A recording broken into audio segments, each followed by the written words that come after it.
Appendix. Footnotes. Foreword. 1.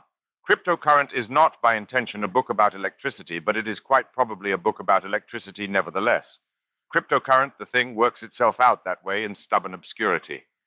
Electronic publishing is no more than a late phase of its eventuality, although essentially among the most conspicuous. Electric current, measured in ampere or amps, conventionally takes the algebraic symbol I, derived from the French intensité de courant, current intensity, as used by Ampere in the formulation of his force law, 1820. It is exactly current intensity, apprehended at a superior level of abstraction, and therefore without the benefit of any yet stabilized compact notation, that provides our topic. When posed in the Kantian fashion, our question, determined now at a scale that is bound to escape us, asks, how can there be anything like current in general? It is, of course, time that is put into question here, but in such a way that electricity, and more specifically hyperelectrification, conducts the interrogation. Even within this widened domain, Ohm's law, 1827, I equals V divided by R current is equal to potential difference over resistance, provides a definition we will not, and actually cannot, find reason to depart from, unless in an abstract direction. Our task, rather, is to generalize it without subsidence into metaphor. Current is not a figure for something else. It is the thing itself, or real time even, or perhaps especially when it is most artificial. 5. Among the nagging contexts of this book is the emergence over recent years of a neo-humanist philosophical school, constituting the dominant development of speculative realism. While specifically differentiated from earlier modes of humanist thinking by its consistent collectivism, it remains deeply conservative in its metaphysical commitment to the irreducibility of reflective human cognition to nonlinear machine process. In this regard, it affirms a species of philosophical writing understood as transcending the algorithm in general, as if, even after Gödel, we could presume to set such limits with confidence. It is a school that resonates with a specific neo-Kantian lineage, inflected terminologically through the work of Wilfrid Sellars and the resuscitation of a space of reasons irreducible to anything cognizable within the space of a supposedly strictly bounded understanding that is now carried techno-historically by comparatively informal engineering initiatives and disciplines. That which can be justified, it is asserted, cannot be dissolved into mechanical production in principle. This claim is both bold and traditional. By its very nature, it defies all prospect of determinable testing. Since any possible digital sequence is potentially the output of a program, and actually of an infinite number of programs, there cannot be any definite criterion of cognitive competence when this is formulated in terms of a transcendent rationality. Testable performance is inescapably vulnerable to the prospect of mechanical emulation. Definite criteriology has therefore to be surreptitiously sidelined if the algorithm in general is to be subjected to philosophical delimitation. Whatever it might possibly be that no algorithm could do in principle cannot in principle be clear. Critique is demarcation. It sets the limits of a topic of pure reason, practical reason, and judgment inaugurally. Crucially, these critical exercises are immanent, that is, limited to realizable tribunals or fields of judgment. They mark horizons. No Archimedean position is available to them. They do not ever in reality successfully project beyond themselves to set the limits of something outside in an attempt to ensure security against it. In other words, according to a proposal drawn directly from the philosophical tradition, critique has no rigorously conceivable speculative employment. Yet it is exactly some such speculative inflation that is required in order to assert the irreducibility of thinking to complex machine behavior. If this is the only way for philosophy to reproduce its effective cultural dignity, it can be confidently predicted that it will not long survive the techonomic intelligence explosion in which it is factually embedded. Transcendence over against the machine in general is the epitome of metaphysical presupposition. Neo-humanism, then, is a consistent implicit theme here, as it will be far beyond the bounds of this discussion. It is engaged here primarily via a route around or an unbound evasion. The bypass operation is the critical current. What cannot be stopped also should not be. 6. The techonomic horizon for us coincides with the impending crisis of historically actualized artificial intelligence. Encapsulated within this by now manifest potential is the comprehensive automation of philosophy. It cannot be simply assumed, therefore, that professional philosophers will respond to the prospect with detached equanimity. The simulation and thus replacement of their defining activity is integral to the hypothetical outcome under consideration. Under such circumstances, a coherent defensive reaction is the natural expectation. This is, of course, what we see. We will see much more of it. Yet there can be no stable hierarchy, preserving the superiority of philosophy over against a critical automation theory, of the type advanced, for instance, by Luciano Parisi, or some less explicitly formalized analog. Automation is no more tractable to philosophical reflection in principle than philosophy is practically tractable to automation. The dominating considerations in both cases are synthetic or experimental. A circuitous skepticism balances the technicization of understanding against the understanding of technicity, with both locked into a productive cycle. Learning fuses cybernetically with the machine. There is no Gordian knot here for traditional authority to sever. Instead, there is a question that cannot be confidently distinguished from an informal technical research program, and which therefore shrugs off non-ambivalent philosophical determination. An armchair philosophical objection carries no serious weight compared to something coming together in the garage. 8. Transcendental empirical difference is very far from being an uncontroversial conceptual commitment. Within the Anglophone world, its most celebrated critic has been Willard Van Orman Quine, whose Two Dogmas of Empiricism, 1951, assaults the conceptual foundations of analyticity. Logical identity cannot find secure grounds in definition, Quine argues. The lexicographic features of any term are never simply given, but must always be produced. Language has no meta-level logical characteristics capable of securing analytical judgments. Along these lines, an attempted reabsorption of the critical impulse into an expended empiricism has been the dominant Anglophone response to the transcendental blueprint for the modernization of philosophy. Such an approach coordinates well with the techno-empiricism of the computer age, in which programs are processed as data. Between codes and information, protocols and applications, there can be no logically secure hierarchy once Turing-complete digital computation is at work. Yet from the partial perspective of the cryptocurrent, it is obligatory nevertheless to dissent. The resilient value of the analytic-synthetic distinction lies in its emphatic asymmetry. That is analytic, which can be conveniently checked, while the synthetic has to be laboriously discovered. Cryptography essentially coincides with this distinction. We are thus in passing compelled to dismiss Kant's identification of synthesis with simple addition, 7 plus 5 equals 12, as misconceived and misleading. It makes no sense to discuss the analytic or synthetic except in regard to reciprocal asymmetric operations exemplified by trapdoor functions. In the most significant instance, the analytic-synthetic divide runs between arithmetical production and factorization. The rigorous content of the distinction is work. In the sense given to this term by computer science, its entire domain is exhausted by twin procedures of asymmetric facility. In its scientific application, it divides theoretical construction from experimental replication, or once again, discovery from checking.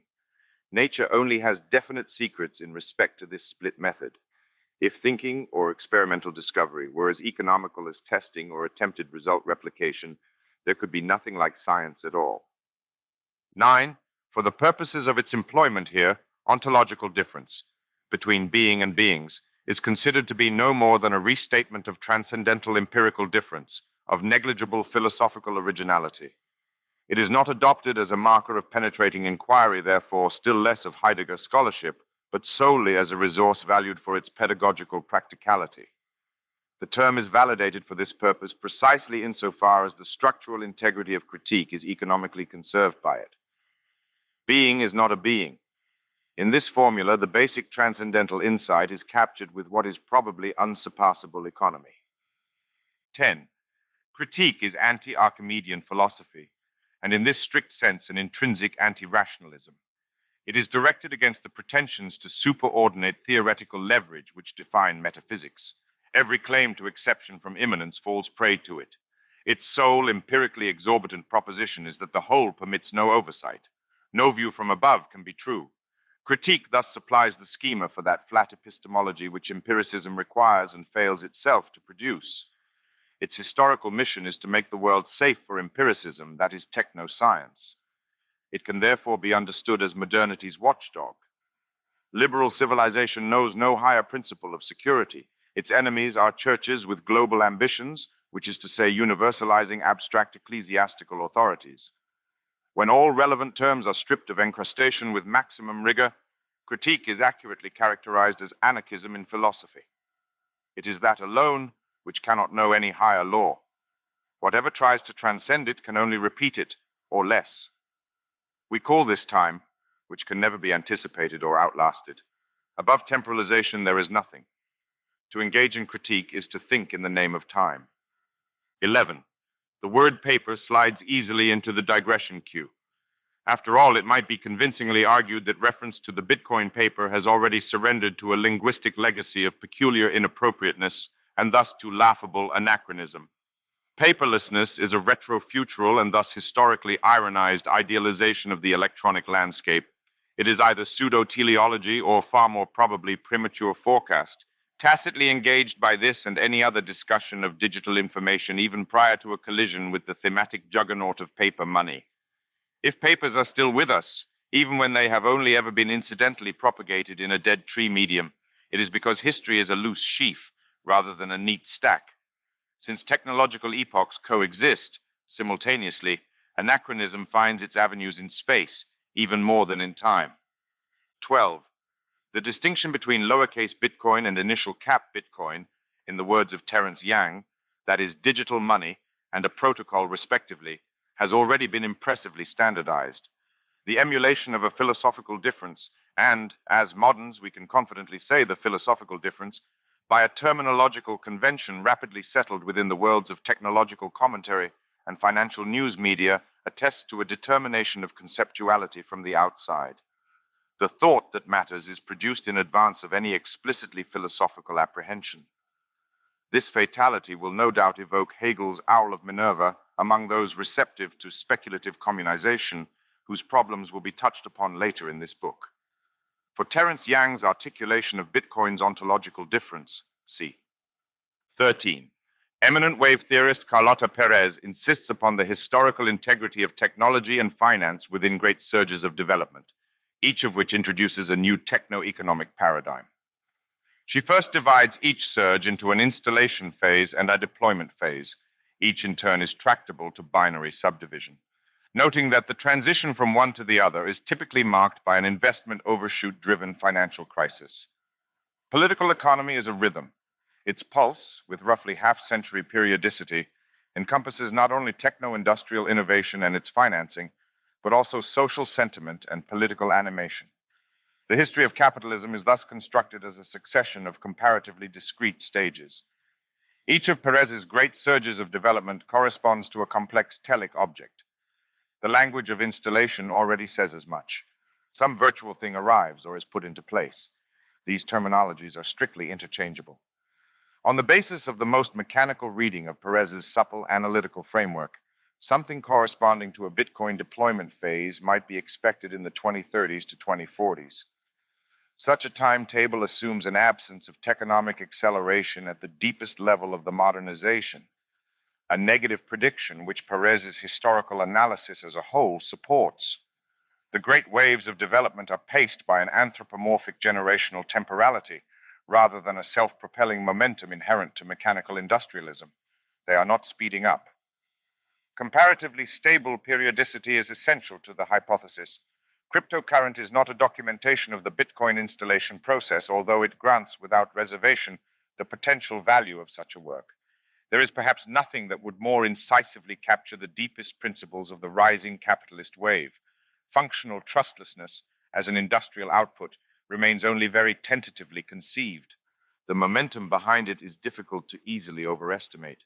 With the emergence of Bitcoin, rigorously constitutional governance, a political economic problem that the old liberal order found impossible to successfully navigate, has transitioned into a techonomic capability under automatic propulsion. Industrialization of government is the definite implication. Quite clearly, The socio-political stake in a capitalist development wave can never have been higher. Regimes, potentially, are now business outputs.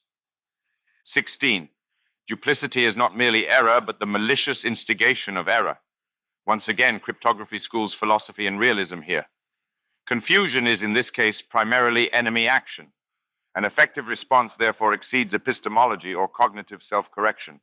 Doubling spending is more than a mistake. The requirement is not only for intellectual adjustment, but for a procedure that automatically secures resilient singularity against attack. Knowledge is situated on a battlefield. It is this that constitutes Bitcoin's principal achievement. 18.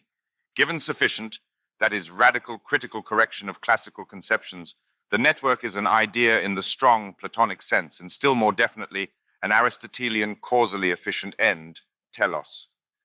It allows for judgments of adequate approximation and actualization, respectively. Subtraction of superordinate instances, that is, metaphysical impositions, is the criterion in either case.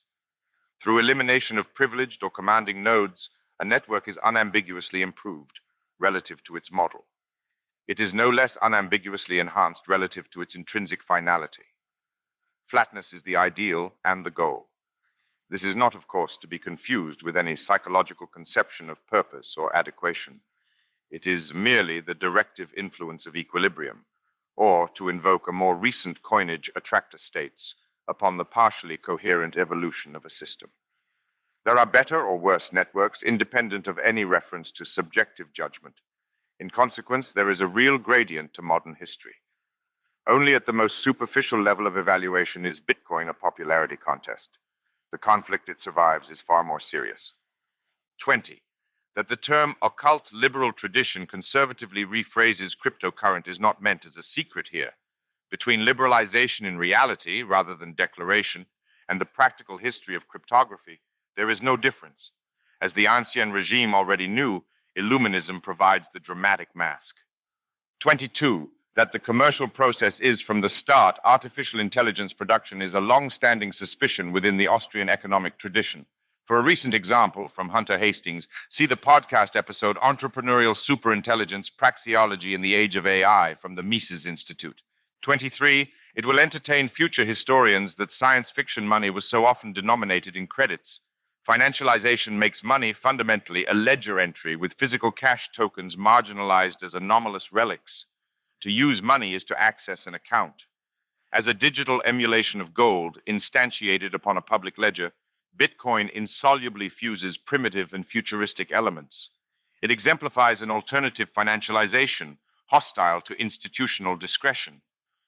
There is not retreat from the identification of money with its registration upon a ledger, but rather a radicalization. Yet at the same time, its characterization as credit, that is bank money, is brought into extreme practical question.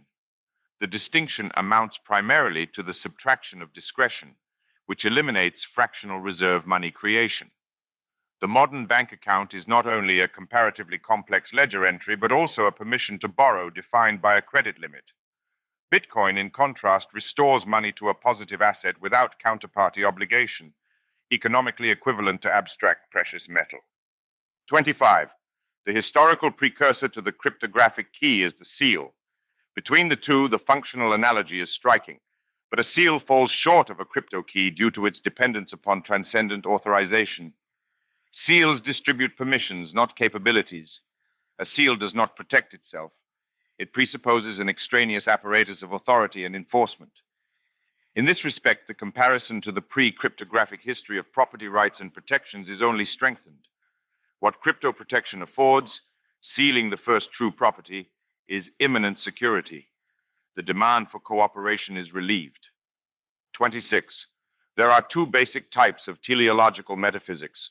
Both involve an untenable objectification. In the classical case, exemplified by Aristotle, it is the goal of a process that provides its intelligible object. In modern variants of teleological thinking, metaphysical objectification more commonly invests a purposive substance or essence, an entelechy. Critique dismantles both. It strips teleology down to raw singularities. There are no general goals or generic purposive forces. The sheer thing that is becoming is not an instance of anything other than itself. The event coincides exactly with its causality.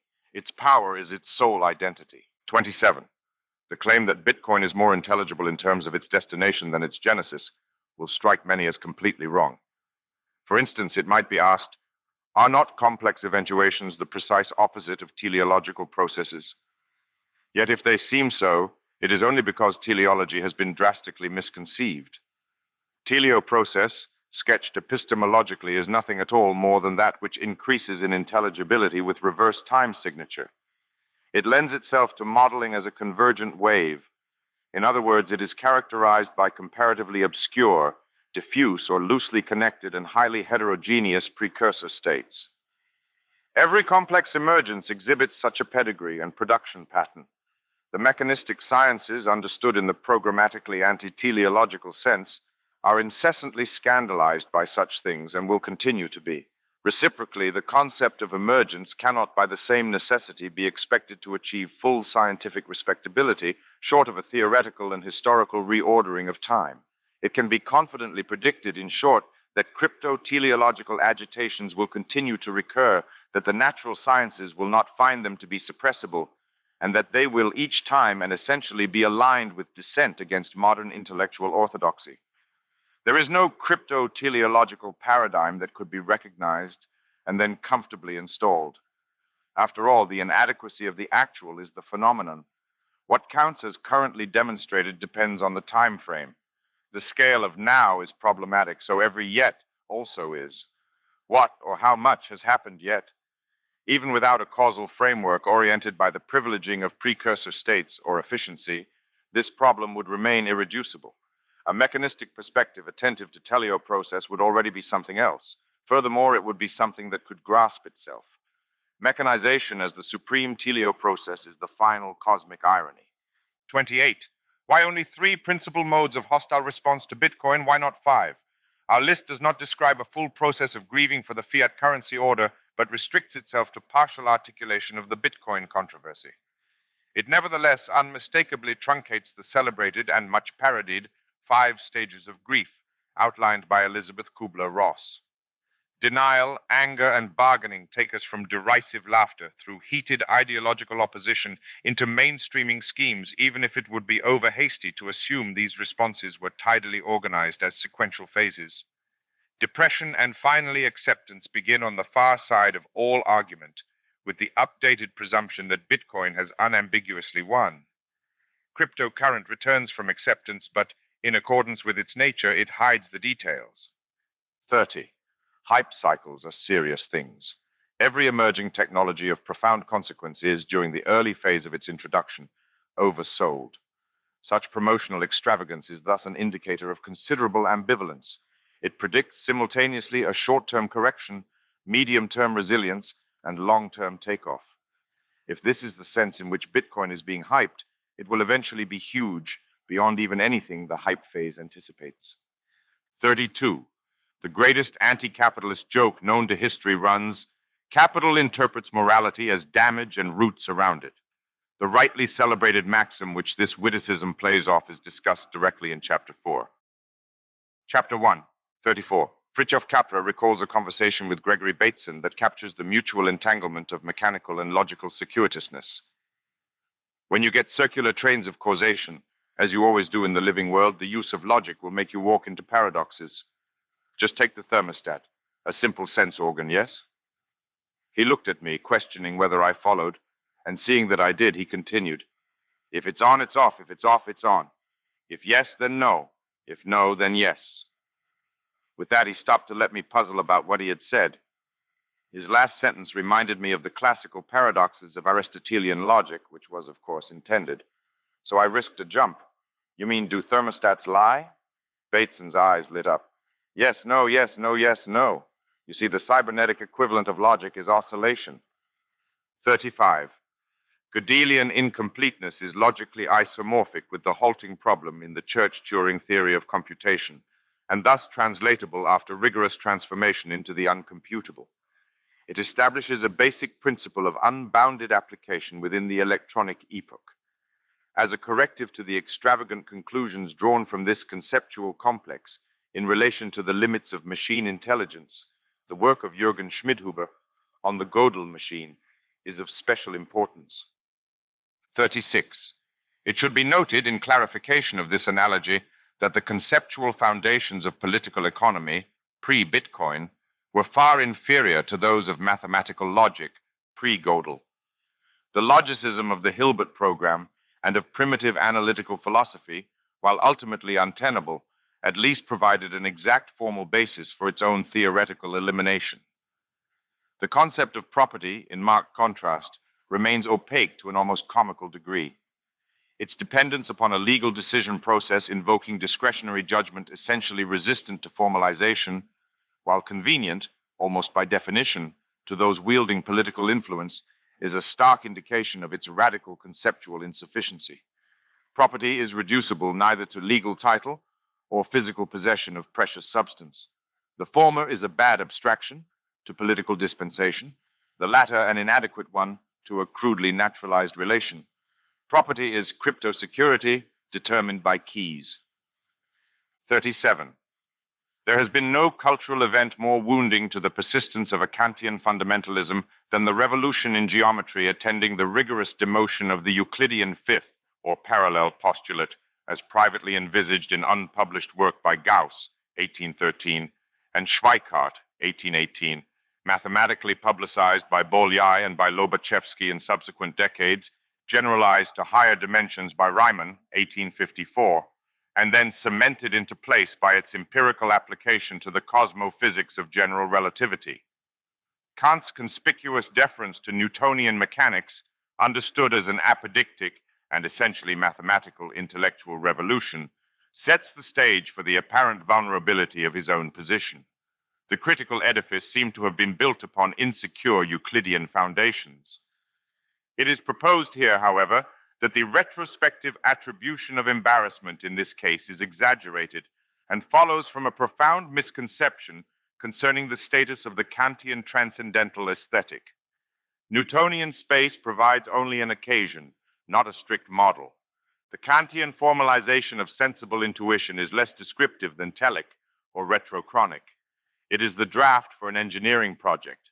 The Gibsonian cyberspace matrix, in its resilient, because synthetic Euclideanism, corresponds to a more rigorously Kantian conception. 38. From the mid-19th century, it was understood that the possibility of squaring the circle depended upon the nature of pi. The Lindemann-Weierstrass theorem, 1882, proves that pi is a transcendental number, confirming the insolubility of the problem. It can be seen from this example how serendipitous the name transcendental number turns out to be. 40. Marx is not blind to capital advancing only through disintegration and tending toward to social abandonment, although he tends to complacently bracket it as a self-destructive contradiction. The Communist Manifesto is especially stark in this regard. Continuous auto-liquidation of the establishment is modernity's installed regulative idea. Recent history has only confirmed the insight. Capital revolutionizes harder, deeper, and faster than the revolution. Its lack of attachment to itself exceeds anything the left has been able to consistently match. Capital's scandalous immortality is derived solely from its inventiveness in ways to kill itself. There is no serious way in which it could die that is not more intensely effectuated as a functional innovation within itself. Revolutionary capital proceeds through disintermediation. It bypasses what it marks for extinction. Morgan E. Peck reports on a conversation with Ethereum entrepreneur Joseph Lubin. "We will replace insurance companies. We will replace Wall Street," he told me. Then the list kept growing. Online movie distribution houses like Netflix and Hulu, gaming platforms like Xbox and Sega Genesis, messaging services like Twitter. Add to that retirement plans, currency exchanges, voting, intellectual property managers, and trust fund dispersers. According to Lubin, everything, really everything we do on the internet or via any kind of digital channel is about to undergo a radical change. 42. Bitcoin was invoked on Halloween, 2008/10/31, in a research paper published under the cryptic name Satoshi Nakamoto. It had the time format of a horror story. This is not the place to follow the Gothic roads thus opened, however suggestive they initially appear. Most notable at this point are the shadow undercurrents to questions about whether Bitcoin can ever die or be stopped. Upon intense examination, neither possibility seems to be coherently thinkable. Chapter 2, 43, Satoshi Nakamoto, Bitcoin, a peer-to-peer electronic cash system, 2008. Since 2014, the Bitcoin paper has been tacked onto the Bitcoin blockchain as metadata, where it coexists with a highly heterogeneous assortment of grafted information. As Morgan E. Peck explains, last year, after much debate in the community, the developers who steward the Bitcoin protocol, which is open source, added a new feature that allows users to tack 40 bytes of metadata onto every transaction. The Bitcoin blockchain is now littered with all kinds of non-financial messages: Valentine's Day greetings, prayers and eulogies, excerpts from the WikiLeaks Cablegate files, a hash of the complete text of a recently published book about Bitcoin, and of course the original white paper that describes Bitcoin. All of these live in the blockchain, embedded into transactions. Once metadata gets incorporated into a Nakamoto blockchain, it enjoys all the benefits of the peer-to-peer network that curates it. The entries are accessible to anyone on Earth who has a computer and an internet connection. In order to destroy them, you would have to access every computer on the network, and someday perhaps even a constellation of satellites. They are impossible to change, and thus impossible to censor, and they carry with them both a timestamp and cryptographic proof of who created them. 44. Deleuze and Guattari condescend to the definite article, identifying it as the grammatical index of a pre-critical unity. They select the indefinite article to formalize reference to blocks of becoming in a semiotic composed above all of proper names, verbs in the infinitive, and indefinite articles or pronouns.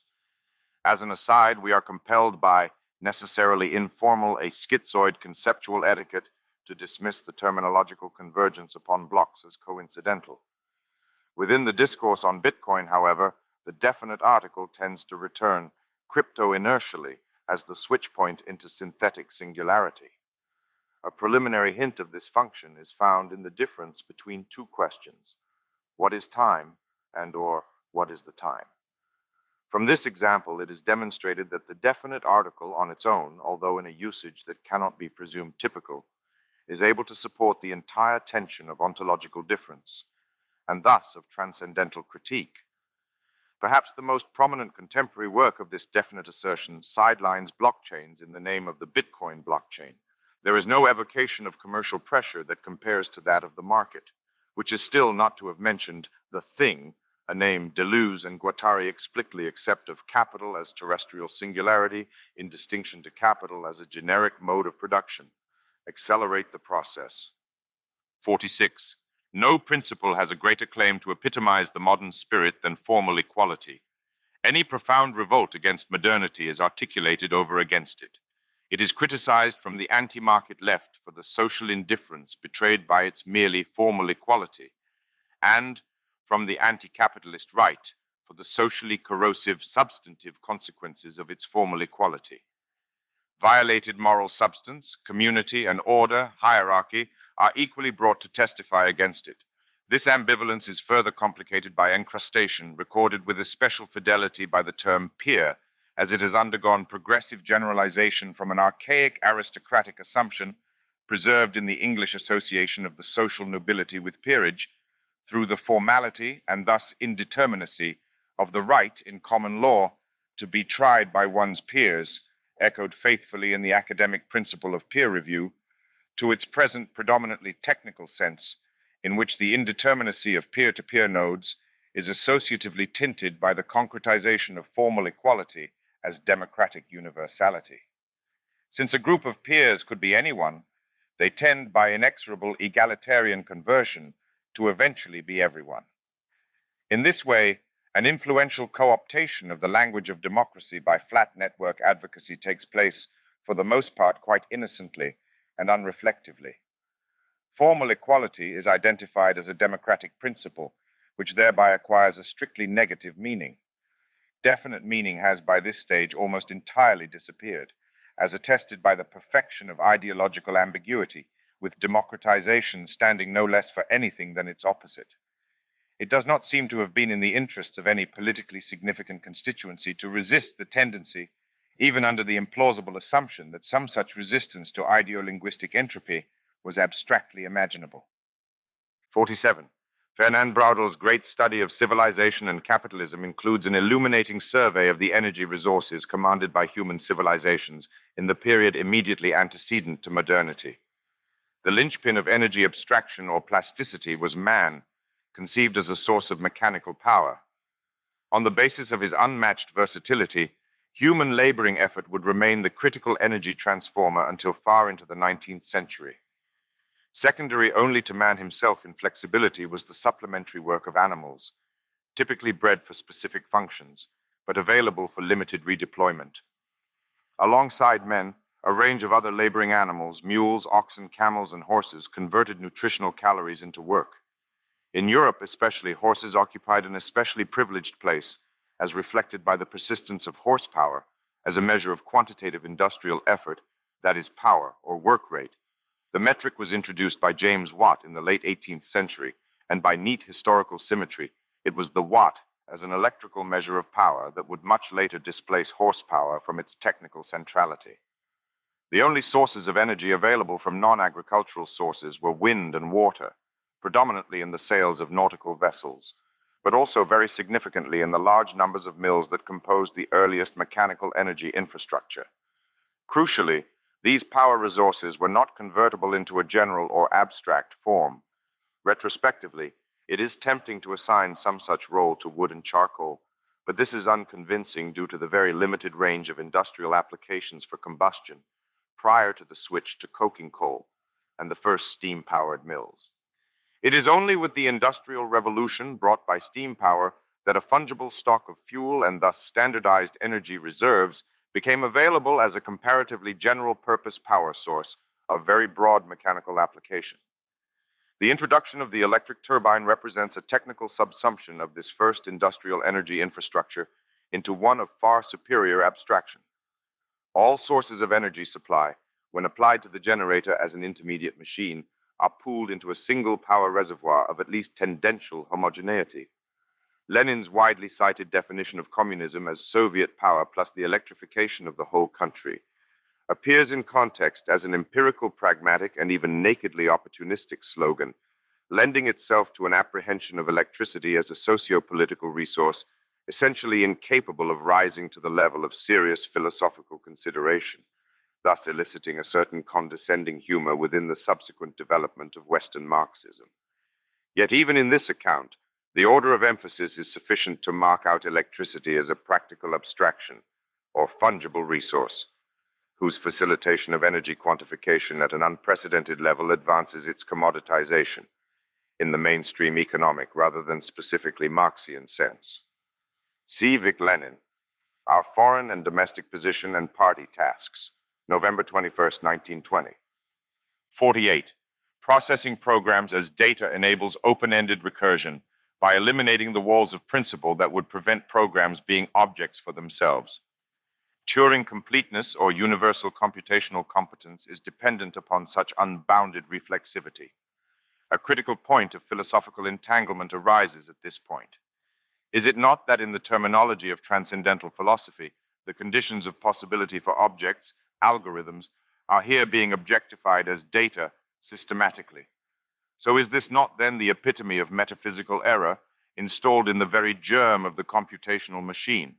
In the circuit, objects and objectification reach a plane of consistency. It is in this apparent breach of transcendental demarcation that we encounter the diagonal problem. 49.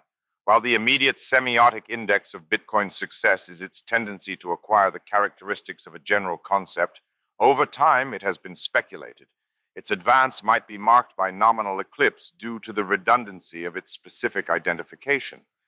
At a certain threshold, Bitcoin becomes simply internet money or even machine money.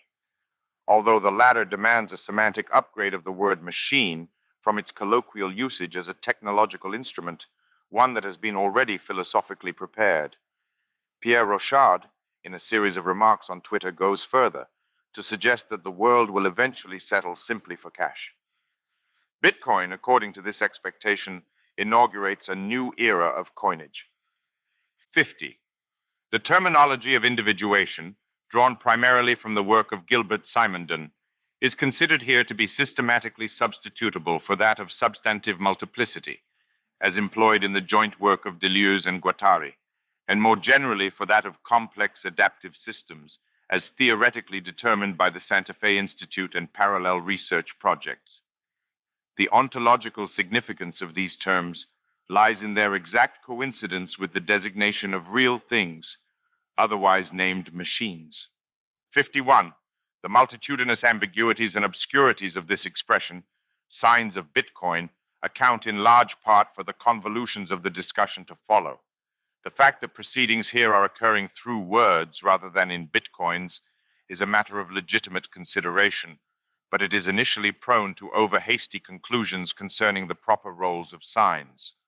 Persistence of the presumption that linguistic signs are essentially more suited to philosophy than money ever could be, even in principle, risks devaluing philosophy into an anthropological peculiarity and confusing the abstract potentialities of money, or coinage, with their primitive actualizations.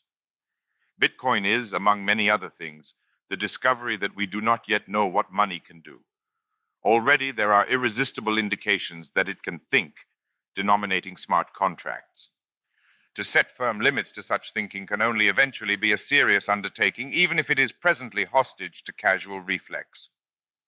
52. Any assumption that there is a proper and unproblematic language of philosophy is not being endorsed here, but rather questioned.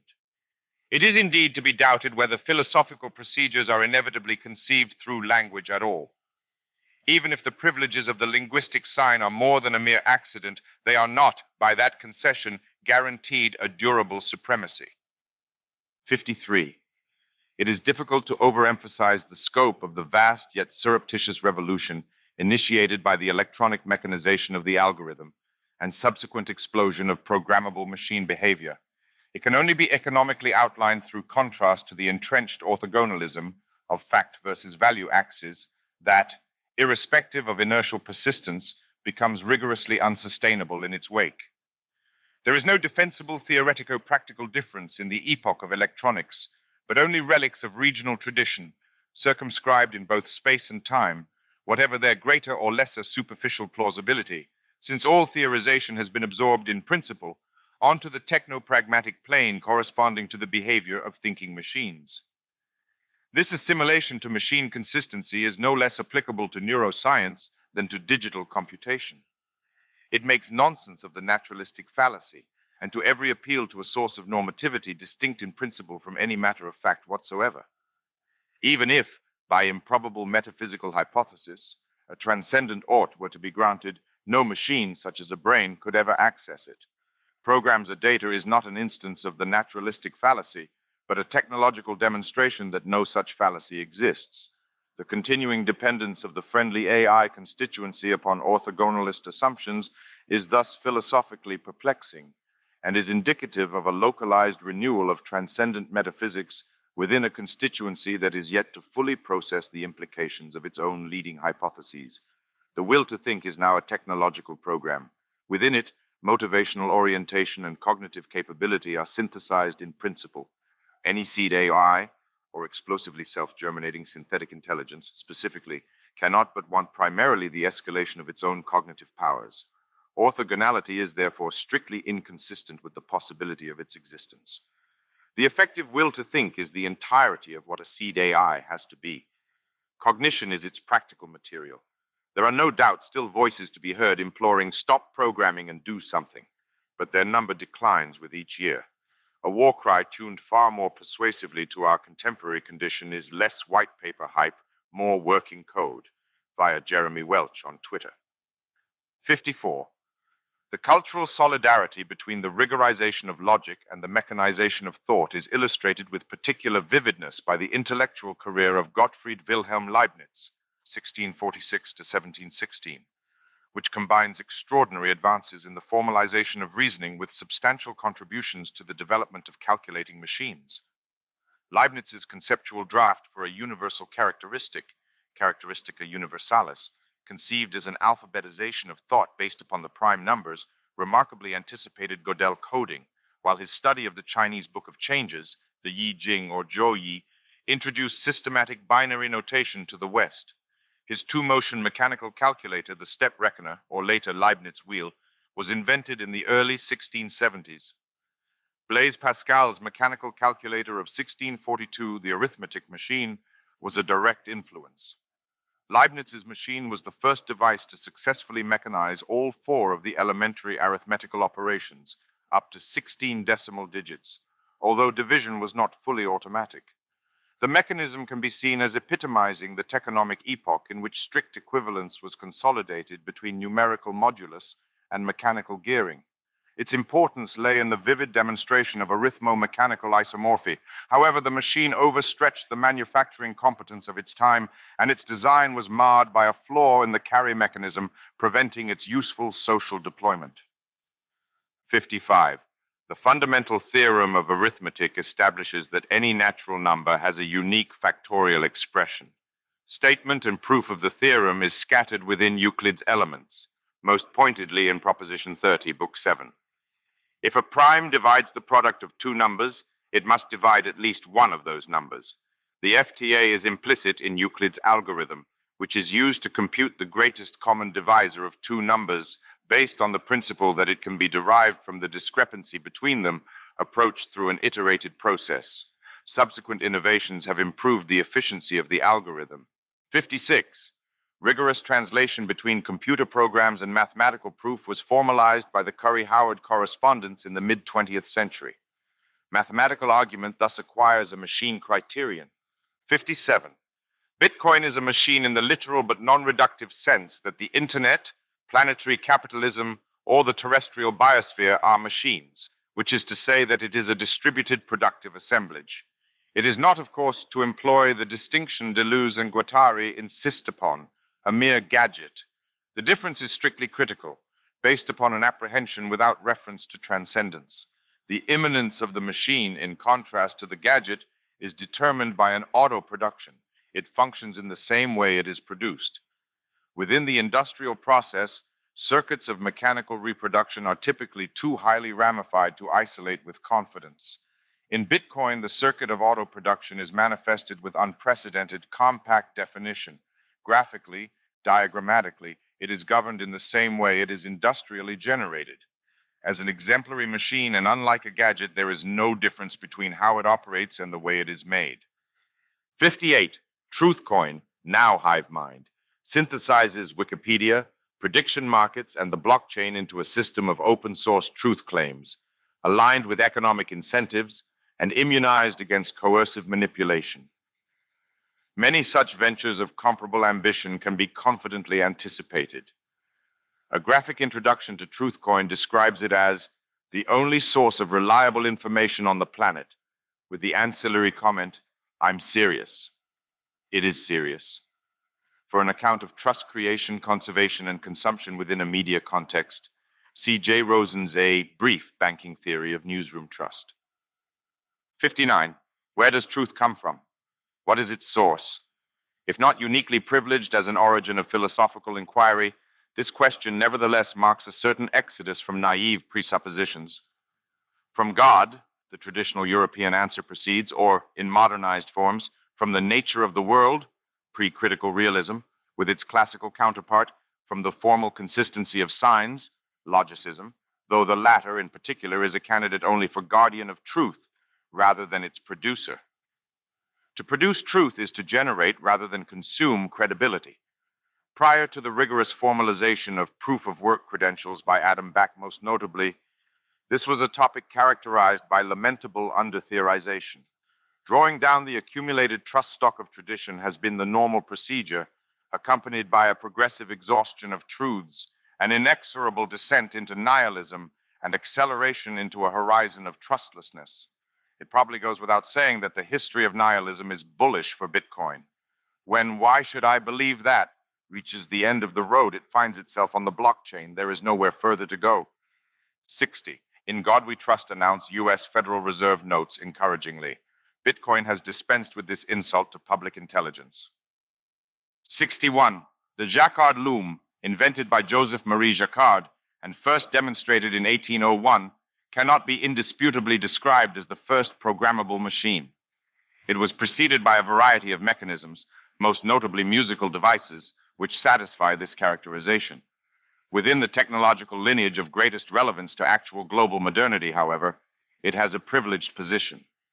Unlike the Baroque mechanisms delighting the courts of Enlightenment Europe, it was no mere curiosity, but rather an indisputably serious industrial innovation. Its function as a piece of revolutionary productive apparatus directed towards a business sector of central economic importance ensured its irresistible diffusion. Core industrial process fell under its influence in the same circuit that ensured its historical transmission. It was controlled by punched cards encoding binary data, which would serve as the principal techno-informational medium throughout the subsequent century and into the 20th. Absence of formal nonlinearity at the level of the program dramatizes its function as the direction of mechanical behavior. Within an industrial context, the only one in which a self-propelling dynamic to computerization emerges, the criterion for success of the programmable mechanism is, unfailingly, labor substitution. It is by meeting this criterion that such machinery becomes socially reproducible. This real productive lineage ensures that the computer is specifically and also increasingly generally imitative. Turing's later and since celebrated imitation game is entirely traditional in this respect. 62. The cultural ascent of coding, as already noted, is associated with the emergence of a new rigorous reality criterion. Does it compile? It has its own intrinsic principle of validation and thus substitutes for a certain mode of philosophical activity or appeal to philosophy. Going further, it might even be invoked as a suspect in any reasonable narrativization of the death of philosophy. Insofar as philosophy remains attached to an idea of authority without immanent validity, it is increasingly exposed to disintermediation as a redundant third party or transcendent cultural function. By what self-demonstrating criterion should its claims be believed? Appeal to the norms of a traditional community will not forever be enough. Virtual trustlessness strikes it to the quick. 63. Previously, a computer was the name for a human occupation, typically female by gender and secretarial by status, with a content comparable to that later usurped by electronic machines. Mechanical computers therefore refer themselves to the human occupation they have usurped, which places them within the continuous lineage of labor substitution machinery that is broadly coextensive with industrialization. As Alan Turing remarks in Computing Machinery and Intelligence, 1950, the idea behind digital computers may be explained by saying that these machines are intended to carry out any operations which could be done by a human computer. 64. Genomic data are stored in a string of complex molecular components, assembled into an alphabet of triple units, codons, which are in turn integrated into the larger chemical structure of the DNA or RNA strand, but the genetic code is not to be found within this genetic data. It is not a message, but a protocol. The code in the genomic case involves a three-stage mapping from DNA to messenger RNA, mRNA, to protein, in fact to an amino acid, which is a polypeptide protein component, within the reading frame provided by the genetic information processing machinery of the ribosomes. The sequence of codons composing a gene generally codes for one polypeptide. The basic informational unit of the genetic code is chemically instantiated by a DNA nucleotide combining a nitrogen-containing nucleobase cytosine, C, guanine, G, adenine, A, or thymine, T, with a monosaccharide sugar, deoxyribose, and a phosphate group. The three-letter words, codons, deploy a vocabulary as a three-dimensional matrix. The messenger RNA, mRNA strand that reads the genetic content is complementary to the DNA strand it translates, with the one exception that it substitutes uracil for thymine. Each codon corresponds to an amino acid or to a syntactic start/stop instruction. Since 64 codons are mapped unambiguously onto a set of just 20 proteins, the code is degenerate or redundant. As we will see, the genetic code shares important characteristics with a computational hash function. In particular, it involves a semiotic economization with surplus information stored as redundancy. The code sets operational conditions for the production of keys. 65. Arguing that the hylomorphic distinction between form and content is inadequate to the reality of signs, Deleuze and Guattari, following Yemslev, Propose a quadrate schema, crossing the real, stratic difference between expression and content with the nominal aspect, mental or modal distinction of formed substances, forms and substances of expression and of content. Such squaring, or cross-linkage, as seen in the Kantian tabulation of the analysis versus synthesis distinction across that between the a priori and a posteriori, is the preparatory matrix for a diagonalization. Expression and content are not formally distinguished aspects of signification, then, but real layers, bound together in systematic overlapping or reciprocal entanglement, constitutive of a code. Consider the genetic code, which maps DNA codons onto proteins. The code maps a genetic content onto a proteomic expression, correlating molecules layered by hierarchical organization, directional control flow, with each of these layers, or strata, consisting of formed substances. The term gene expression in its regular biological usage is thus endorsed by stratoanalysis as a model for realist semiotics. There is never correspondence or conformity between content and expression, only isomorphism with reciprocal presupposition. Between content and expression, there is real distinction, and not merely a difference of aspect. In the case of a metallic monetary medium, then, the side of expression cannot be restricted to the semiotic face of the coin as contrasted to its minted content, but has to be extended through purchasing power into alternate parallel media coded by price. Ultimately, money is expressed through the production of commodities, in the classical and maximally expansive sense of this word, signifying possible objects of purchase in general. What the biological phenotype is to the genotype, so is the economy to money, the expression of a semiotic content in both cases, not the object signified or meant by it. Paper money complicates this system of articulation marginally by establishing a supplementary semiotic layer or overcoding, with the new printed medium as content and the metallic medium as intermediate expression or epistratum. A banknote promising to pay the bearer 1 pound of sterling silver graphically indicates the elaboration of strata. Money, like DNA, is not signifying but instructive or directional. It effectively commands acceptance and ceases to function under those conditions when it is unable to do so. The only critical message of money is accept me, authorization of an abstract transaction. A monetary acceptability crisis is typically expressed as hyperinflation. In this case, subjective devalorization of a monetary medium is practically translated into an objective quantitative explosion. 66. In a double-blind experiment, neither participants nor researchers are permitted to know which subjects belong to the test group and which the control group. This design ensures that biases from each side, whether conscious or unconscious, can influence the results. Implicit in the procedure, then, is the principle that researchers cannot be trusted with critical information about the experiments they are themselves conducting. Distrustful science is good science, or even merely science. 67. Kant explicitly denies intellectual intuition to man. This is a proscription that has been generally considered foundational for philosophical anthropology in the Western tradition. It anticipates a technical apprehension of right-protected programming as this arises within genomics, neurology, and electronic software. A prescribed loop secures the foundations of a being against the meddling of that being. Theology intersects with robotics at this junction, where technology identifies its own temptation to play God. Within Occidental philosophy, sustained attention to the problem of intellectual intuition reaches its apex in German idealism, where it rapidly transforms into a revolt against the Kantian prescription and even against the theological order of the universe. Schelling, most notably, conceived intellectual intuition radically as the organ of all transcendental thinking, organ alles transcendentalen Denkens, presupposed by the mere existence of transcendental philosophy as its condition of possibility. Only insofar as the boundaries of Kantian philosophical anthropology had already been crossed could the critical enterprise have even been imaginable. The Hegelian completion of German idealism elaborates itself from this contention as if from an elementary formula. In the determination of a limit, reason has already superseded it. We will have continuous occasion to challenge this speculative idealist resolution of the problem on fundamentalist Kantian grounds throughout this work. Intellectual intuition provides a conceptual bridge for cross-cultural philosophical dialogue between East and West.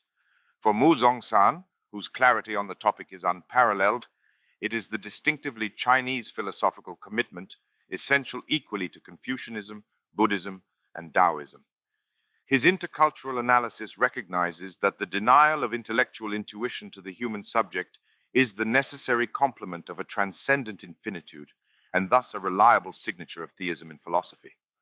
The Chinese cultural system alone, Mu maintains, has held itself consistently outside this framework, establishing a positive foundation for what, in Western terms, can be most conveniently described as atheism in philosophy. The concrete determination of atheism within the West as a distinctive ultra-Protestant sect obscures this broader cultural and philosophical matrix. When the topic of intellectual intuition returns within a still substantially Western late modernity, it does so in other and unrecognized terms. The problem of reflexive intelligence is now relayed through cybernetics and formulated in terms of the prospective self-comprehension to be achieved by an alien, electromechanical being. When extracted from the phenomenological frame, it manifests as hypothetical intelligence explosion, as modeled abstractly by I.J. Good in his classic 1965 paper Speculations Concerning the First Ultra-Intelligent Machine. AI is thus positioned implicitly in the place of a Kantian angelic mind, liberated from the anthropomorphic prescription upon direct self-modification of its own cognitive processes. Only by way of an escape into soft technology is intelligence able to close the loop upon itself as a direct productive autorelation. As the self-apprehension of intelligence, intellectual intuition describes a closed or completed loop in which being and behavior are indivisible within a process of autoproduction.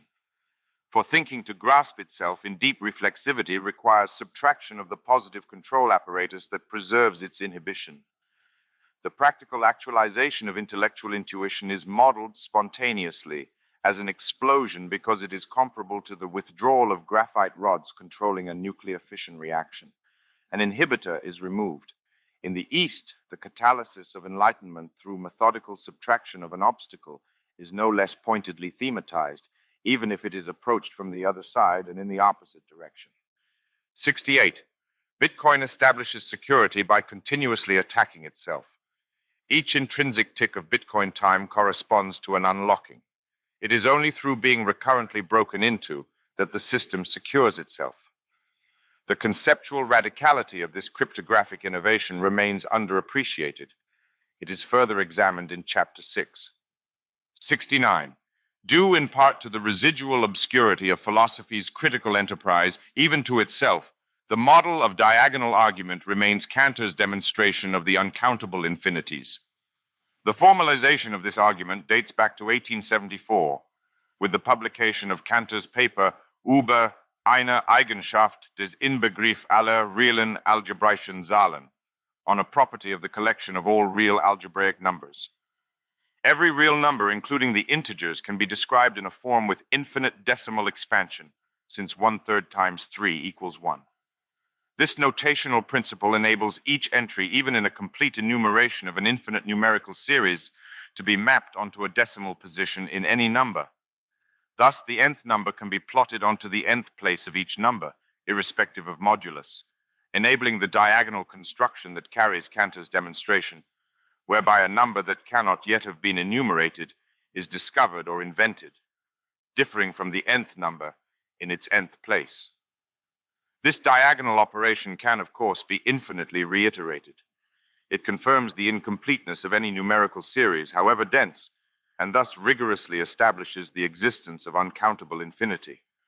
Gödelian incompleteness and Church-Turing non-computability each reconstitute the same abstract diagonal. The Cantorian diagonalization matrix, since it processes infinite series in 2 dimensions, is necessarily notional, virtual. It cannot be actually constructed. It establishes an abstract procedure, absolutely intractable to complete mechanical execution. Compact philosophical diagonalizations of the Kantian type nurse comparable infinities more obscurely. Such incompletely actualizable outcomes betray the encounter with an abstract limit trapdoor function or fundamental asymmetry, which partially expresses an absolute excess. Diagonalization, in the methodical production of an indicative conceptual surplus, inevitably stumbles upon time in itself while also, and no less inevitability, demonstrating the limits of its staging. The discovery, synthesis, is precisely, it cannot be that there is nothing left to do.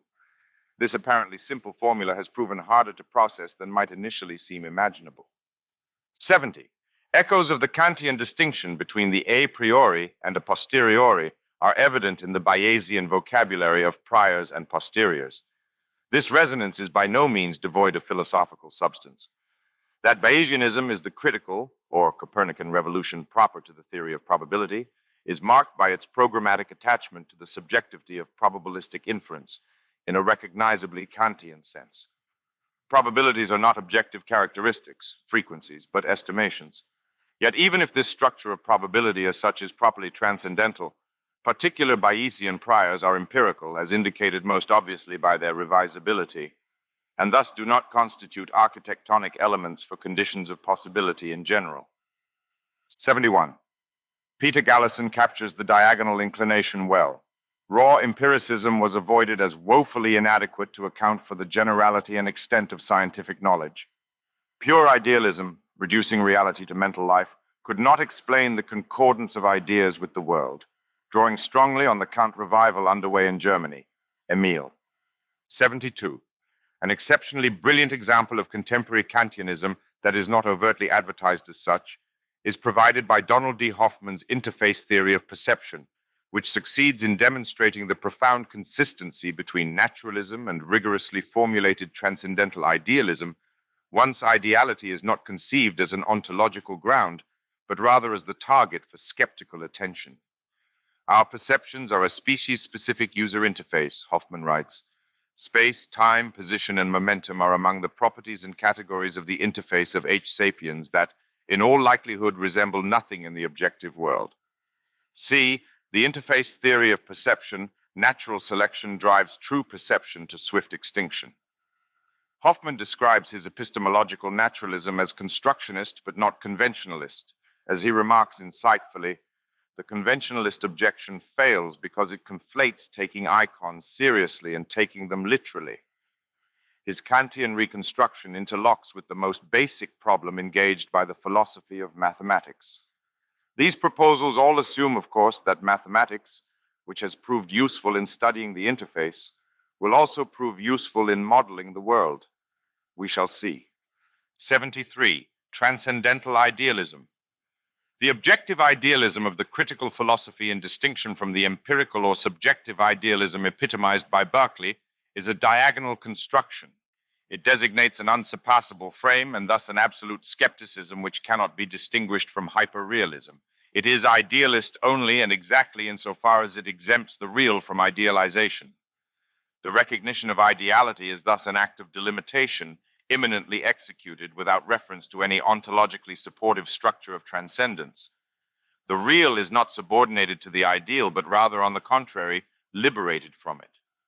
Kantian ideality is the merely ideal, rigorously conceived as the systematic renunciation of an exorbitant claim. In the manner of the skeptics, therefore, it inclines to austerity. Through transcendental idealism, the sphere of objectivity is circumscribed in the identification of intersubjective constants which cannot have been derived from the thing in itself. Our agreement has not been stamped by the outside.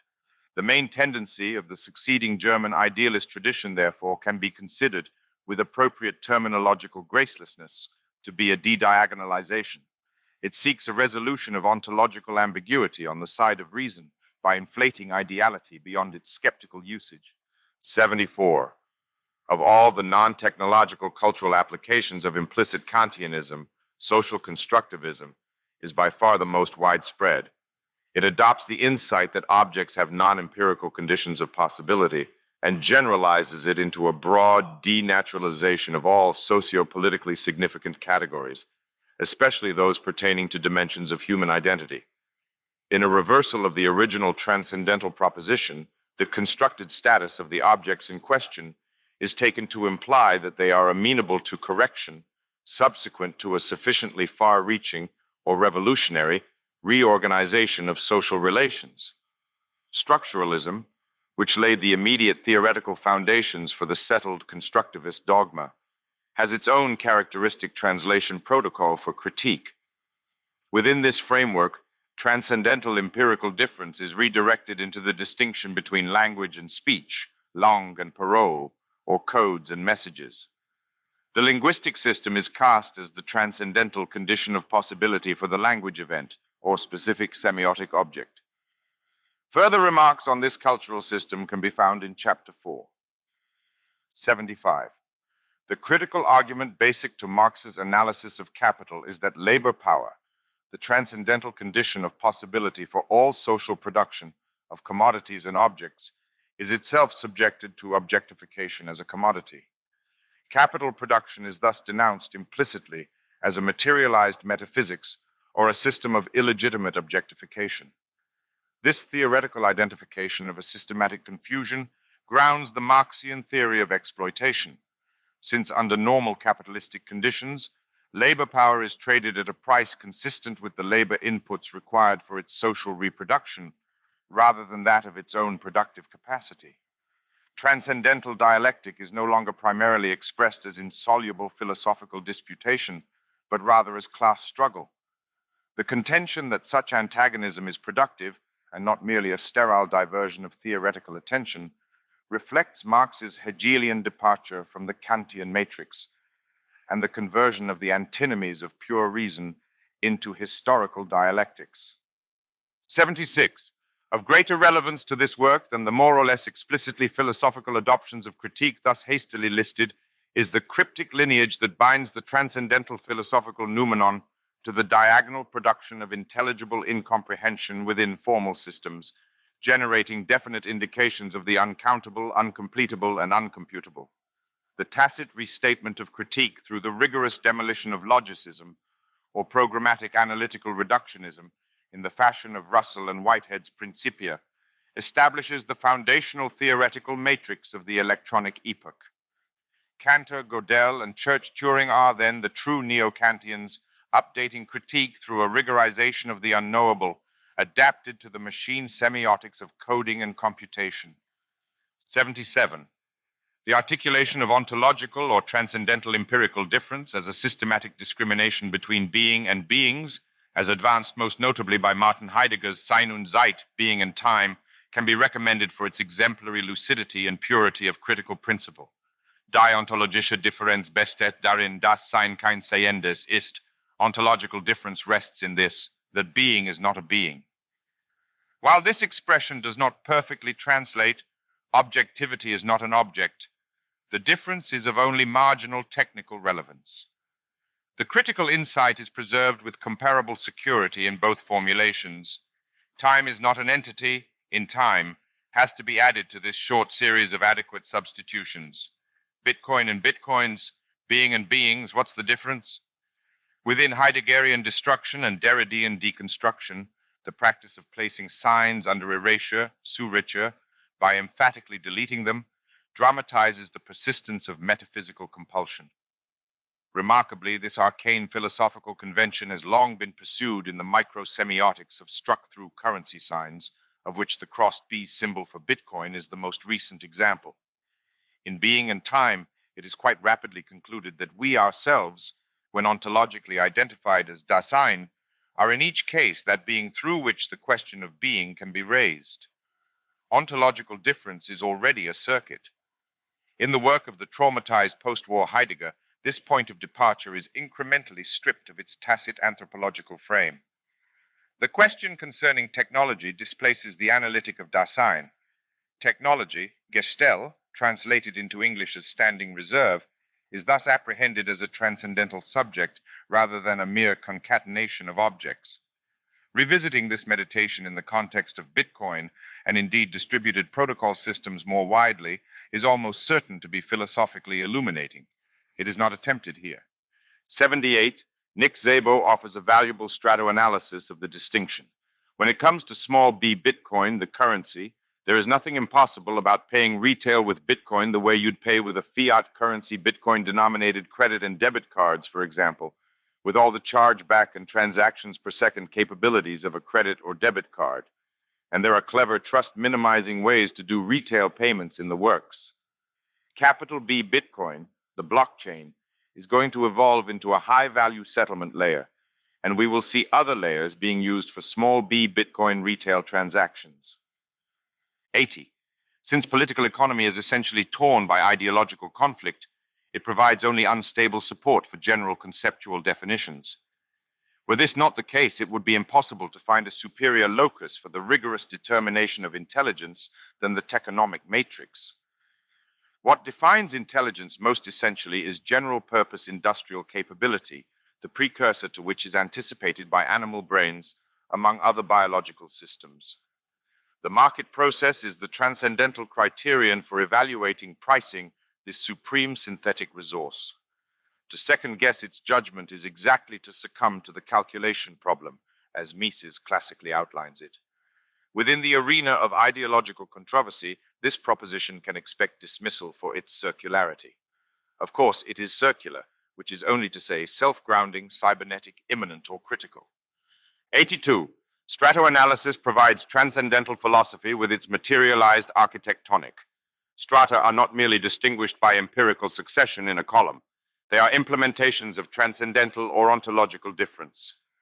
It is not, therefore, that stratoanalysis falls under a general epistemology, rather it envelops this latter, as well as every other conceivable or inconceivable resource for pseudo-transcendence. The epistemic relation is a product of stratification, rather than a superordinate transcendent window onto it. Enveloping all epistemological perspective, there occurs upon the earth a very important, inevitable phenomenon that is beneficial in many respects and unfortunate in many others: stratification. Strata are layers, belts. 85. That being has an irreducible temporal structure is not an uncontroversial proposition. Its principal antagonists remain, as they have always been, Platonists or philosophical geometers. Max Tegmark is among the most eminent current representatives of the tendency. Temporality is a regional feature within the mathematical supercosmos, in his account. The sophistication of his argument does not detract in the slightest from its traditionalism. It is the contention of this book that Bitcoin itself, when conceptually exploded, provides the most compelling, because rigorously demonstrated support for the anti-Platonist case. The subordination of time, through reduction to a local topic within a general geometry, was refused by Kant only on the basis of inarticulate intuition. It has subsequently been definitively escaped by the synthetic temporality of the blockchain. 86. Regardless of its apparent intuitive self-evidence, the subordination in principle of arithmetic to general mathematics is not a sustainable assumption after Gödel.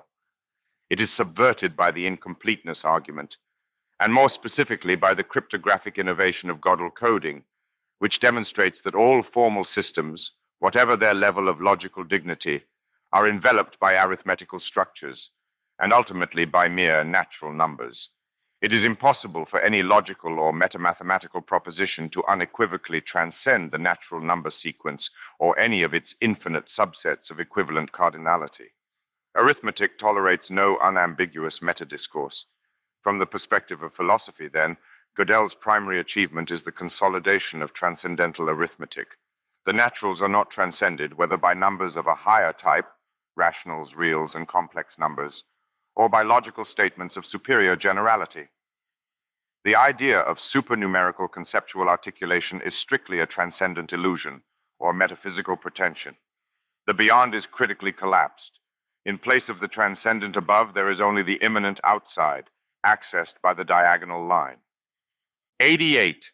Hugh Price converges upon the same Kantian conclusion from a very different, even opposite direction. In Time's Arrow and Archimedes' Point, he notes that causal asymmetry might be conventional or perspectival, not an objective aspect of the world, but a kind of projection of our own internal temporal asymmetry. When considered from the angle of the cryptocurrent, this formulation is excessively anthropological. Crucially, however, it exempts time asymmetry from the domain of physical theory. Philosophically speaking, our progress consists in the fact that we now see the source of causal asymmetry lies in us, not in the world. Our full agreement trips only upon the invocation of fact, and the distinction made between causal asymmetry and time as such. Price's Archimedeanism, or defense of transcendent intellect, epitomizes the target of critique, as it is identified throughout this discussion. Immanence of intelligence to time is our sole commitment. 89. According to the dominant consensus, preservation of absolute time within quantum mechanics through the asymmetry of wave function collapse sets an obstacle to the unification of physical theory. The prospect of time abolition within an integrated physics awaits its reduction within a completed theory of quantum gravity, where it is generally expected to descend to the status of an emergent phenomenon. The scientific program once again manifests its singularity through its structural intolerance for time. In this way, it also automatically localizes itself within a horizon set by objective possibility. A final objectification is its ultimate and a priori limit. There is science only of that which submits to the form of objectivity and thus not of time. Any proposed science of time has missed its target from the moment it selected its object. Since metaphysical fabulations of time alone are vulnerable to the prospect of scientific reduction, all such undertakings are consistent with a parallel philosophical rigorization. The time science has necessarily to destroy can only be, from the perspective of philosophy, an idol and impediment. The sciences have no need for philosophical sanctification, but they have it nevertheless. 92.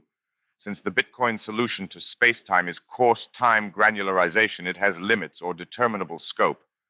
Einstein's revenge is simple and implacable. The requisite crudity of time discretization within a blockchain is directly proportional to its spatial range. Attempts to install an interplanetary blockchain, let alone an interstellar one, therefore, would necessarily reanimate the relativistic problem. Absolute synthetic temporality implies irreducible cultural epistemological multiplicity at cosmological scales. When projected into extraplanetary science fiction, the strict reciprocal of our argument here is that space colonization presupposes hard forks. General relativity is the double spending problem. It is locally soluble through time chunking, but only locally. Across expanses exceeding the practical scale of a block moment, consensus becomes unreachable. The chain has then to disintegrate. Absolute time is attainable only by becoming many. 93. The concept of cyberspace, in its unapologetic Euclideanism, restores the intuitive spatiality of the transcendental aesthetic precisely through its artificiality. This is the precedent to be drawn upon with reference to blockchain temporality. As the critical philosophy predicts, time is returned to the absolute by its detachment from the idol of natural objectivity. Time is not a thing unless it is conceded that the being of the thing remains radically unthought and mystified by an incompetent naturalization. The idea of nature awaits comparable transcendental restoration or ontological intensification, adequate to the realization that it proceeds fundamentally by way of artifice. Synthesis is in each case opposed to hypostasis. Nevertheless, the asymmetry is striking between cyberspace and a cybertime that is still yet to be announced. We might even begin to suspect that this asymmetry is the announcement itself. 94. In the Anglophone philosophical tradition, the most influential statement of the distinction between tensed and untensed geometrical time is that of John McTaggart in his The Unreality of Time, 1908, where they are labeled the A series and B series, respectively. The missing element in McTaggart's discussion, subsequently contributed by the diagonal conception of intensities and then implemented by Bitcoin block succession, is envelopment. From the perspective of classical transcendental philosophy, B theory, or tenseless time, is simply not time. See Hugh Price, 1996, Time's Arrow and Archimedes' Point for an incomparably lucid defense of the atemporal viewpoint in philosophy and physics. 95. When Benjamin Franklin concluded prophetically that time is money, he surely could not have anticipated this equation bypassing all mediation by human effort and locking directly into the foundations of the transaction as such. 96. Any programmatic elimination of man as an explanans easily lurches into theoretical error, most especially when it becomes a mechanical reflex. In the case of the Anthropocene, a proposed geological epoch determined primarily by the deep geochemical impact of the human species, an empirical thesis is at stake for which a principled anti-humanist dogma has little to contribute. The legitimacy of anthropic reasoning, which seeks to draw substantial consequences from our existence as observers, merits comparable philosophical tolerance, which is to say, no less than partial immunity from accusations of anthropomorphic infection. 97. For non-philosophers, the temptation to confusion presented by the similarity of the words transcendent and transcendental is so seductive it amounts almost to a manifestation of terminological sadism.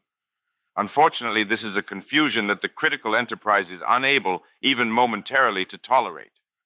Transcendental philosophy is the sole alternative to transcendent metaphysics. The terms are not merely distinct then, but structurally antagonistic or reciprocally defining. Abolition of the transcendent in the name of the transcendental is the whole of critique. 98. Natural science has been perpetually tempted by the thought of a world without things. This results inevitably from its Oedipal animus against the Aristotelianism that was relayed through scholasticism and which, even many centuries later, persists as a vivid infant trauma. Show us on the doll where the schoolman touched you.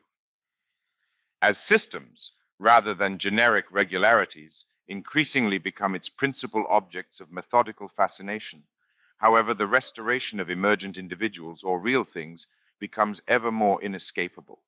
If a refusal of teleology in the name of a radically naturalized teleonomy is considered essential to the preservation of modernity's cultural hygiene, it would perhaps be pedantic to object. Pre-critical teleology, which pretends to grasp the telos as an object, is indeed a fundamental philosophical error. From the critical perspective, there is no real telos beyond the emergent systematicity of the system considered. Goal and spontaneous order are the same. It can thus be noted immediately that metaphysical teleology falls prey to a psychological projection. Rather than an outcome, the end is interpreted as an intention. The neurophilosophical dissolution of the intentional phenomenon is therefore structurally complicit with the critical rigorization of the teleological idea. If there were no real emergent individuals, the sole science with a definite domain would be physics, or more precisely cosmological physics, whose object is given by the universe. It follows, therefore, that many existing scientific disciplinary boundaries have been poorly drawn and subsequently defended proudly on the grounds of an erratic empiricism still associated in fading memory with the overthrow of an arcane medievalism. Of course, it would require bizarre naivety to imagine the natural sciences educable on this point. They, too, have their historical destiny, which is essential or integral on this question. If they were not, through systematic artificial instinct, repulsed by every prospect of concession to teleological thought, they would be something entirely other to what they are. They would have had a different birth, and with birth comes path dependency. Yet, without a critically reduced teleological discipline, scientific objects remain arbitrary. Biology, for instance, is the mock-up for a still virtual science, whose various components are rigorously derivable from the systematic decomposition of a comprehensive terrestrial biosphere studies. Outside this framework, what is life? If not necessarily a disastrously misconceived question, is at the very least vulnerable to gratuitous confusion, insofar as it erases singularity from its object. It is only when the still infant questions of xenobiology are raised that the contours of accessible biological factuality sharpen. Life, as we know it, falls out of a singular sequence of events or singular thing. In all of its complexity, historical and ecological, it elaborates upon an occurrence. Generic biological reality is simply unknown. Only the haziest inferences reach out towards it. It is increasingly recognized, at least enough to be troubling, that life is not a minor afterthought on an already functioning Earth, but an integral part of the planet's evolution and behavior. Over the last few decades, the Gaians have pretty much won the battle. The opposition never actually surrendered or admitted defeat, but mainstream Earth science has dropped its disciplinary shields and joined forces with chemistry, climatology, theoretical biology, and several other ologies, and renamed itself Earth System Science. Teleological framing is the corrective to an always premature universalization. In this way, alone, it is critical.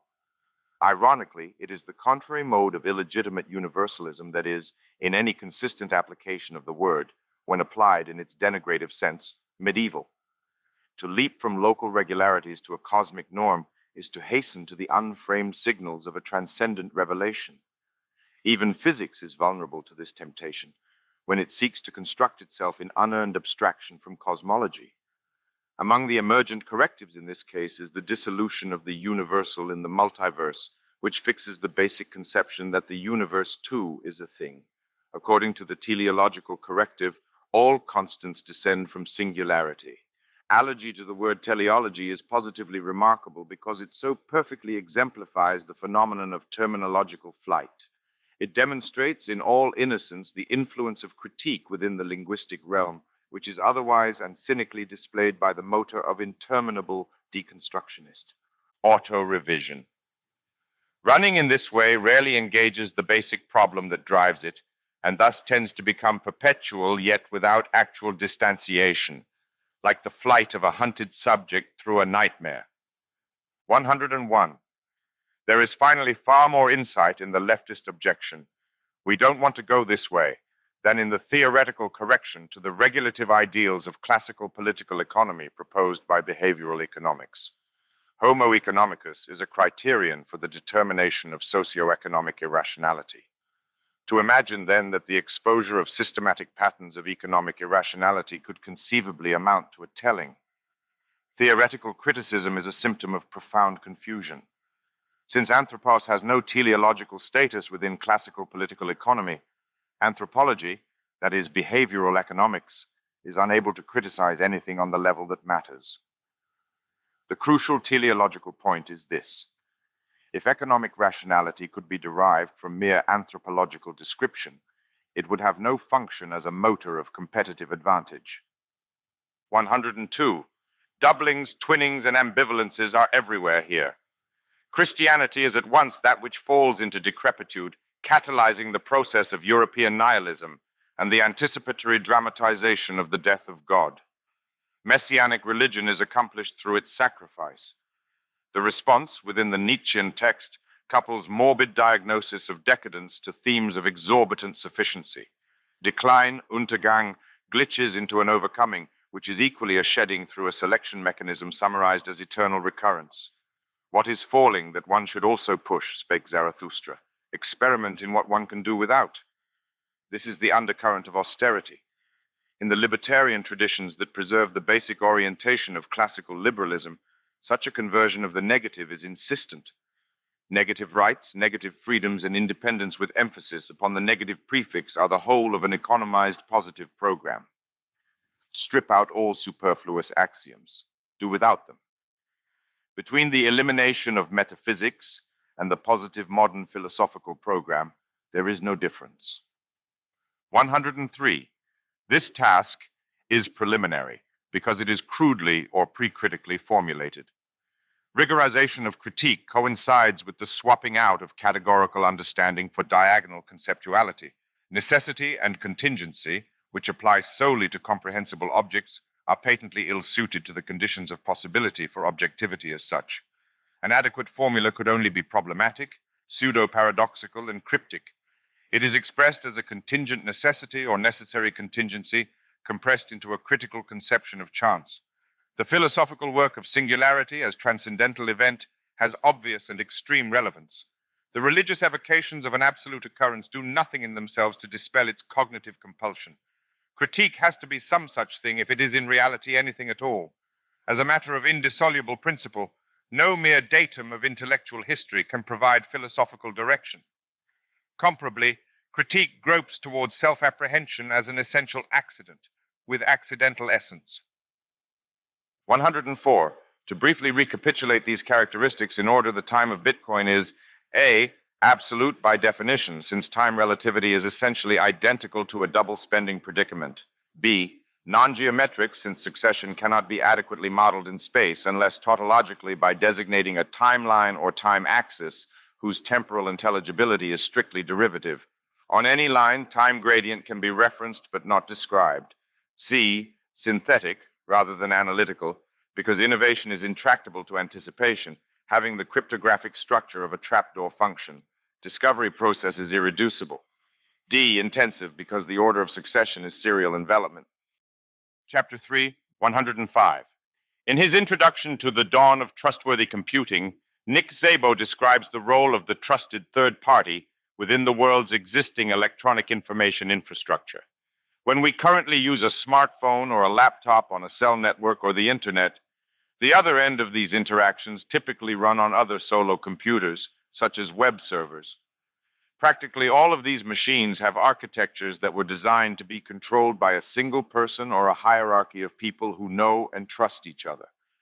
From the point of view of a remote web or app user, these architectures are based on full trust in an unknown root administrator who can control everything that happens on the server. They can read, alter, delete, or block any data on that computer at will. Even data sent encrypted over a network is eventually unencrypted and ends up on a computer controlled in this total way. With current web services, we are fully trusting, in other words, we are fully vulnerable to the computer, or more specifically, the people who have access to that computer, both insiders and hackers, to faithfully execute our orders, secure our payments, and so on. If somebody on the other end wants to ignore or falsify what you've instructed the web server to do, no strong security is stopping them, only fallible and expensive human institutions which often stop at national borders. 106. The influential Rothbardian tradition of libertarianism consistently denounces fractional reserve banking as systematic financial fraudulence, structurally indistinguishable from counterfeiting or fake money production. Within this political economic context, the attempt to differentiate the DSP from a double lending problem, DLP, might easily appear unnecessarily fastidious. 107. The understanding of the market order as a quixotic cause in all its anachronism is captured by the description of Ludwig von Mises as the last knight of liberalism in the title to Jörg Guido Hulsmann's intellectual biography.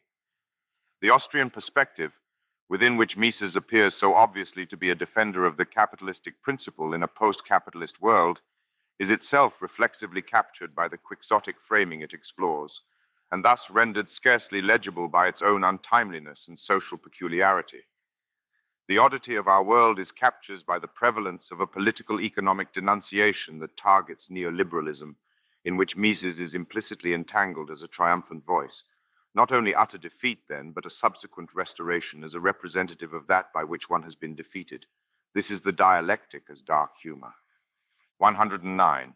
While strictly Moore's law, initially proposed in 1965, concerns only transistor density, it has come to serve as a general proxy for exponential trends in technology, and especially in electronics. The centrality of integrated circuits to the entire infotech ecology ensures that Moore's law, even in its narrowest sense, projects a development curve of huge and expanding scope. In large part due to this, it is a predictive principle that lends itself to abstraction and generalization. Ray Kurzweil's law of accelerating returns, or law, is exemplary in this regard. Under the name of Moore's law, the self-exciting circuit is established as the central model of techonomic process.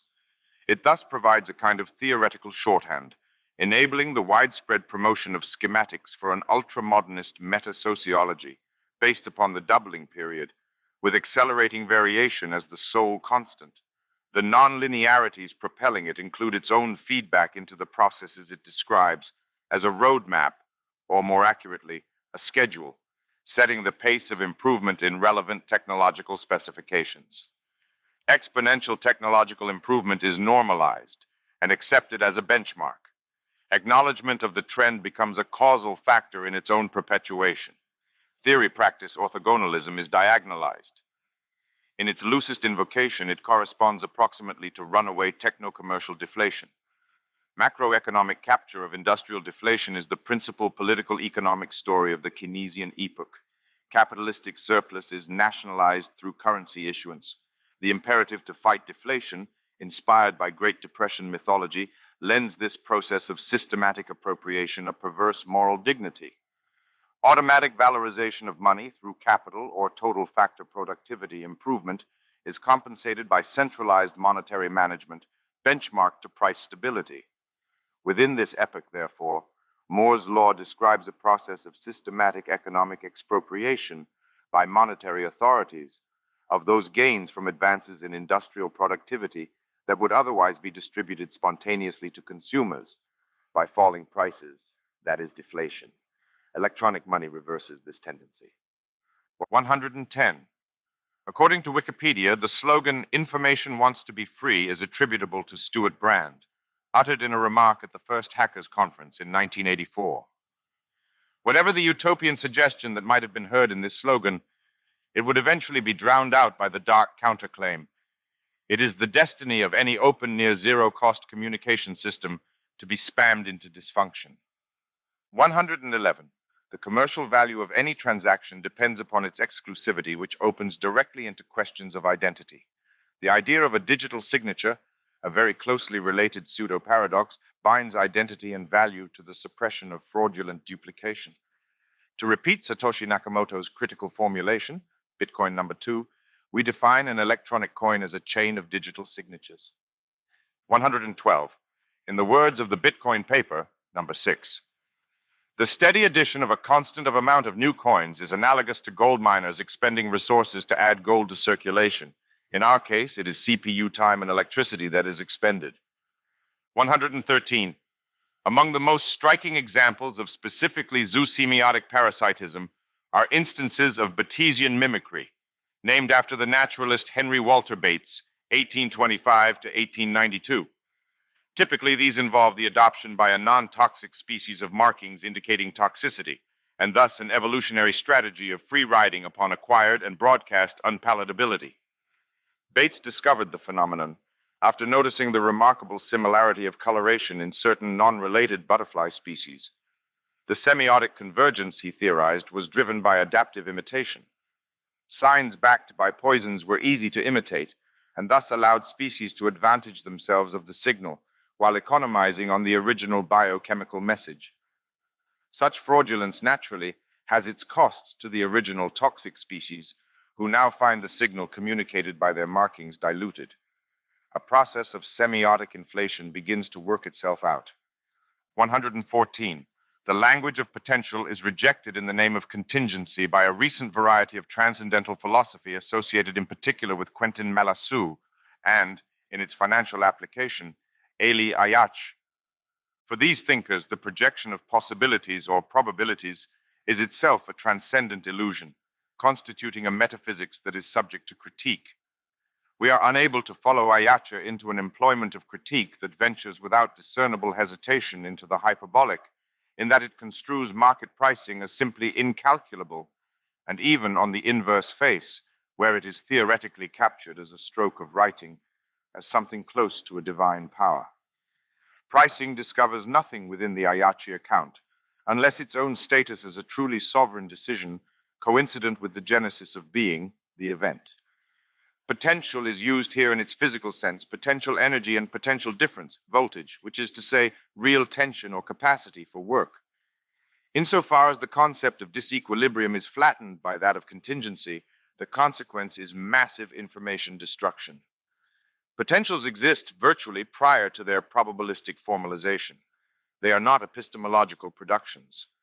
Followers of Eli Ayache, who can be expected to balk at this modal vocabulary, are also unlikely to find their concerns assuaged by the mere assertion that it is only derivatively related to probabilistic models, while primarily referring to something else entirely, namely free energy or productive capability as designated and quantified prior to its actual employment or consumption.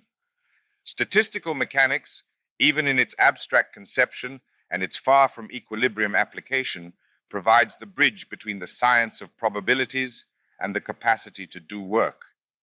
Crudely stated, abstract industrialism is here counterposed to hyperbolic financialism under the post-duplicitous sign of the machine.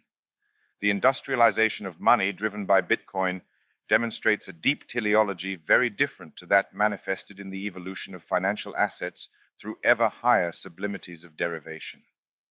115. Just as for Kant, the causal consistency of nature is a matter of transcendental necessity rather than empirical fact, so the absence of double spending on the blockchain follows inevitably from what the blockchain is. To understand the blockchain is already to know, as a matter of transcendental principle, that the DSP is thereby resolved. 116. Adam Back's Hashcash system, 1997, provides the model. The use of a proof-of-work test, earning a Hashcash stamp to eliminate spam by preemptive vetting of costless messages, contributes a solution of equal efficacy against DOS, denial of service attacks. See subsequent discussion in this chapter. 118. A, October 29, 2014, tweet by Balaji S. Srinivasan describes the diagonal succinctly. Bitcoin allows algorithms to act on incentives. 119. That which is settled by the formalization of techno-political compartmentalization is, of course, the great war of religion that inaugurates European and thus global modernity. In a way still stronger than that outlined by Max Weber in his The Protestant Ethic and the Spirit of Capitalism, 1905, self-propelling industrialization coincides with a break from the Catholic civilization of the West, the consolidation of an immanent techonomic principle, growth or positive cybernetic nonlinearity, presupposes a drastic contraction of the sphere of ecclesiastical cultural authority. Capitalism is that by essence which is not answerable to anything beyond itself. Its incremental actualization, therefore, presupposes social fractures from which superordinate moral agency has receded. Among the major civilizations of the world, only Europe, under the impact of Reformation, realized this condition during the early modern period. A broken religion is a basic requirement of modernity, which Protestantism pioneered uniquely. The work of David Landers explores this catalytic dissociation in detail. Modern social institutions thus formalize and entrench a disconnection between what is and should be. Science is freed, in principle, to tell ugly truths. Engineers are freed to devise machines whose purposes the uncontaminated dynamic of capital accumulation alone dictates. Modernization calls for nothing other than this. The division of labor or authority between traditional religious doctrine and modern techno-scientific investigation is philosophically consolidated into the distinct spheres of practical and theoretical reasoning, to employ the Kantian vocabulary, as concretely instantiated in the topical differentiation between the first two critiques. In very recent times, this enduring demarcation is faithfully reproduced, without notable modification, by Stephen Jay Gould's conception of non-overlapping magisteria, NOMA, which divide religion and science, values and facts in the same way, and with the same crypto-political emphasis upon jurisdictions. Given the historical status of this argument as a near-perfect restatement of the original critical settlement, laid down in the final decades of the 18th century, it is surely extraordinary that Kant is nowhere mentioned in Gould's essay. 120. Spam invites a very general definition as the spontaneous expression of digital economics, or near-zero cost communications. The Wikipedia article on email spam makes the point well. Since the expense of the spam is borne mostly by the recipient, it is effectively postage-due advertising. The Internet Society attributes the term to the celebrated Monty Python comedy sketch depicting the widely derided tinned meat as ubiquitous and unavoidable. Estimates of the cost of email spam vary wildly, with the high-end figures reaching over $100 million annually for U.S. businesses alone by the early years of the 21st century. Global spam volume in 2011 is thought to have exceeded 7 trillion messages. The illusion of costlessness is illustrated starkly by the phenomenon of spam through the revelation of an unanticipated trade-off. Whatever is free is abused. If an activity with discernible externalities can be pursued without definite commitment, it tends to produce a tragedy of the commons. See Chapter 3. Microscopic private utilities within a zero-cost matrix generate an explosion of informational pollution. Abundance theories, therefore, have special cause to be intellectually disturbed by the phenomenon. Spam is a toxic cornucopia. 122. Proof of work as a foundation for commercial value echoes a theme that has reverberated through the tradition of political economy. It leads, by scarcely resistible digression, onto an associated track of exceptional historical richness, which is the analysis of value creation as work or labor time. From Smith to Marx, this has been a conceptual commitment that closely coincides with classicism in economic theory. Subsequently, the power of the marginalist and especially Austrian analysis has tended to entirely overshadow the intellectual labors of the objective value theorists, and even to topple them into derision. Marginalism threw its political economic precursors into eclipse due to the evident superiority of its transcendental foundations, even if this articulation of its success found no corresponding acceptance within professionalized economic study. From the critical perspective, the objectification of the subjective negative utility of effort can only appear metaphysical. Its historical supersession in this regard follows predictably from its essential and rigorously intelligible error. It would be unfortunate, nevertheless, if a type of Whig historical triumphalism were to obliterate all understanding of the genuine theoretical insight now entombed with the labor theory of value, or LTV. Most basically, the LTV already incorporates an important critical subjectivist insight. This can be stated in different ways. Conceived in terms of power, it is the recognition that money does not primarily overcode inanimate resources, but rather represents a distributed system of command, though one rendered inconspicuous by its intrinsic exit option. Wealth is bound by exchange equivalences to static assets only because it quantifies a capacity to direct activity. It crystallizes compliance. The normal economic evolution in the direction of services makes this reality explicit from the side of consumption. An analogous subjectivization is recognizable in regards to utility, value. Commercial incentives, including those at work in the labor market, can be theoretically systematized as an economization of effort. The value of a possession is the incarnated advantage of no longer having to struggle to obtain it. The critical reversal here is blatant and crucial. Within the Marxist tradition, it is understood as the disillusioning of a fetishization. It is not the thing, but the difficulty of its acquisition that establishes the foundation of its value. This is an insight, of course, whose foundations were solidly established by the earlier classical economists, Ricardo most notably. The LTV, it can be seen, is a critical relief from naive objectification, even if it is also, in well-understood respects, a perpetuation of it. When pursued in detail, however, whether as a matter of economic theory or industrial practicality, fixing the relation between time and work has proved daunting. Quantification of work on the basis of standard time units exhibits an obvious dependency upon chronometric technology.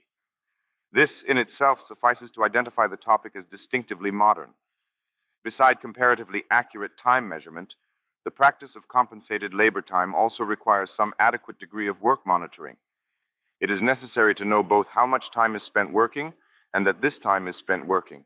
In practice, these requirements have been understood as demands for oversight, regardless of the ideological characteristics of the industrial regime in question.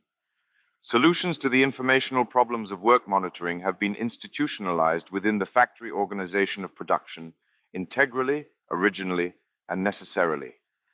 Such systematization of proof of work within an anthropological context reaches its most remarkable expression within the methods of Taylorism, which from a theoretical perspective is only an elaborate social hack. The time and motion analysis required for scientific management is stubbornly intractable to political economic abstraction of a kind sufficient for rigorous conversion into monetary quantities, and no practical advance of conceptual significance has occurred subsequently. Imminent proof of work, despite its supposed manifestation in the commodity as exchange value, eluded both bourgeois political economy and its socialist critics. The production of measurable human labor time has proceeded alongside its theoretical analysis within a semi-parallel, partially interactive historical dynamic. This is investigated within the tradition of Marxist historical sociology by E.P. Thompson in his essay On Time, Work Discipline, and Industrial Capitalism. He is meticulous in noting that a severe restructuring of working habits has been practically inseparable from the relevant changes in the inward notation of time. That theorization has not proceeded in this case from the inside out, is the critical historical materialist insight. Labor time was a distributed experimental piecemeal process before it was a political economic conception. Karl Marx's maxim for socialist compensation to each according to his work achieves an ironic actualization in the Bitcoin reward system, all power to distributed hashing capability. 123. In the words of Nick Szabo, the secret to Bitcoin's success is certainly not its computational efficiency or its scalability in the consumption of resources. Specialized Bitcoin hardware is designed by highly paid experts to perform only one particular function, to repetitively solve a very specific and intentionally very expensive kind of computational puzzle. That puzzle is called a proof of work, because the sole output of the computation is just a proof that the computer did a costly computation. Very smart, but also very wasteful, is the way one exemplary critic describes the proof of work concept. All this computer time is burned to no other purpose. It does no useful work, and there is debate about whether it inherently can't do useful work, and so a lot of money is spent on these lottery tickets. At first, existing computers were used, and the main cost was electricity. Over time, special purpose computers, dedicated processors, or ASICs, became the only effective tools for the mining problem. And now the cost of these special processors is the main cost, and electricity the secondary one. What this means is that the cost of operating Bitcoin is mostly going to the companies selling ASICs, and to a lesser extent the power companies. Resonantly, in mid-January 2014, statistics maintained at blockchain.info showed that ongoing support of Bitcoin operations required a continuous hash rate of around 18 million gigahash per second. During the course of one day, that much hashing power produced 1.5 trillion trial blocks that were generated and rejected by Bitcoin miners looking for one of the magic 144 blocks that would net them 2.2 million USD. Almost all Bitcoin computations do not go towards curing cancer by modeling DNA or to searching for radio signals from ET. Instead, they are totally wasted computations. Cryptocurrency pioneer Wei Dai is emphatic about the importance of teleological purification to efficient proof-of-work schemes. The only conditions are that it must be easy to determine how much computing effort it took to solve the problem, and the solution must otherwise have no value, either practical or intellectual. 125. The Red Queen Dilemma, as formulated by Lewis Carroll in Alice in Wonderland, is that it takes all the running you can do to keep in the same place. Daniel Crowis makes another comparison. When a person upgrades their mining computer, they mine at a faster rate and therefore earn more bitcoins. However, when everyone upgrades, the mining does not become more efficient as a whole. There is only supposed to be one new block every 10 minutes, regardless of how hard the network is working. Instead, the network updates the difficulty to require more stringent conditions for future blocks. All miners may work harder, but none is better off. It is rather like a forest, in which every tree tries to grow as tall as possible so as to capture more light than its fellows, with the end result that most of the solar energy is used to grow long, dead trunks. 126. The doctrine of the univocity of being is derived from Duns Scotus, and passes into modernity by way of its implicit contribution to Spinozistic ontology, as reactivated by Deleuze. It can be formulated in various ways. Most basically, the meaning of being is insensitive to its application, and unaffected by differences of kind. Thus, the being of any being is no different from that of any other. God is not a flake of dandruff and differs very significantly in kind from one, whether the distinction is entertained from a theist or atheist perspective. But the being of God has no difference whatsoever from that of a flake of dandruff, and even if God is held not to exist, the being denied him is the same as that of any existent thing. In other, more Heideggerian words, being is not susceptible to ontic qualification. In its pure conception, therefore, what is said by univocity of being is exactly equivalent to ontological difference. 127. There are three basic ways an altcoin can relate, cladistically, to the Bitcoin blockchain. Competitor currencies, in particular, typically represent a separate lineage, initiated by cloning and minor modification of the Bitcoin protocol. Only slightly more speculatively, which is to say experimentally, they can be produced by hard fork, speciation events, within the blockchain. Within the emerging digital ecology, hard forks can be expected to make an important contribution to basic political economic conceptuality. Perhaps the most interesting possibility, with regards to evolutionary complexity, is provided by the option of attachment as sidechains.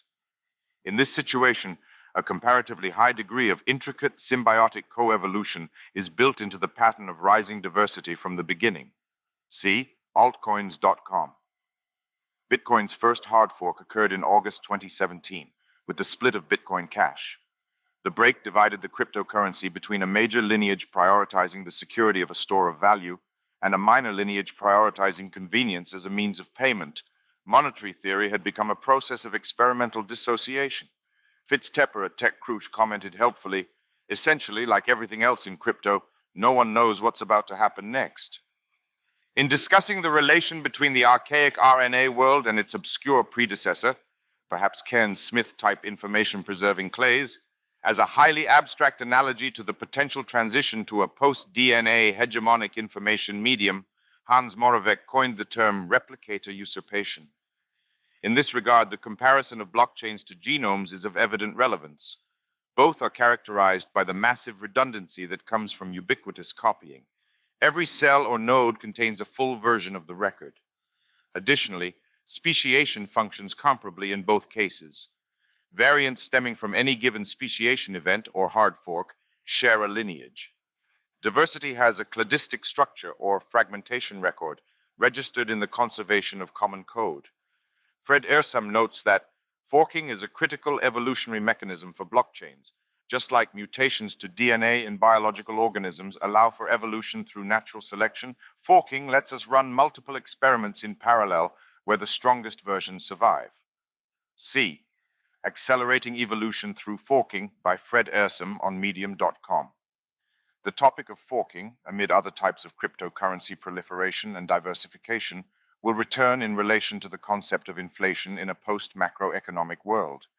The emerging monetary schematics suggest spontaneous, decentralized market regulation of the price of money via the propagation of difference rather than the amplification of the same. Speciation replaces printing as a deflation control.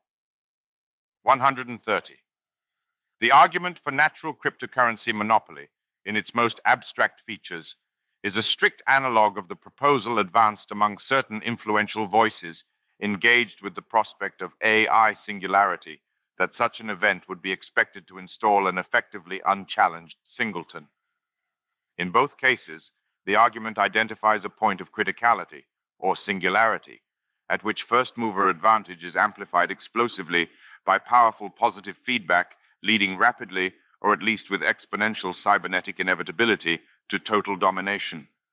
An articulate defense of this idea has been presented by Nick Bostrom in his article, What is a Singleton? 131. Singularity has been an overinvested term, even prior to its inflation by intellectual fashion. In its philosophical usage, it refers to non-generic being. This acceptation has twin lineages within Anglophone and continental traditions, but these converge upon a single conceptual core. Both draw critically upon the Leibnizian principle of the identity of indiscernibles, which proposes that no two things can be different if they're complete, or maximally elaborated logical definitions do not differ in any respect.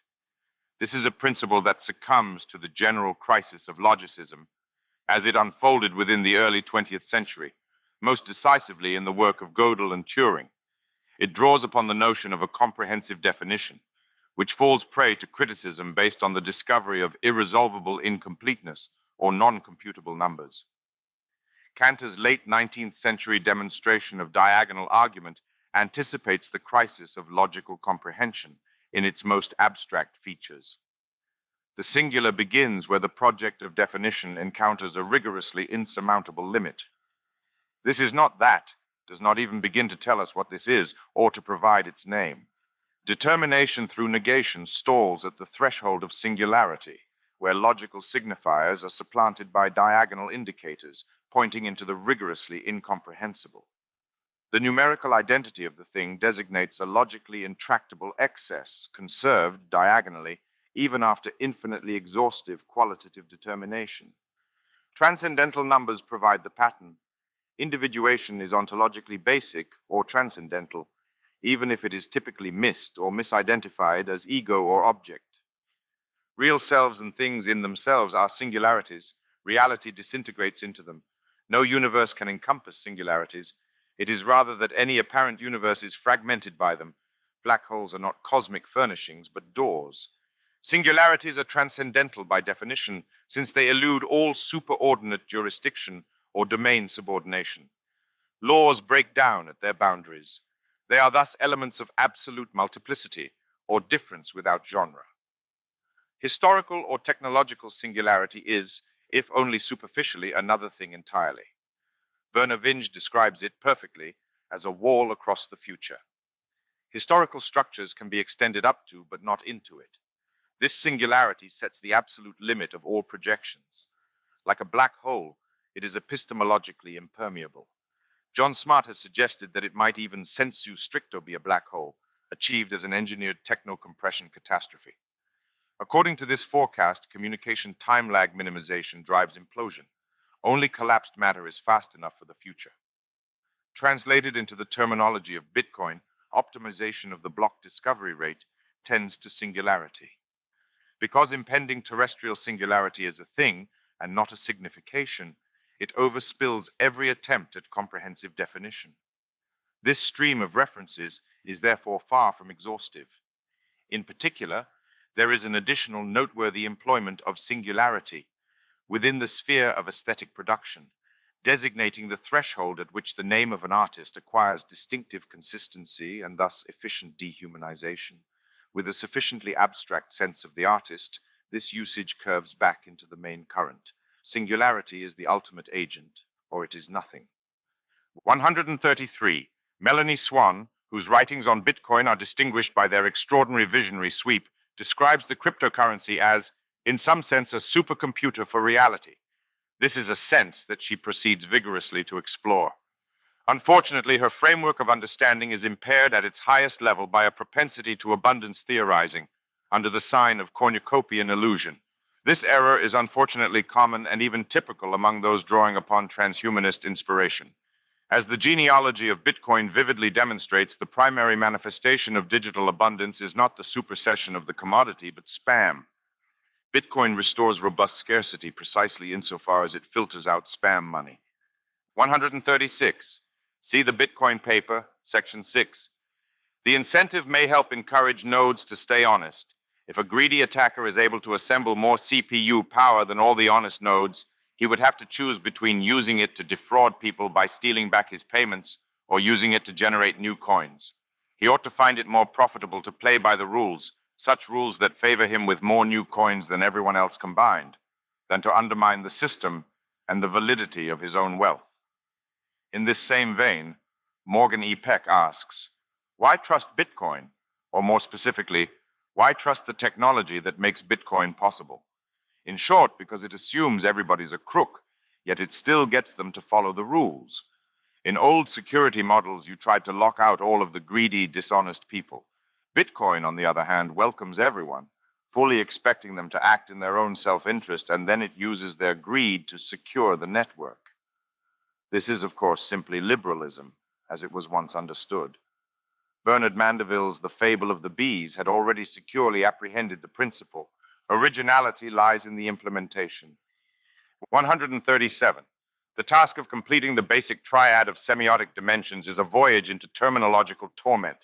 For signs to fold back so far into themselves is an invitation to madness. If commutation is vulnerable to ruinous interference from its dominant mathematical usage, collective buckles under its hyperdensity of ideological associations. To collect is to accumulate. The most primitive money, Nick Szabo suggests, consists of collectibles. Yet a social collective, in its strong ideological sense, reduces property to its 0 degree with the full suppression of exclusive use. To invoke collectivism in the context of monetary semiotics, then, could quite reasonably appear as a gratuitous provocation, only partially excused by the entertainment potential it releases.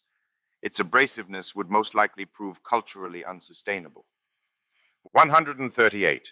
The most firmly established technical determination of the word token is that locked into the logical and philosophical type versus token distinction, which has been adopted into computer science and programming. It distinguishes a type or class of thing from a thing. Wikipedia illustrates the distinction through an unimprovable sentence from Charles Sanders Peirce.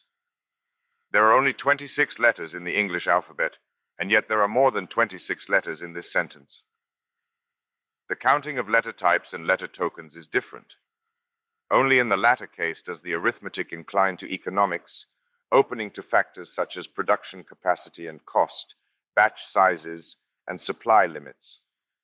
Transition to the economic register occurs via the product prototype and its special, initial, or unique costs.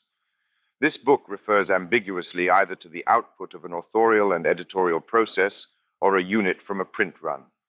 The digital complication of the distinction, or the meaning of an instance and its economics, encompassing the entire conceptual and practical problematic of intellectual property, is in this case especially evident.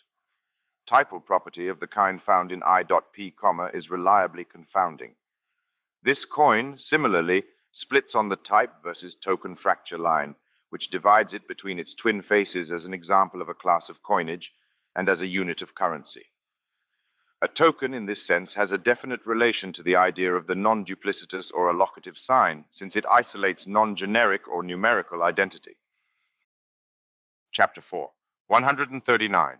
Within the terrestrial biosphere, eusociality is most vividly represented by the Hymenoptera, ants, bees, wasps, and by termites. Unsurprisingly, therefore, the concept has been advanced primarily by entomologists. Suzanne Batra and E.O. Wilson have been particularly significant in advancing the concept based on insect models in both cases. Nevertheless, truly communistic mammals do exist, instantiated by two species of mole rat. As with eusocial insects, mole rat societies are rigidly segmented between fertile and infertile castes, a biological precondition for equilibrium communistic organization. Eusocial species incarnate the solution to a coordination problem.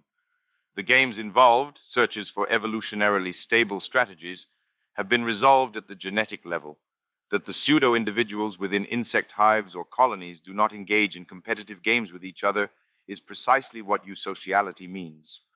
Within merely social species, in contrast, genetics is underdetermining, setting only general parameters for intrasocial cooperative and competitive behavior. The execution of games is delegated to phenotypic performance without access to any collective optimum state or established strategic equilibrium. Such animals thus inherit the plasticity implied by ongoing and uncompletable games, which opens the sphere of culture as a semi-autonomous domain of variation and emergent outcomes. 140. The same set of distinctions between the social, the asocial, and the eusocial is invoked by James A. Donald in his path-breaking study on the foundations of natural law, the essay, Natural Law and Natural Rights. The tripartite distinction echoes Aristotle's classical statement from the Politics. Man is by nature a social animal. An individual who is unsocial naturally and not accidentally is either beneath our notice or more than human. Society is something that precedes the individual. Anyone who either cannot lead the common life or is so self-sufficient as not to need to, and therefore does not partake of society, is either a beast or a god. 141. We can say more precisely that any game overseen by an external referee is embedded within a greater game, perhaps recursively, until reaching the transcendental plane which isn't subject to adjudication by anything beyond itself. 142. The ubiquity of the PD coordination model does not escape Venkatesh Rao, who observes, the well-known iterated prisoner's dilemma, IPD model, is sometimes called the E. coli of social science research. In the words of Simon DeDeo, as a tool for the mathematical study of human behavior, PD is the equivalent of Galileo's inclined plane or Gregor Mendel's P-plants. 143. Garrett Hardin's The Tragedy of the Commons, 1968, first coined the term that now seems so indispensable. Despite its compelling simplicity, there is little sign of subsequent intellectual convergence upon what this model of overexploitation through coordination failure implies. At the political level, socialists and libertarians equally find their analyses and prescriptions supported by it. An ideological meta-tragedy has thus confirmed its insight in the very process of failing to draw common conclusions from it. 144. Radical coordination failure in biological systems is epitomized by the parasite that kills its host. Despite the difficulty of evaluating deep historical evidence under natural conditions in which extinction is the fate of approximately all species, it nevertheless seems reasonable to interpret this extreme pessimal equilibrium as the exceptional case. It is widely recognized that diseases tend to decline in malignancy over time, as self-destructively extravagant forms of parasitism are weeded from the biological record. Epistemological and ontological selection effects here converge, as the phenomenon of coordination failure is edited from the realm of evidence. That we will tend to see what works is Darwinism itself. As with the tragedy of the commons, parasitical relations, enveloping every kind of predator-prey interaction, are vulnerable to overexploitation failures.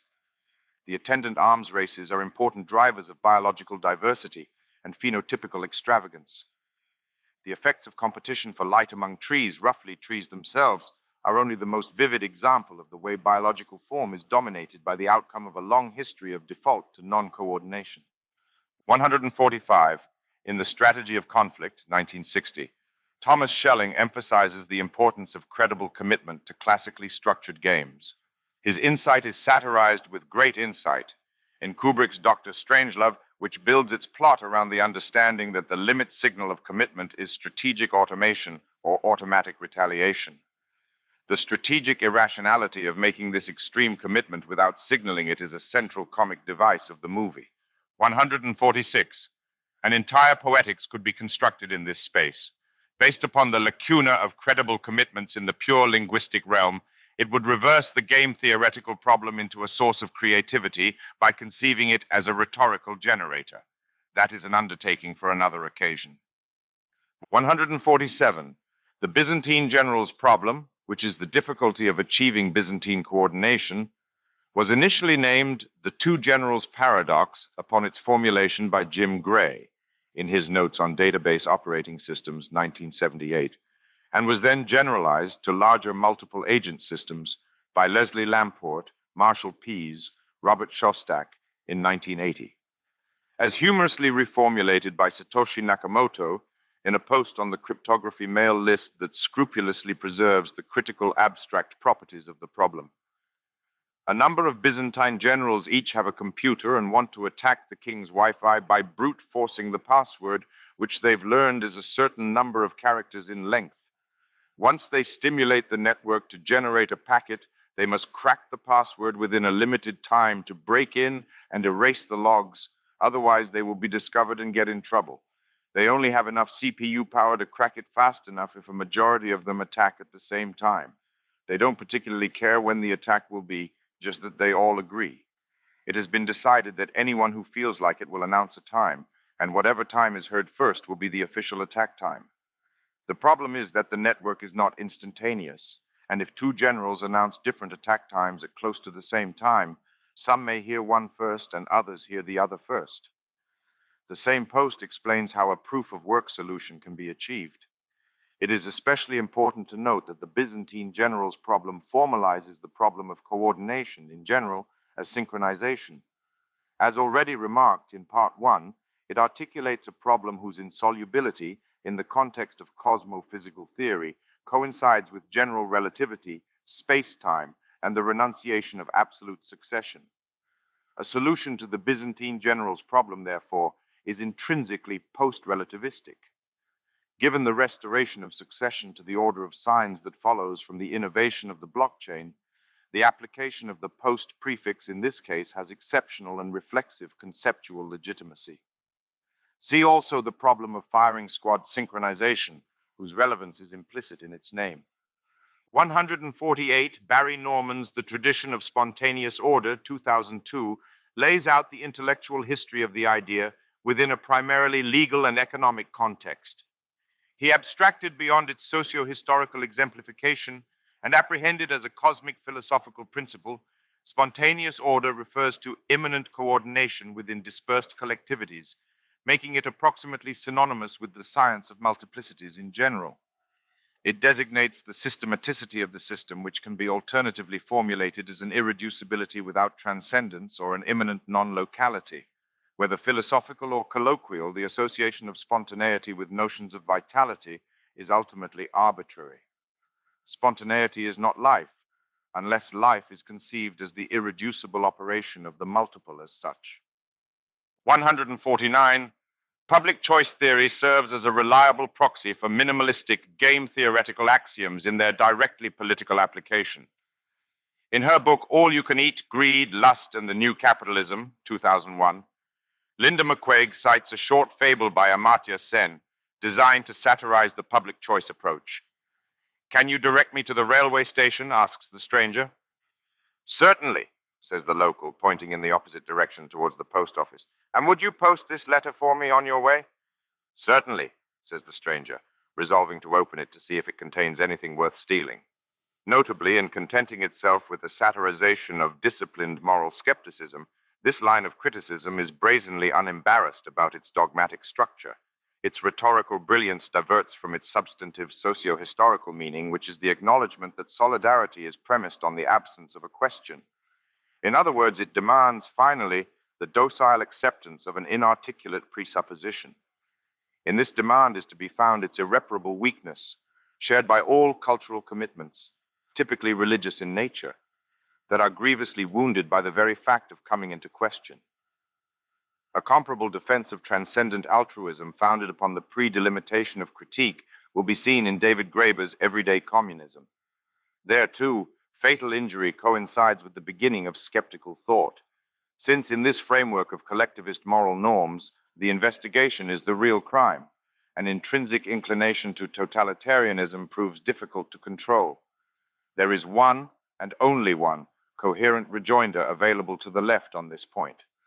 The table has to be reversed in order for autonomous individuated agency to occupy the role of the explanandum, with its production and reproduction within the collectivity determined as the critical problem. Naturally, the production of individuation within complex adaptive systems would not satisfy this demand, since the presupposition of any such analysis is uncoordinated multiplicity. The left is compelled to maintain that war is not the father of all. It is darkly amusing, then, that we continue to argue about it. 150. In Smith's most widely cited words taken from The Wealth of Nations, the repudiation of assumed altruism is explicit. It is not from the benevolence of the butcher, the brewer, or the baker that we expect our dinner, but from their regard to their own self-interest. We address ourselves not to their humanity, but to their self-love, and never talk to them of our own necessities, but of their advantages. It is only through this theoretical self-restraint that the emergence of social cooperation is critically explained, rather than dogmatically asserted. It is important to note, however, that the recognition of the problem is not in itself a solution. The solution is not a philosophical reservation, but a machine. In Smith's case, of course, it is the market mechanism, understood as a catalactic generator or engine of spontaneous order, that represents the general, abstract form of social solutions to novel coordination problems in a way that remains mainstream within economics up to the present day. When grasped within this framework, it is at least tempting, if perhaps not strictly compelling, to suggest that any purported successor to the market, capable of usurping the role of the market, could only itself be a new iteration of the market. The most prevalent contemporary radical left alternative requires that coordination problems, rather than being solved, are instead terminally dispelled.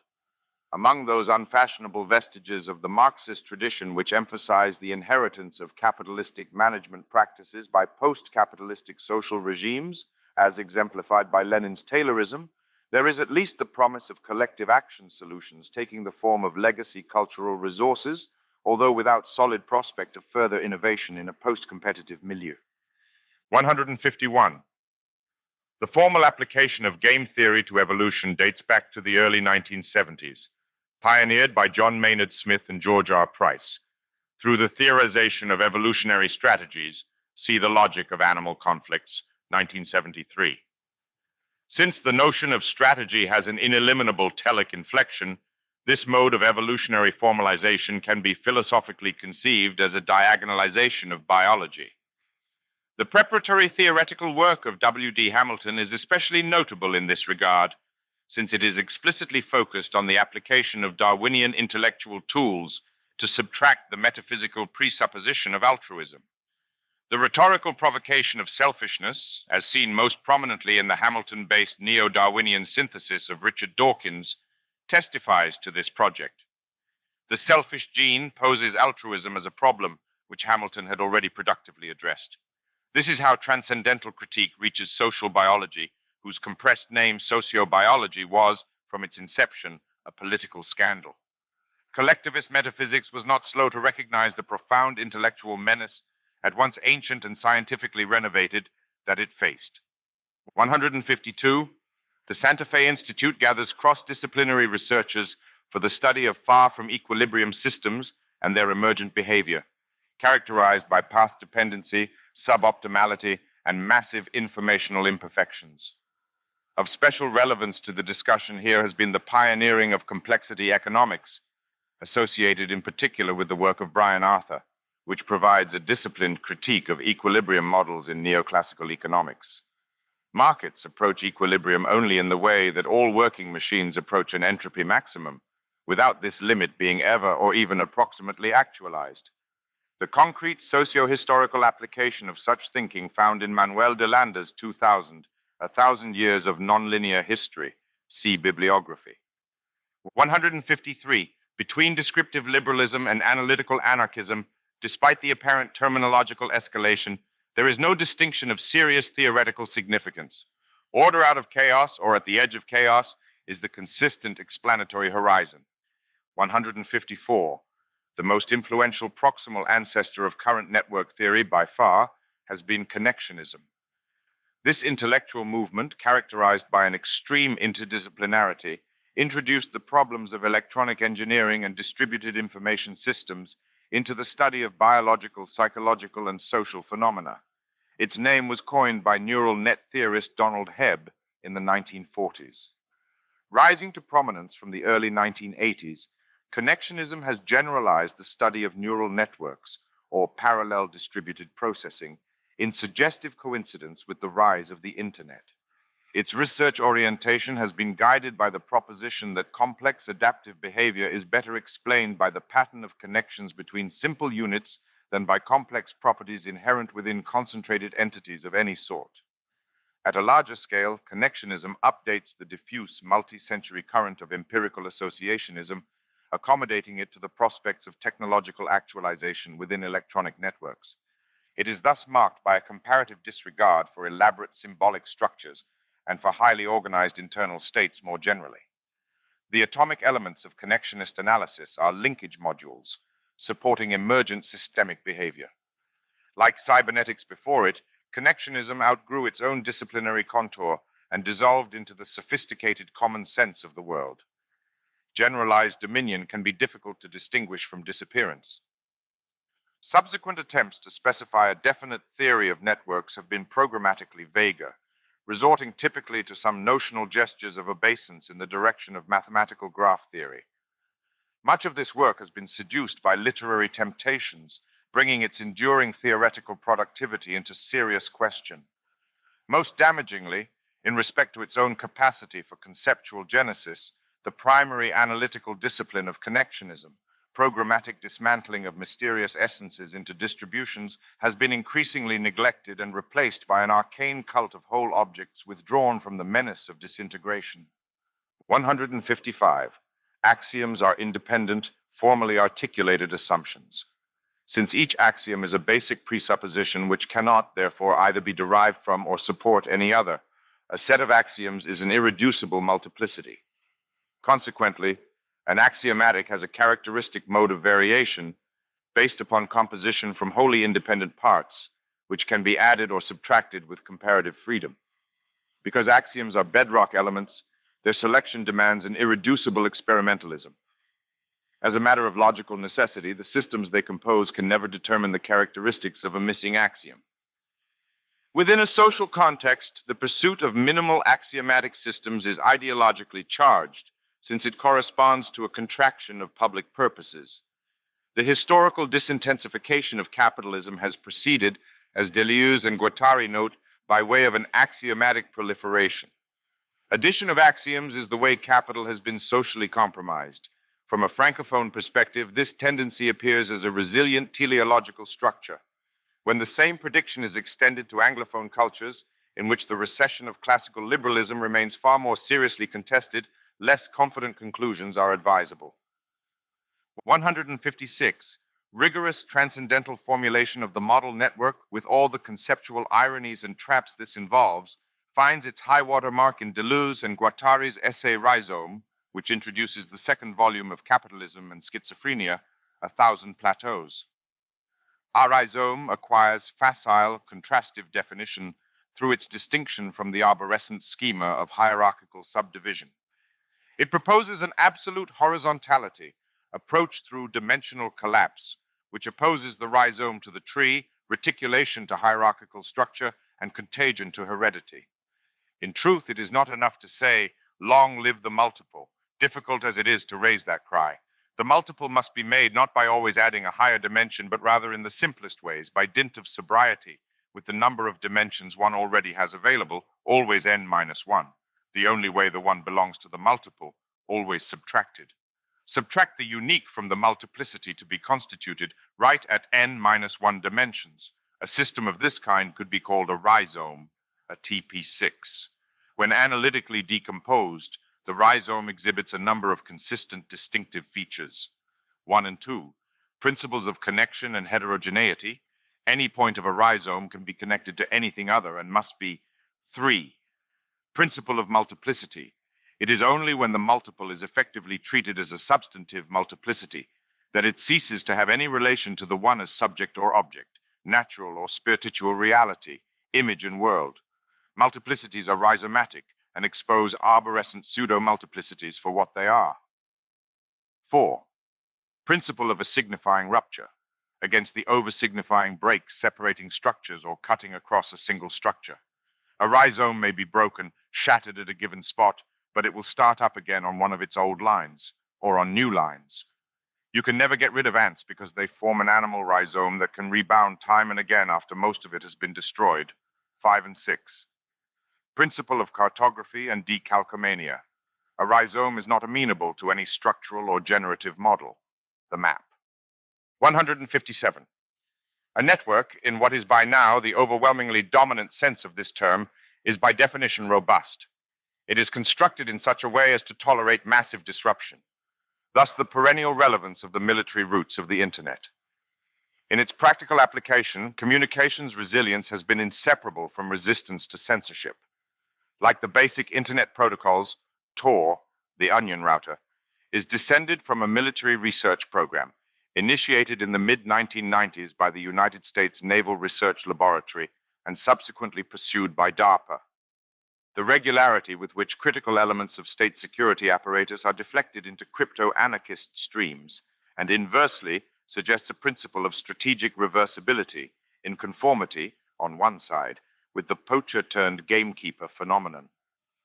Given the prominence of treachery within all rigorously constructed games, it should not be surprising to encounter this extreme fluidity of partisan identities in which allies and enemies switch positions.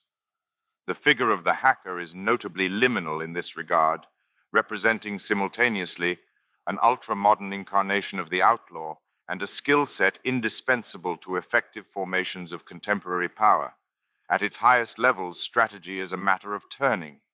This is the diplomacy intrinsic to strategy and thus to war, once the latter is liberated from the straitjacket of its political or Clausewitzian determination and released into a conceptual space bounded only by a transcendental horizon. Friend and foe are defined within the great game rather than outside by its transcendent political frame. There can be no assumed parties at the transcendental level of the game, where not only every alignment but any constitution of agency is itself a move. Agencies are pieces, consequent to strategic decisions. However tempting it might be to dismiss such considerations as arcane, they are already being condensed by commercial crypto systems as practical problems. In regards to their legal form, modern business corporations have been synthetic agencies for well over a century. In the emerging epoch of digital autonomous organizations, DAOs, whose economic and military implications are yet scarcely glimpsed, this status advances from a matter of legal definition to one of software implementation. It consummates the historical triumph of code. At the end, as invisibly from the beginning, the transcendental subject is fully imminent to a plane of strategic production. 158. A transcendental strategic landscape, constituted by an absence of transcendent legality, corresponds to the concrete problem of anarchism. In the sense this term is understood by realist international relations theory, IRT, and realist strategic analyses more widely. That is to say, it poses issues of security without any possibility of appeal to superordinate authorities or authoritative referees. Hobbesian political theory, in which the war of all against all is exposed by a secular death of God, establishes itself upon a negative foundation. Leviathan begins from that which cannot be relied upon. Whether domestically or internationally, the transcendental, that is, ultimate theater in which powers meet, is defined by the subtraction of any original commanding unity. Security is thus theoretically constituted as a problem, corresponding to a primordial lacuna. Since it is not given, it has to be positively produced, and it is in the identification of this practical conundrum that IRT isolates its proper object of study. On the Internet, as in the international arena, it is only upon such a cleared immanent plane that a true game can take place. It cannot be sufficiently stressed that the conflictual field is not, as its critics have over the centuries necessarily insisted, a positive presupposition, but rather a mere default, assuming only original diversity under the conditions of an absent integral authority.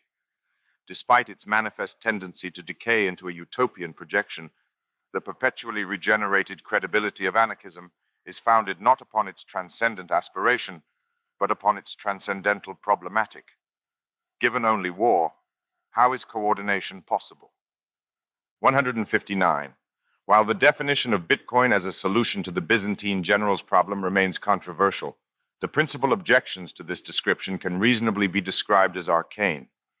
As Oleg Andreev notes in a brief but valuable discussion of the proof-of-work solution, any actual production of communications integrity is compromised in its logical purity by practical limits, bounded by cryptographic intractability. In other words, precisely because it is transcendental, Nakamoto consensus cannot be transcended even by its own proof. The limit is set by the working machine. This is a matter of extreme generality. While persistently and even essentially tempted by Platonism as a heuristic, mathematical procedures require instantiations which are transcended only in conceptual principle, which is to say, hypostatically, through appeal to transcendent grounds whose authority is purely ceremonial. Compelling demonstration already returns the problem to the machine and its real potentials for effective execution. Operationalizations are not in reality superseded or subordinated, but only, at most, and typically bracketed or abbreviated, and thus again in reality assumed. The credibility of the idea refers to potential demonstration. The keystone of proof says nothing else. Untested trust is an oxymoron. It would be a grave error, though an all too common one, to seek an epistemological demotion of credibility to the psychological category of mere opinion while admitting this. Credibility is basic. Without it, no truth has been earned. This is the meaning of deduction in its critical and realistic sense. What lies beyond is metaphysics enthroned upon arbitrary assertion. Irrespective of any extravagantly promised protections, there is no confidence, no security to be derived from that. However much Bitcoin has to appear as an idea, therefore, it is irreducible to one. It cannot be expected that this stubborn factuality is susceptible to comprehensive dissolution into the form of the concept, still less that it will be fully factored into a security analysis. On the contrary, realism predicts its chronic idealization, that is, misidentification. In this respect, philosophy is a security hole, proposing answers in place of solutions or dispelling threats only in ideality, if not in its institutional form, a particularly serious one. Since insecurity has no adequate idea, it cannot be speculatively resolved. This point of elementary realism calibrates the appropriate level for confidence in philosophy, and does so in actuality, not only in principle. Philosophy is not seriously entrusted with keeping anything safe. Its invitation to live dangerously is, in this respect, a sensible concession to the inevitable. The untested, or still worse, untestable model need not be about danger to be dangerous. Armchairs are places where things can go wrong without limit. The Byzantine generals do not secure themselves through a speculative philosophy, but through a robust procedure. Did they have a good plan before testing it? It could at most only appear so. Security concerns only risk, which is never merely a conceptual possibility, but always a matter of discovery. The fact that Bitcoin appears to be a sound idea is not finally separable from its concretely elaborated existence as the most rigorously tested trust mechanism in the history of the Earth. Ian Grigg argues that the classic coordination problem has been displaced into the far more protean quandaries of a dynamic membership set. Critical Bitcoin security challenges, most specifically that of the Sybil attack based upon identity proliferation, entirely exceed the horizon of the BGP. If Bitcoin solved the Byzantine generals' problem, it did it by shifting the goalposts. 160. A machine with integral incentives necessarily combines formal or formalizable and informal elements. To a still imperfect approximation, but with definite teleological inclination, Bitcoin is politically closed while commercially and industrially open. In this respect, it echoes and even escalates the ideal of the arch-liberal capitalist social order. The mining objective is exactly specified. The criterion for mining success, compensated automatically in bitcoins, is a hash of the current problem block whose nonce begins with a definite number of zeros, a figure adjusted for difficulty. Despite this extreme formality, the mining procedure involves both chance and, more importantly, innovation. Bitcoin hashing is formally constrained to trial and error methods with probabilistic outcome. In the words of the Bitcoin Wiki, the probability of calculating a hash that starts with many zeros is very low, therefore many attempts must be made. Everything beyond the product specifications, the puzzle solution, is left open. In particular, the production techniques are left undetermined and thus open to industrial innovation. Similarly, and even more markedly, the commercial opportunities opened by the protocol are uncircumscribed. The value of the Bitcoin currency in the broadest sense is settled dynamically outside the blockchain through a radically decentralized and uncomputably complex dynamic of exchange. The exchange process catallaxy is the computation. The protocol sets the total stock of Bitcoins without predetermining their distribution between agents or price when denominated in any other financial medium. The value of the currency cannot be derived from the rules determining its quantity. It is synthetic. Bitcoin's productivity lies in what it leaves open, even as its integrity is secured by what it closes. 161. Self-binding is a classical problem, epitomized by the strategy adopted by Odysseus in his passage past the Sirens. Anticipating an irresistible seduction, he commits to a decision which he then, by crude socio-technical means, renders irreversible. Within game theory, the same problem is a central preoccupation. It is admirably summarized by Scott Alexander. It sounds weird to insist on a right to waive your rights. Isn't that more of an anti-right, so to speak? But read your Schelling. In multiplayer games, the ability to limit your options can provide a decisive advantage. If you're playing chicken, the winning strategy is to conspicuously break your steering wheel so your opponent knows you can't turn even if you want to.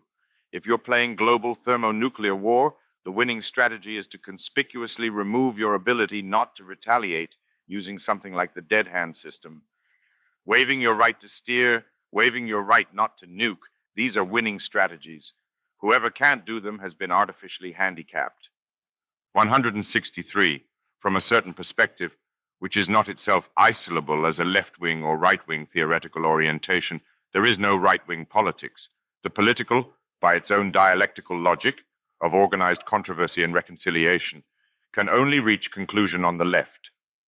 Insofar as social process conforms to a structure of argumentation, its sinister destination is assured originarily, as the left Hegelians were the first to distinctively, if only implicitly, and not, of course, at all uncontroversially comprehend.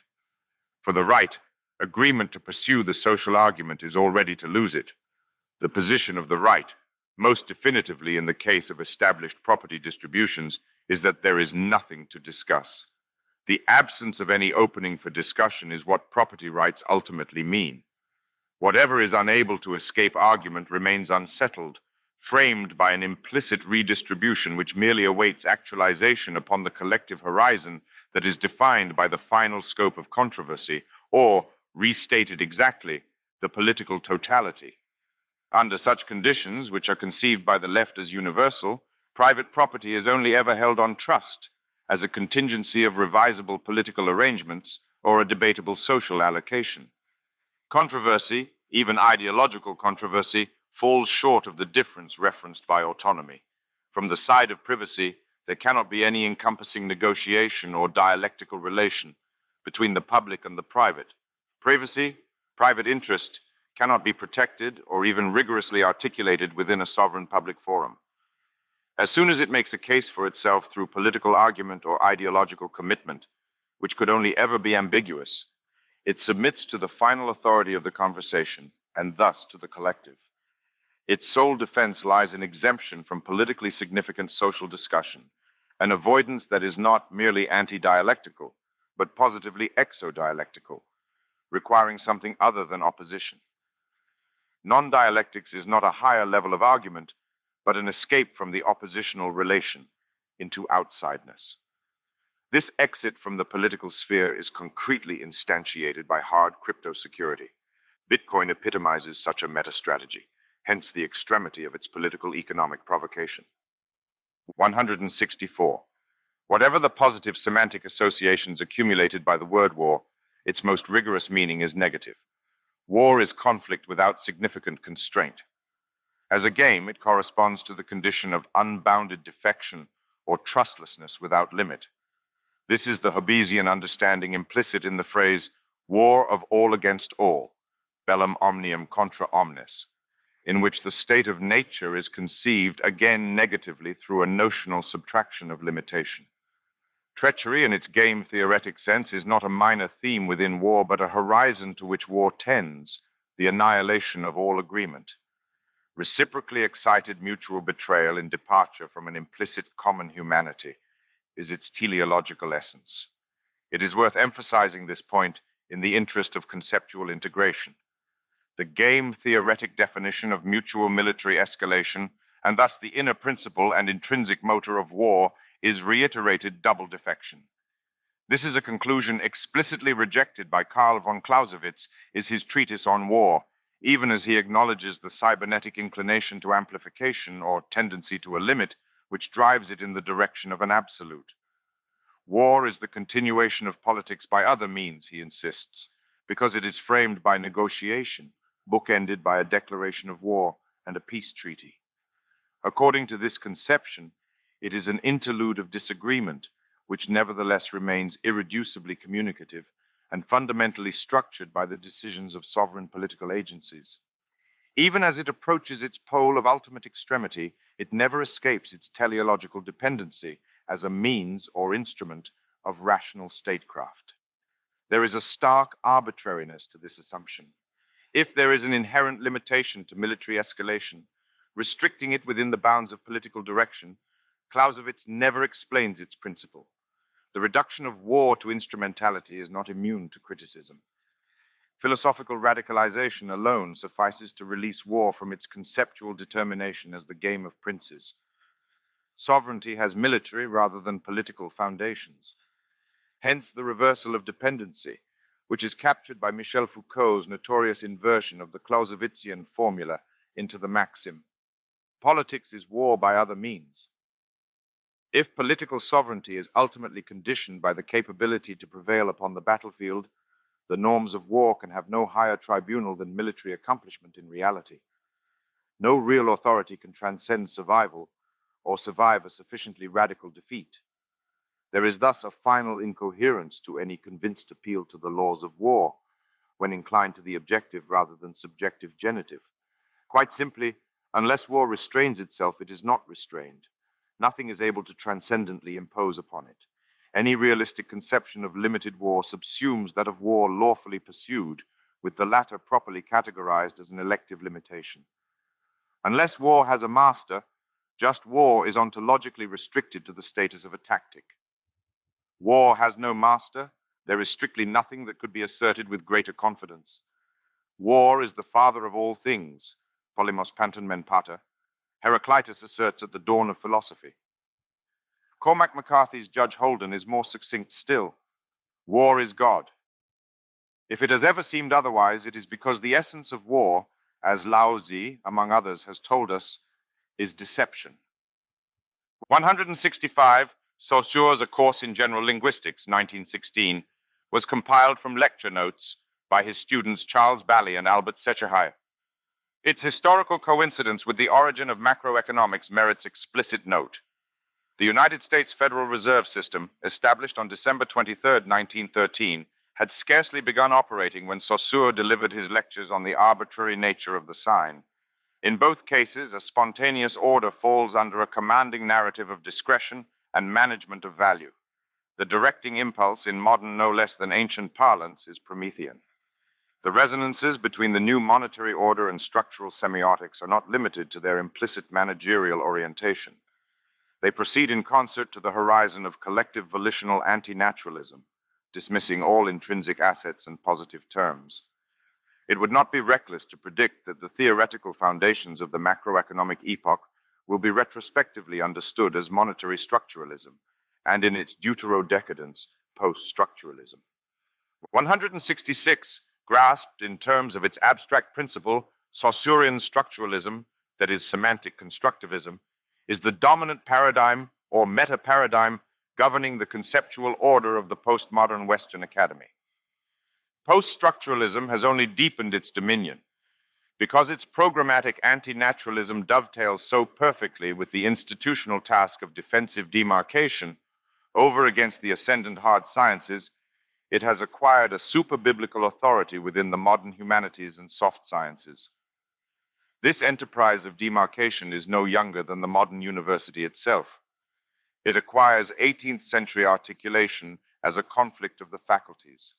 The extraordinary importance of structuralism as a cultural influence thus descends from its implicit status as a vulgarization of transcendental philosophy, facilitating the general application of critique across the entire domain of humanistic study.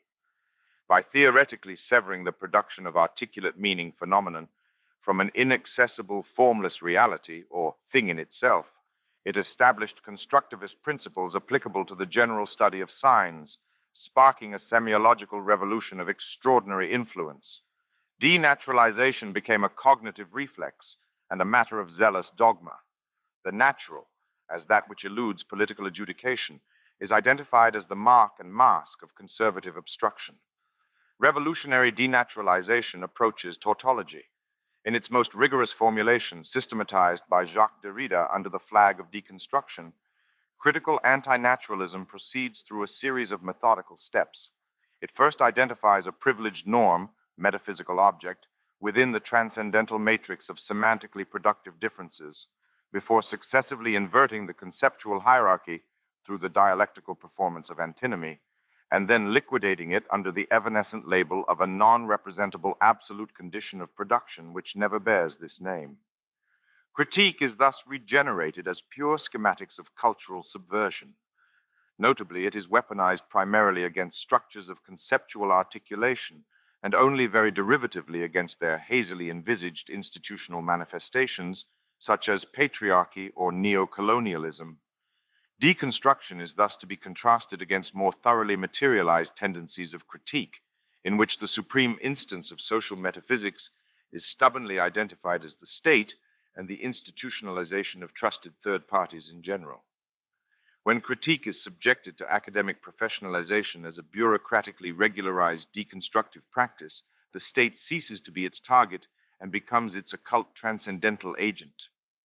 Fortunately, the subordination of critique to the agenda of what Schopenhauer describes bitingly as university philosophy has been far from complete and increasingly looks uncompletable. As it advances, it incentivizes root-arounds. This opportunity has already begun to be seized. 167. The arbitrary nature of the sign is treated at once as a sacred and scientific principle by the descendants of the structuralist revolution. The idea is, however, properly understood as a dogma. It is not argued, but assumed. The most firmly grounded line of criticism is directed towards the hyperbolic formalism it exemplifies. In dissent, it might be noted that the phonic and graphic materials employed for linguistic encoding are no more arbitrary than comparable monetary media. As we have seen, there has been nothing arbitrary about the selection of precious metals as money. Rather, they were advantaged by definite, positive, non-formal qualities. Linguistic signs are no different in this abstract respect. For instance, they need to be compact, memorable, and executable, as well as distinctive. They are often positively suggestive in ways partially captured by the overstressed term onomatopoeia. Much basic vocabulary seems to be genetically promoted, that is, to some remarkable degree innate. Stutter stutters. Slithering is self-decoding. The non-arbitrariness of the sign is typical. Nothing much beyond ideological convenience says otherwise. Structuralist methods, then, are not discoveries, but motivated impositions. They suppress positive terms as a matter of principle. Obdurate substantiality of the semiotic medium is frictional. It offers impedance. It gets in the way of something. The anti-structuralist criticism is thus drawn into a more symptomatological mode of suspicion as soon as it is asked, what is being obstructed? What is the plan? Social construction is the discursive complement to fiat currency. In both cases, The politicization of values is untethered from natural constraint, with all reference of the former to the latter denounced as pre-critical error. What the figure of the gold bug is to the Keynesian financial establishment, the naturalist is to the social constructivist critic. In each case, there is a supposed fetishization of a barbarous relic, eclipsing a process of collective cultural institutional fabrication. Within the overtly dominant strand of the critical tradition, what occurs is a definite triumph of the will. The thing in itself is implicitly identified as practical substance, manifesting the world out of mass volition. Contextualized in this way, all objectivity is cast as essentially modifiable, in accordance with political decision. Nature is denounced as the mystified representation of alienated collective desire. This is sheer Schopenhauer, in an ironical communistic configuration. The deep structure of critique has pre-programmed it by setting the topic for a multi-century project of institutional absorption, whether conceived as a process of statist Hegelian formation applied to critical Schopenhauerian matter, or as a political institutional interiorization of the thing in itself. There are, however, definite indications that the zenith of this assimilation process has passed, among which the emergence of Bitcoin entirely outside it is exceptionally striking. The dissolution of precious metals into a bureaucratic apparatus of macroeconomic expertise was not supposed to end this way, with technosynthetic money bypassing the state and its orbital institutions. The conversion of money into a tool of centralized social administration led to another money. We need a better barbarous relic, the crypto-anarchist whispers had long insinuated, but they had been pitched down below the threshold of public audibility. According to all accredited perception, improvement had been heading in an entirely different direction. That is why Bitcoin performs at once a capitalist comedy and a socialist tragedy, attained through a surprising reversal of apparently settled fortune. The mediation of naturalism through traditional cultural institutions can expect similar or more generalized relegation. Decentralized commercial genomics would be one relevant field to watch. 169. How did we get from the academy to the economy? It might be asked. The social function of academically credentialized expertise does that when it operates within an institutional context of super-economic oversight. Once again, in the great scheme, macroeconomics is the bridge.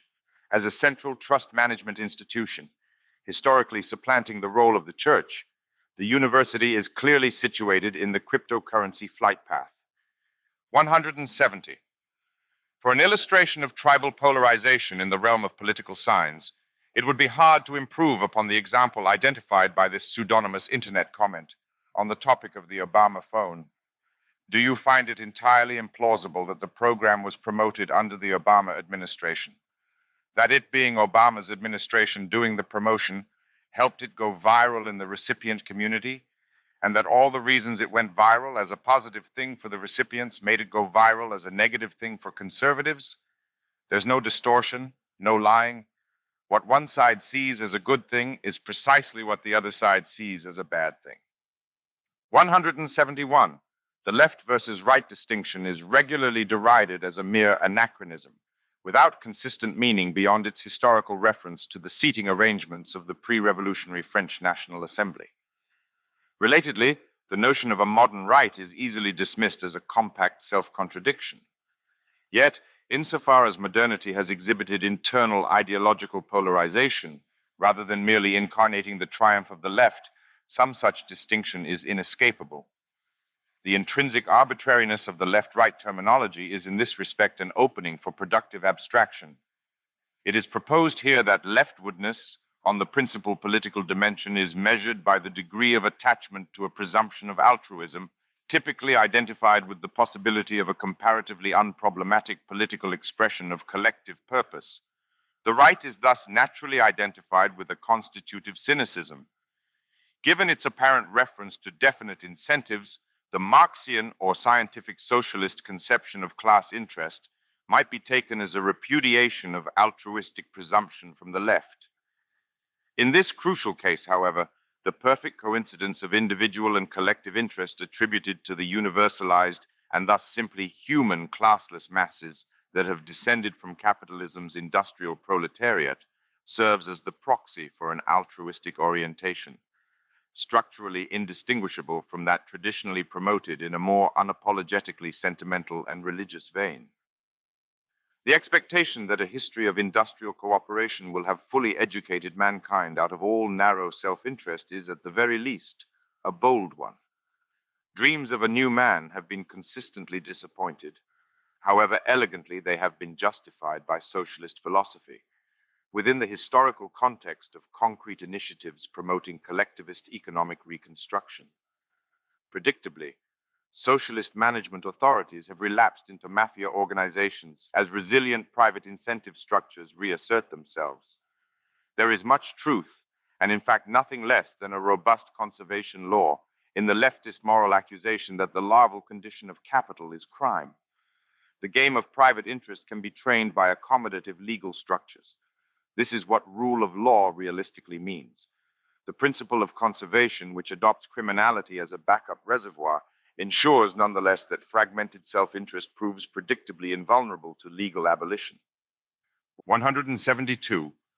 The Phase is an adaptation from Frank Herbert's science fiction novel Dune, in which the Bene Gesserit say, "Fear is the mind killer." The core text at Less Wrong, written by Eliezer Yudkowsky, begins, "People go funny in the head when talking about politics. The evolutionary reasons for this are so obvious as to be worth belaboring. In the ancestral environment, politics was a matter of life and death, and sex and wealth and allies and reputation. When today you get into an argument about whether we ought to raise the minimum wage, you're executing adaptations for an ancestral environment where being on the wrong side of the argument could get you killed. Being on the right side of the argument could let you kill your hated rival." As the discussion thread to this post soon demonstrates, the denigration of partisan signaling is itself readily dismissed as partisan semiotic maneuvering at a meta level, perhaps an attempted pacification of language in the covert interest of the status quo. The politics of depoliticization is not aufgehoben. There is no shortcut leading off the long road. Depoliticization requires machinery. 173. When modernity is apprehended under the aspect of political history, it exhibits a tendency to the limit, at which point honest public pronouncement is a transcendental impossibility. This is widely and cynically recognized. Nobody describing a discussion as having become political is thereby suggesting that its commitment to principles of epistemic rigor have been deepened. Politicized science, for instance, is quite simply no longer science, and this is exactly the sense in which the expression is used. Whether epistemological or even merely administrative, the political process is strictly indifferent to effective performance, unless this is itself folded into a calculation of partisan advantage. What use is truth or competence to us?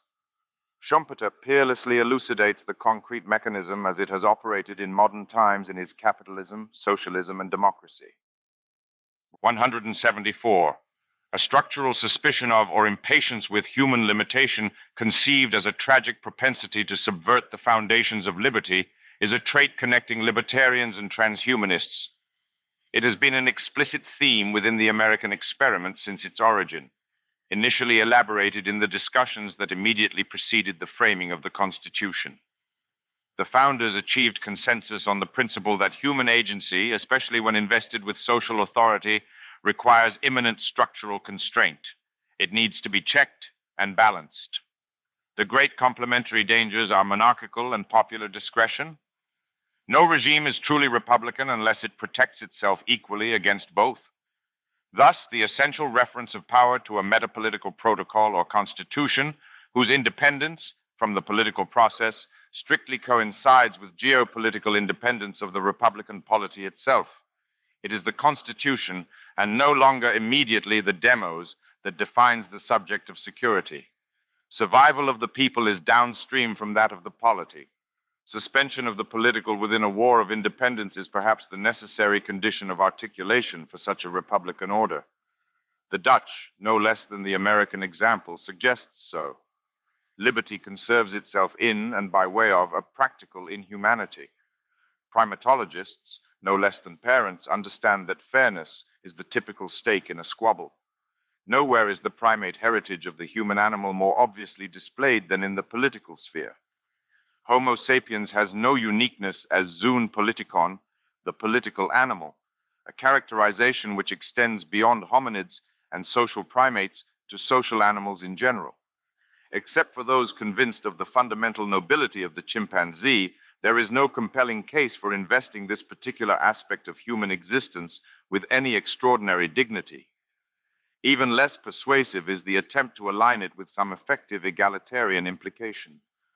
Machiavellian incompetence is no less socially disabling than its commercial or industrial counterparts, however strongly attached intellectuals may be, typically, to the contrary hypothesis. Taking games into the wild tends only to sharpen their consequences. It is only within the squabble that the squabble over fairness could appear neutrally leveling. Rather, to the extent that it sorts hierarchically, it is by the criterion of competence at squabbling, which is to say, by political talent. Admiration for political talent is, at least implicitly, the essential characteristic of the left, and the enemies of the left themselves become leftist to the extent that they emulate it. There is no leftist hero in the entire history of the world who was not a political leader. Beside musicians, it is only the Machiavellian manipulator who makes it onto student T-shirts.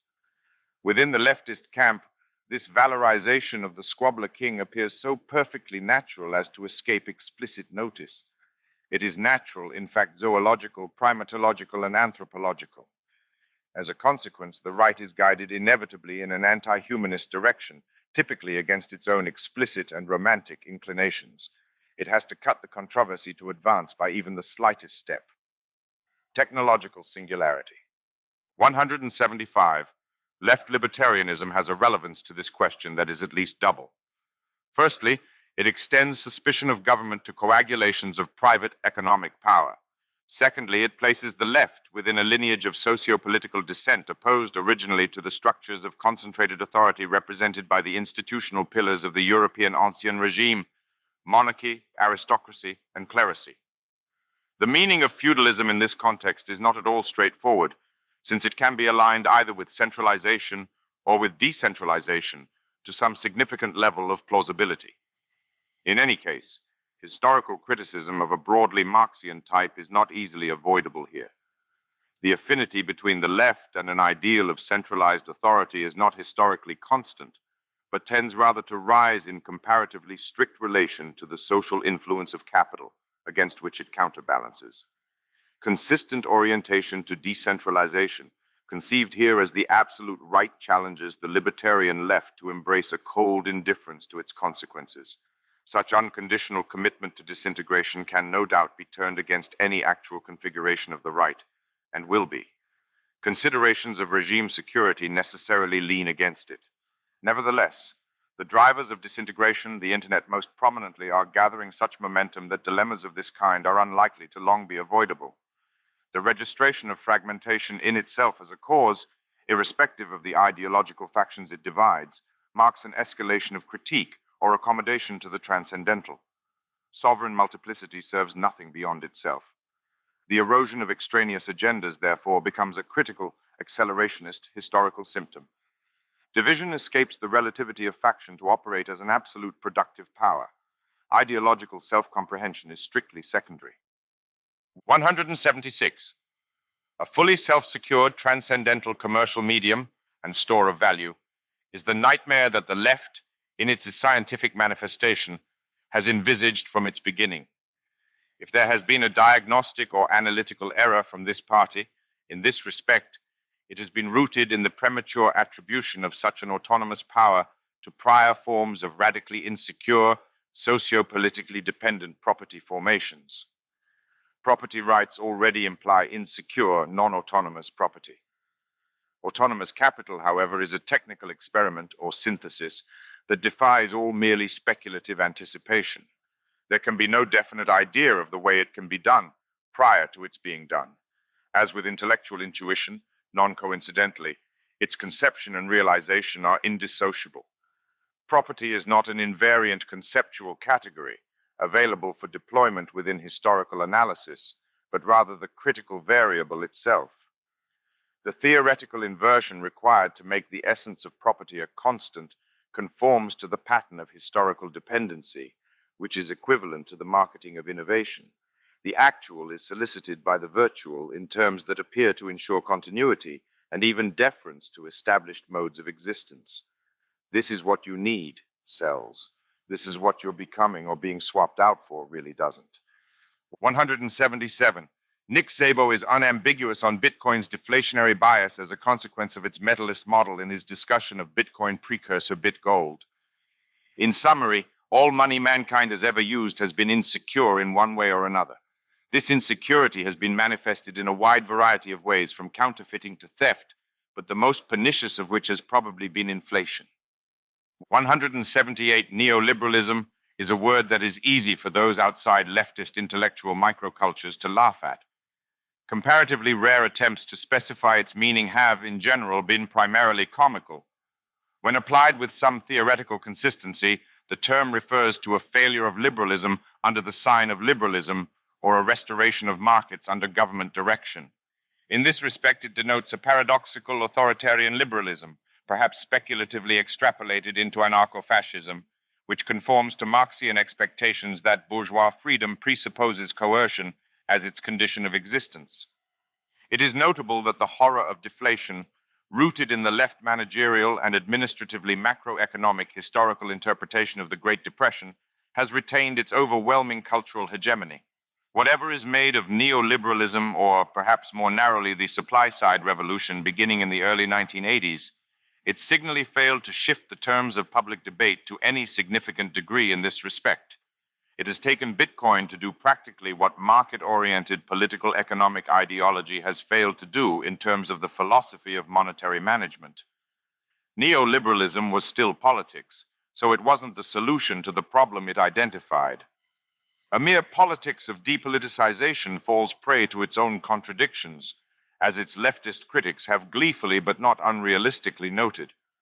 A techonomic mechanism of depoliticization presents the Keynesian economic administrative establishment with a far more formidable antagonist. 179. For criticism from the left along these lines, see David Golumbia's Bitcoin as Politics, Distributed Right-Wing Extremism, here compressed into a quote stream for effect. Bitcoin can be seen as a technical object that is structured to an unusual extent by politics. Bitcoin is politics masquerading as technology. Bitcoin itself is now promoted by banks, investors, and venture capitalists. The lack of any valid, non-conspiratorial analysis of our existing financial systems means that Bitcoin fails to embody any substantial alternative to them. Enthusiasts demand we understand Bitcoin as a welcome political intervention, but when pressed for details about that political intervention, its advocates unfailingly turn back to technical and engineering matters. In December 2013, half of all Bitcoins were owned by approximately 927 people, such fight-the-power revolutionaries as the Winklevoss twins of Facebook infamy among them. If Bitcoin becomes regulated enough to serve as a stable store of value and to ensure debacles like Mt. Gox don't happen in the future, it may be useful as a global system of payments, but so are generally non-transformative technologies like PayPal and Dwolla. But that will hardly shake world political structures at their foundations. If it remains outside of all forms of both value and transactional regulation, Bitcoin will continue to be a very dangerous place for any but the most risk-tolerant among us, that is, the very wealthy, whose interest in Bitcoin should indicate to advocates how and why it cannot be economically transformative to put our hard-earned money. The problem with fiat currency is value fluctuation. The most dangerous kind of value fluctuation is the deflationary spiral. Which world currency is currently experiencing among the most dramatic deflationary spirals anyone has ever seen? Bitcoin itself, the existential threat to the liberal nation-state. The problems with currencies actually aren't formal or mechanical or algorithmic, despite what Bitcoin propagandists desperately want us to believe. They are social and political problems that can only be solved by political mechanisms. A cry of pain, then. We shall hear many more of them. 180. If Leninist realism required the coupling of Soviet power to the electrification of the whole country, it is unlikely that any position significantly less accommodating than this will remain plausible for the contemporary or near future left in its relation to blockchain technologies, meaning, however awkwardly, Bitcoin. C. 6 Lenin. Our Foreign and Domestic Position and Party Tasks, November 21st, 1920. 182. The normalization of mass politics appears to be a distinctively modern phenomenon. While court intrigue appears as a constant of civilization, political decision arises only sporadically and catastrophically in societies other than our own. An explicitly articulated social question is to a very considerable extent a specifically modern development, and its generalization beyond the confines of quasi-academic political economy is peculiarly susceptible to utopian fantasy. Whether conceived within the broadest possible evolutionary matrix, or more narrowly as a specifically human social phenomenon, politics competes for time. It is in a certain respect a luxury good, all the more vividly when conditions of extreme economic stress conspire to promote its necessity as exception. Total politics, to the extent it is not sheer idealization, presupposes and momentarily incarnates comprehensive social crisis. This, and only this, is what revolution in its leftist acceptation finally means. 183. Hard forks are speciation events. Their potentialities in this regard tend to be eclipsed by the implicit ideal of integrity conservation. This orientation is an inevitable outcome of Bitcoin's lineal generative problems and a developmental history in which forks are defined, with perfect if one-sided accuracy, as consensus failures. Bitcoin was not designed to split. It has nevertheless emerged as something that looks very much like a cladistic engine or digital disintegration machine. Nakamoto consensus is already a selection mechanism. It excludes anomalies, modeled as double-spending events. Entirely consistent with this function, although beyond its primary scope, is the operationalization of the fork as an origin of species. Cryptocurrent predicts the mutation of certain blockchain lineages in this direction, even if the name Bitcoin is reserved ever more explicitly for the mainstream tendency that refuses it. 185. The list of cryptocurrency terminological ironies can be augmented by the oddity that Bitcoin Core is the party of decentralization, at least according to their own account of the stakes. The core case rests on the proposition that decentralization is facilitated by minimizing the system resources required to run a full node. Disintegration of governance within the Bitcoin ecology has no other rigorous basis. Only those players running a full node are producing security. Their opponents are defined by their comparative and perhaps even absolute relaxation on the block size question, and thus about the prospects of increasing the system resources required to operate a full node. 186. In the world of code, the line between engagement and commentary is, finally, impossible to draw with confidence. The sense acquired by a comment in computer science to describe a remark attached to a program that will be ignored by the compiler is of obvious relevance. It is between the formally executable segments of a program and those extraneous elements which have been formally determined as non-executable that the wavering line between action and reflection is now drawn. 187. Accenture's global head of financial services, Richard Lum, said that the development was about adapting the blockchain to the corporate world in order to make it pragmatic and useful for the financial services sector. Accenture aims to create a so-called permissioned blockchain, an invitation-only implementation of the technology and the one currently favored by banks. That's in contrast to permissionless blockchains such as Bitcoin, which rely on the fact that they can't be edited as a means of providing an immutable record of transactions. Accenture insists that the feature would be used only in extraordinary circumstances so that troublesome errors could be undone. Blockchain purists, however, seem unimpressed by the idea. It would be difficult to improve upon this illustration of the appetite for fundamental compromise that characterizes mainstreamer opinion. 188. As the Bitcoin Unlimited, Articles of Federation argues, in the Bitcoin Core variant, we see a project controlled by a small group of developers employed by finance-oriented for-profit startup companies, and the emergence of corporate products, Lightning Network, side chains, and permissioned ledgers that would materially benefit from a Bitcoin network that is incapable of handling the transactional demand required for a worldwide public good. 191, Mark Andreessen, in 20 years we'll talk about Bitcoin like we talk about the internet today. 194. From a classical Smithian perspective, in which the optimization of production is fundamentally associated with specialization through division of labor, Bitcoin-type distributed systems might even be characterized as an anti-economics. The tension thus exposed between the conditions for secure property and those promoted by industrial efficiency has an obviously quasi-Marxian flavor. Industrialization, on what appears to be its main axis of development, in contradistinction to its cryptocurrent, exhibits a totalizing tendency inconsistent with the preservation of polycentric order. Organization indicates general socialization through erosion of all cellular redundancy. This is why capitalism only survives in the wild. Domestication destroys it. It is only in the general economy, where unrestricted competitive stress selects for resilience over organizational efficiency, that the trend to decentralization is regenerated. A starkly non-Marxian conclusion then follows. It is under conditions of collapse that capitalism is most reliably reanimated. The crisis is its womb rather than its grave. Enterprise does not breed in captivity. 195 concretely an ultra-consistent solution to the Bitcoin scaling problem looks something like the Lightning Network, and quite probably exactly like it, at least initially. Special bilateral channels, reticulating without limit, bear the burden of transaction processing with only intermittent reference to the blockchain for episodic account updates and dispute resolution.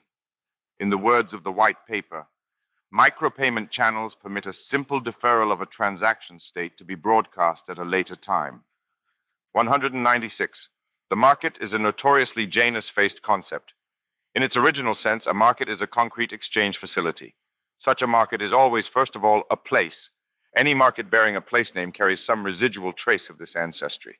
The more modern, abstracted sense of markets as global clearinghouses, defined primarily by asset type rather than locality, marks a consistent drift in emphasis rather than a clean semantic break.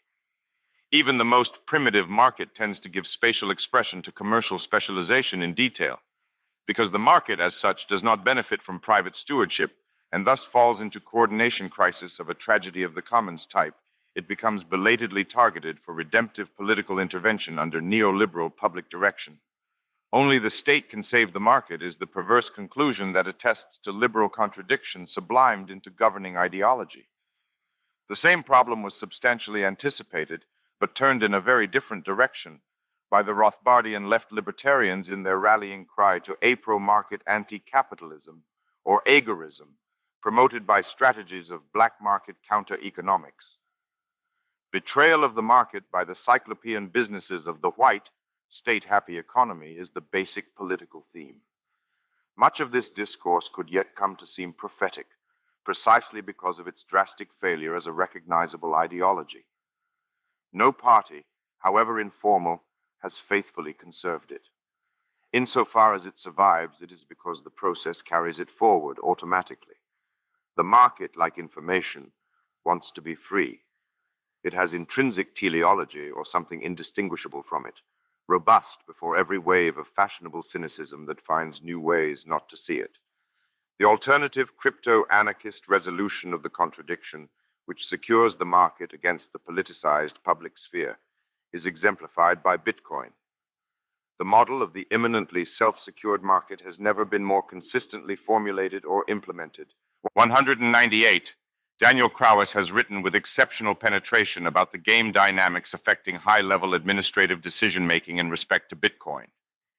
In his short essay on Bitcoin's Shroud of Subtlety and Allure, June 29, 2014, he argues that the cryptocurrency places government agents in a prisoner's dilemma against one another by offering them private incentives to defect. Nearly any government agent who begins to see Bitcoin as a potential threat must also simultaneously see it as an opportunity. He too can invest in Bitcoin. How can an organization that stands to lose by the adoption of Bitcoin provide its members with a better opportunity for staying loyal than Bitcoin provides for defection? 199. If questions directed at the positive deep state incentives for cryptocurrency adoption are pushed to an extreme, they can swerve into exotic speculation. At the limit, it is suggested that shadow government involvement in Bitcoin has been fundamental from the beginning, as has been the case with so many other darknet soft technologies. A comment along these lines by PG to Hacker News merits reproduction in full. I've long suspected Bitcoin was created by a government. Bulletproof protocols usually require peer review, yet there have been zero leaks from the reviewers. Pools of crypto guys who don't leak stuff are usually employed by governments. The part that puzzles me is why a government would do this. I can imagine several possibilities. 1, to finance their own black operations. 2, because they thought digital currencies were inevitable, and they preferred Bitcoin to some potentially more malevolent form. Could Bitcoin have been worse from a government's point of view? 3, a friend suggested this, because they felt their currency would never become the standard reserve currency, and they felt it was better that no one's be if theirs couldn't be. 4, a variant of the above. The US did it because it seemed inevitable that the dollar would eventually lose its place as the standard reserve currency, and better to have it replaced by Bitcoin than the yuan. I realize some of these explanations are pretty far-fetched, but so is an individual cooking up Bitcoin as an intellectual exercise. Whatever the explanation of Bitcoin's origin turns out to be, it will probably be pretty weird. For more recent, excited speculation on the possible deep state origin of Bitcoin, see the article Exposed. The real creator of Bitcoin is likely the NSA as one world currency. The cryptocurrent argument is structurally insensitive to such claims. The creation of Bitcoin by the NSA would be no more discomforting at a philosophical level than the catalysis of the internet by DARPA. Clearly, some such covert ancestry would only sharpen still further the conclusion reached here. Overt conflicts between cryptocurrency and the public interest provide only very limited strategic insight into the relevant deep political process. The Global Intel Hub article merits attention, especially for its reference to an NSA document of incontestably extraordinary interest, How to Make a Mint, The Cryptography of Anonymous Electronic Cash, 1996. 200. It is worth comparing the seduction of Bitcoin with the attraction of illegal narcotics to covert government agencies as a lubricant for the operations of the deep state, both domestically and internationally. It is precisely those features that make such economic media of negotiation publicly indefensible that also make them operationally indispensable. They are tinted with essential darkness. The potential scandal of disclosure is inseparable from their exceptional utility. Any agency immersed within a competitive environment pursues operational liberty. Darkness is typically its friend. 202. Exit pressure operates wherever the threat to leave becomes a controlling influence to any degree. Bitcoin is its most striking non-linear manifestation. An exit technology itself, and then one that becomes increasingly indispensable to the very targets of exit pressure, it marks a critical threshold in political economic dynamics.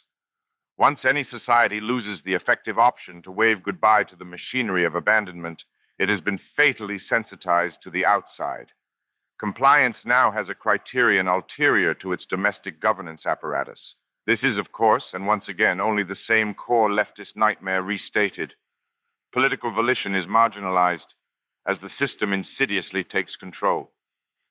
203. Bitcoin dehumanizes property in principle.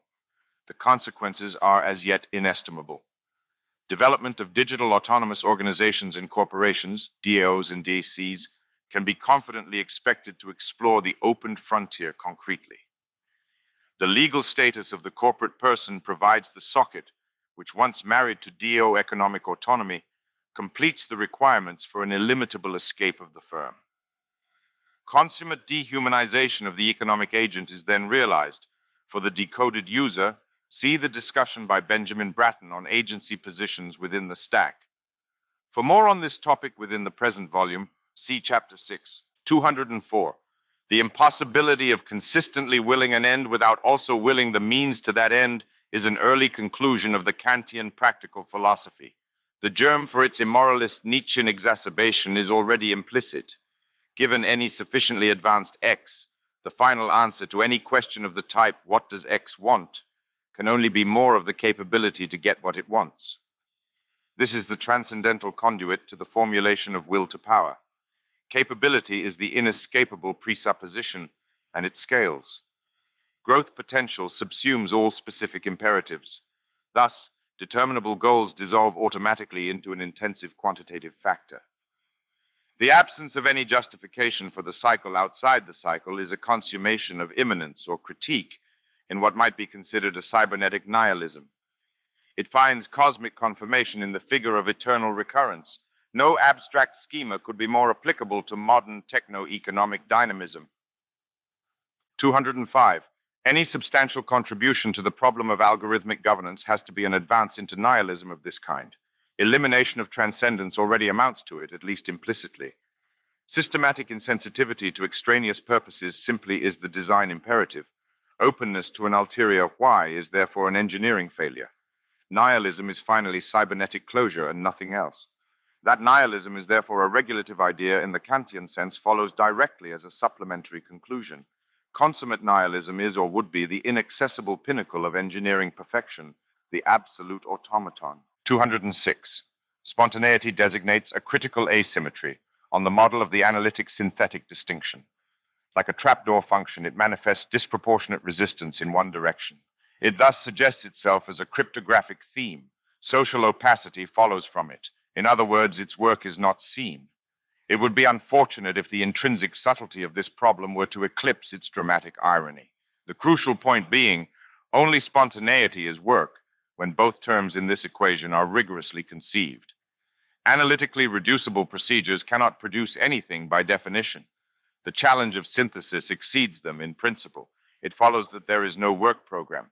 Work is that which cannot be demonstrated in any way other than its performance. 207. In the public sphere especially, the predictable outcome of incentive misalignment is identified as corruption. The tacit analysis conveyed by this term is systematically unhelpful. Principal-agent problems are not amenable to simple disciplinary correction on the model of a suppression of vice and reciprocal restoration of an altruistic norm. Unless player positions are game-theoretically coherent, perversion can be confidently anticipated. Enlightenment, especially but not exclusively in its Scottish sense, conforms almost exactly to this insight. When bad things happen, it is because they make sense locally at the time. Corruption, like criminality in general, prevails for as long as it pays. Any solution involves changing the game. While this is not a lesson that awaited the emergence of Bitcoin, it has certainly been reinforced by the positive model Bitcoin provides. 208. The British East India Company, with its signature pragmatism, accepted and institutionally formalized the divide intrinsic to agency. Its agents were explicitly authorized to trade on behalf of the company and also on their own account. Company and individual interests were aligned by common opportunities, sufficiently substantial to fully absorb available capital. The arrangement was thus conditioned by definite historical contingencies. It was, in other words, specifically adapted to a massively untapped commercial frontier. 209.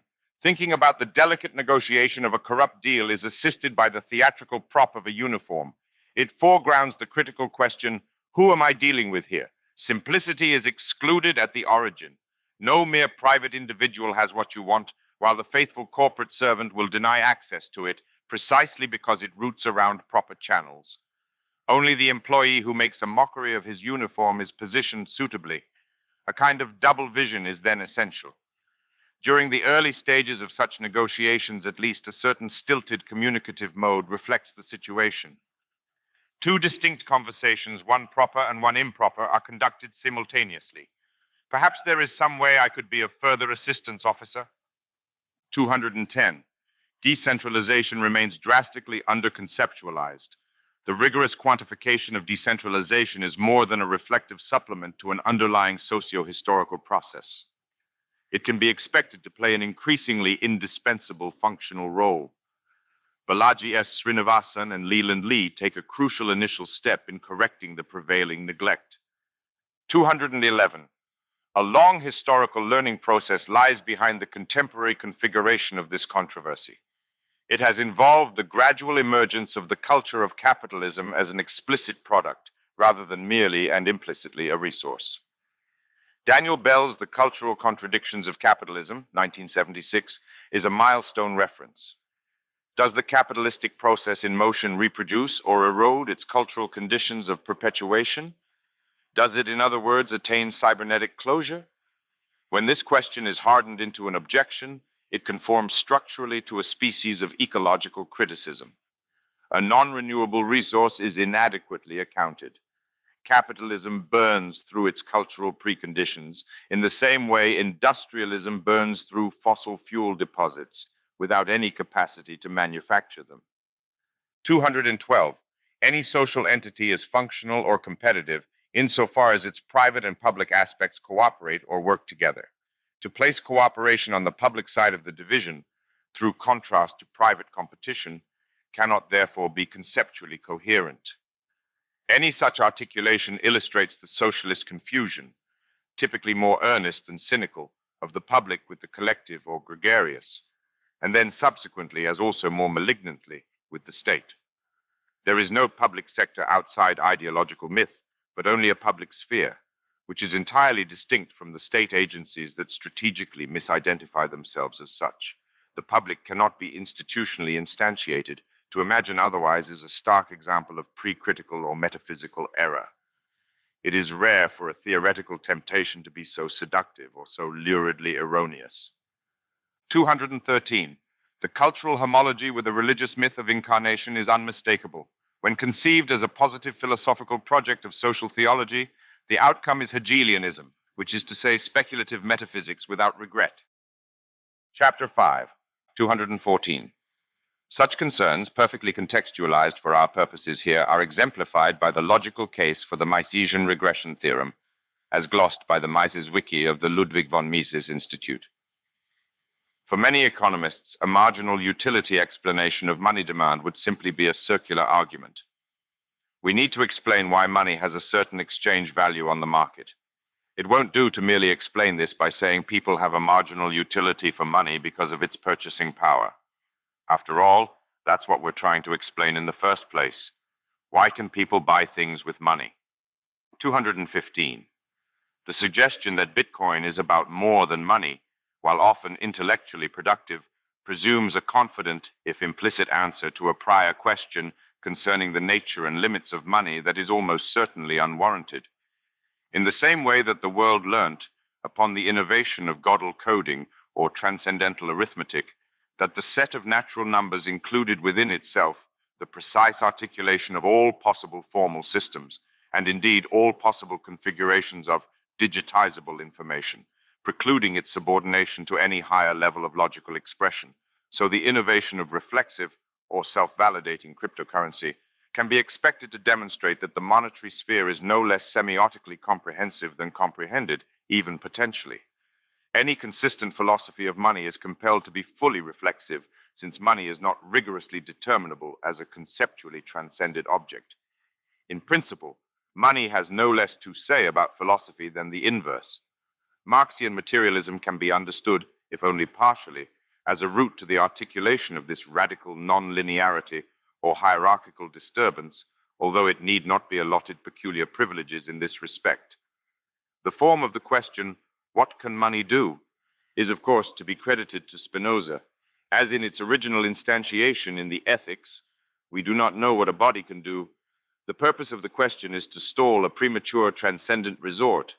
Any appeal, whether theoretical or practical, to look beyond money assumes the accomplishment of a preliminary determination that has simply not taken place. 216. Additional monetary functions have been proposed, including that of a standard of deferred payment and a measure of value, but these are formally derivable from the function of a unit of account under any reasonable extension of that concept. 217. The inadequacy of formulating money as a functional trinity of flow, stock, and metric will prove critical to the discussion that follows. In particular, the over-identification of means of payment with flow and store of value with stock obstructs diagonal exploration.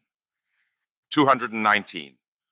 From the dominant perspective of modernity, which is certainly invulnerable to casual dismissal, any assertion of natural categorical order in the absence of, at least implicit, explanatory mechanics is stereotypically scholastic. By merely describing order, even if in accordance with a superior formalization, a neo-scholasticism assumes that which needs to be accounted for. Within the modern natural sciences, in contrast, categorization has been progressively subsumed into a framework of explanation. Whether in biology, chemistry, or particle physics, natural types emerge from genetic mechanisms and intrinsic compositional properties. A biological species is a cladistic unit, generated by an episode of separation, phyletic splitting, and characterized by identifiable gene frequencies. Linnean classification thus acquires Darwinian explanatory justification. Chemical elements are produced by nuclear processes and compositionally defined by subatomic structure. The particles of baryonic matter comparably have a cosmological genesis and compositional definition. The periodic table expresses physical principle and not merely consistent order. Given these theoretical successes, it is understandable that classification is increasingly conceived by modern natural scientific intelligence as a mere heuristic with only provisional and dependent credibility. Order in the absence of theoretical explanation is no longer identified as a self-supporting structure, but as a problem or research prompt. Patterns are to be derived. They are puzzles rather than conclusions. To think that any serious question is answered by a pattern approximates to a definition of scholasticism. A potentially deadly reflexivity lies latent in this conclusion, which recognizes medievalism in thought without explaining it. But it is one that modernity has extreme tolerance to. Kantian categories as non-empirical forms have some comparative security against the accusation of scholasticism. They withdraw inherent pattern from the empirical order of the natural world. Nevertheless, their apparent arbitrariness is a trigger for suspicion, and their ideality displaces natural scientific skepticism rather than dispelling it. Supernatural foundations are intrinsically incredible to moderns, and even critically disciplined categories can easily be taken for such.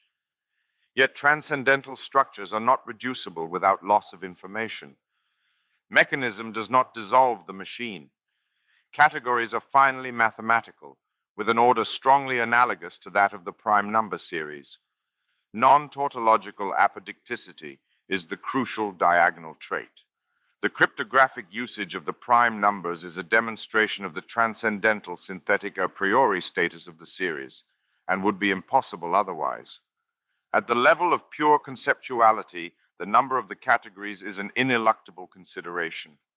Since causal mechanisms cannot be invoked as sufficient explanatory factors without submitting to pre-critical error, the order of division demands a logical or logico-mathematical principle.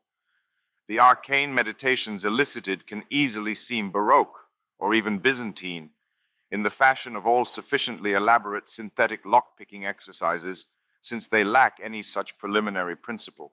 The principle comes only at the end. It is proposed here, then, perhaps inevitably, that the six-fold categorical structure of ideal money is founded trans-empirically. History can illustrate, but not explain it. The order of monetary qualities has necessarily to assume a structure determined by the three semiotic dimensions of signification, indication, and allocation, doubled by the binary partition of the monetary function between stock and flow.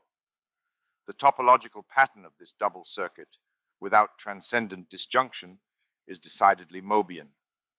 The six essential qualities of money would thus fall into three dyads, according to its suitability for accumulation and exchange under each of its three basic semiotic aspects.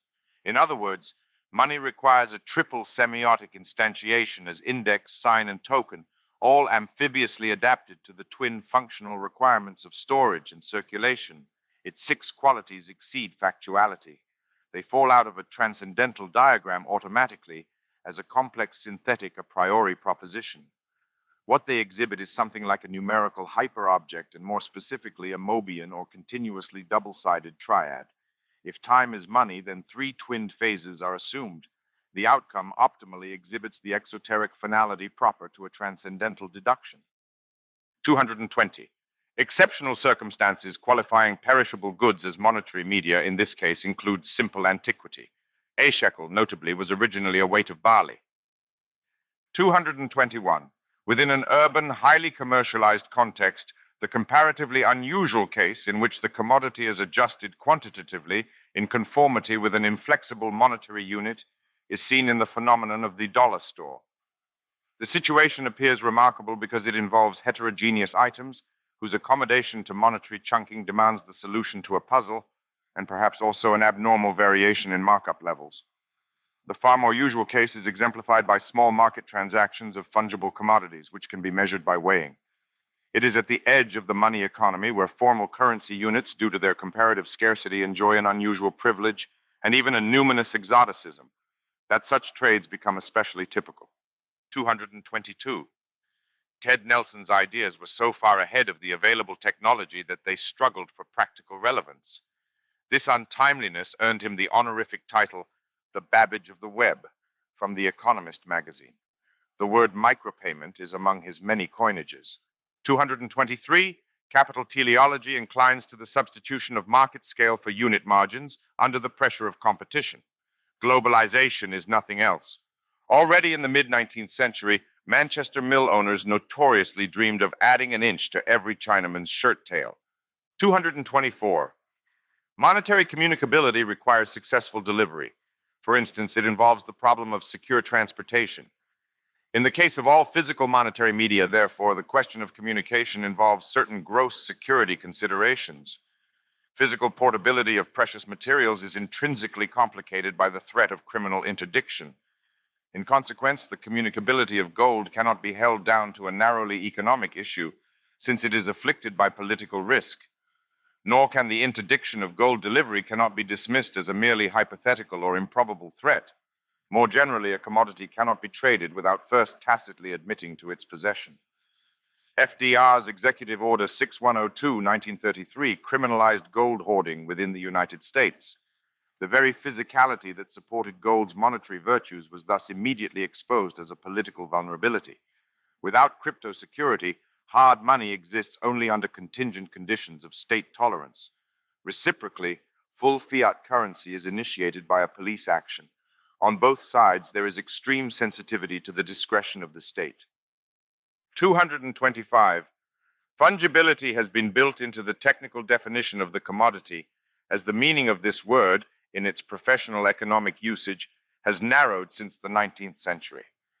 Within this domain, commoditization has been stripped of its philosophical thickness and generality until it refers only to the loss of product differentiation from any tradable good, and thus to the reign of naked price competition. A commodity in this sense has no intrinsic peculiarities that bind it to a specific producer, though extrinsic differentiation by spatio-temporal location still applies.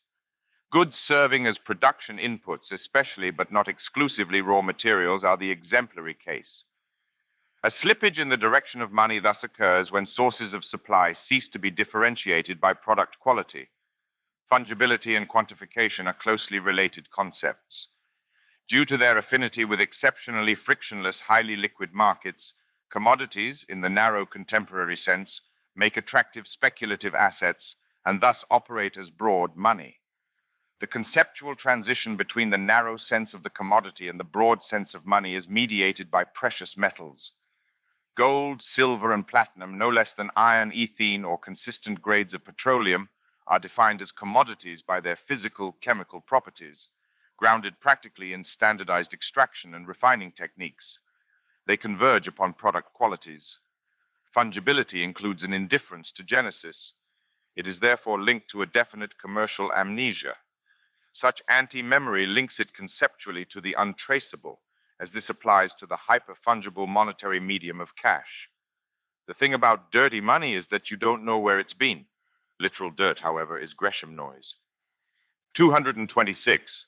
Monetary homogeneity, which is to say the quality of qualitative neutralization, has been a consistent provocation for romantic criticism, not least by influential strands of the Marxist tradition, whose convergence with Nietzschean criticism of modernity has been typically pursued through this theme.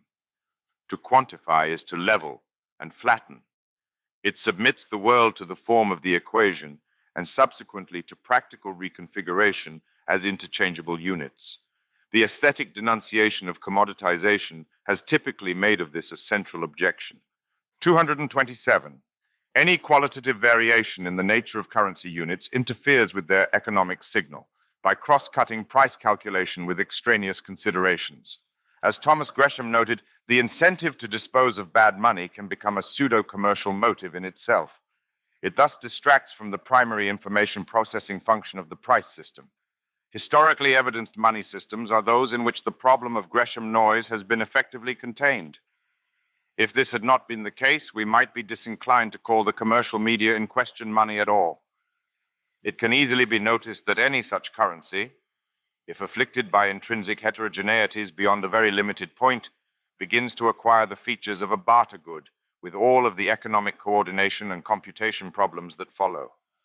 Gresham noise is also applicable by analogy to foreign exchange markets, where comparison between monies is most formally advanced.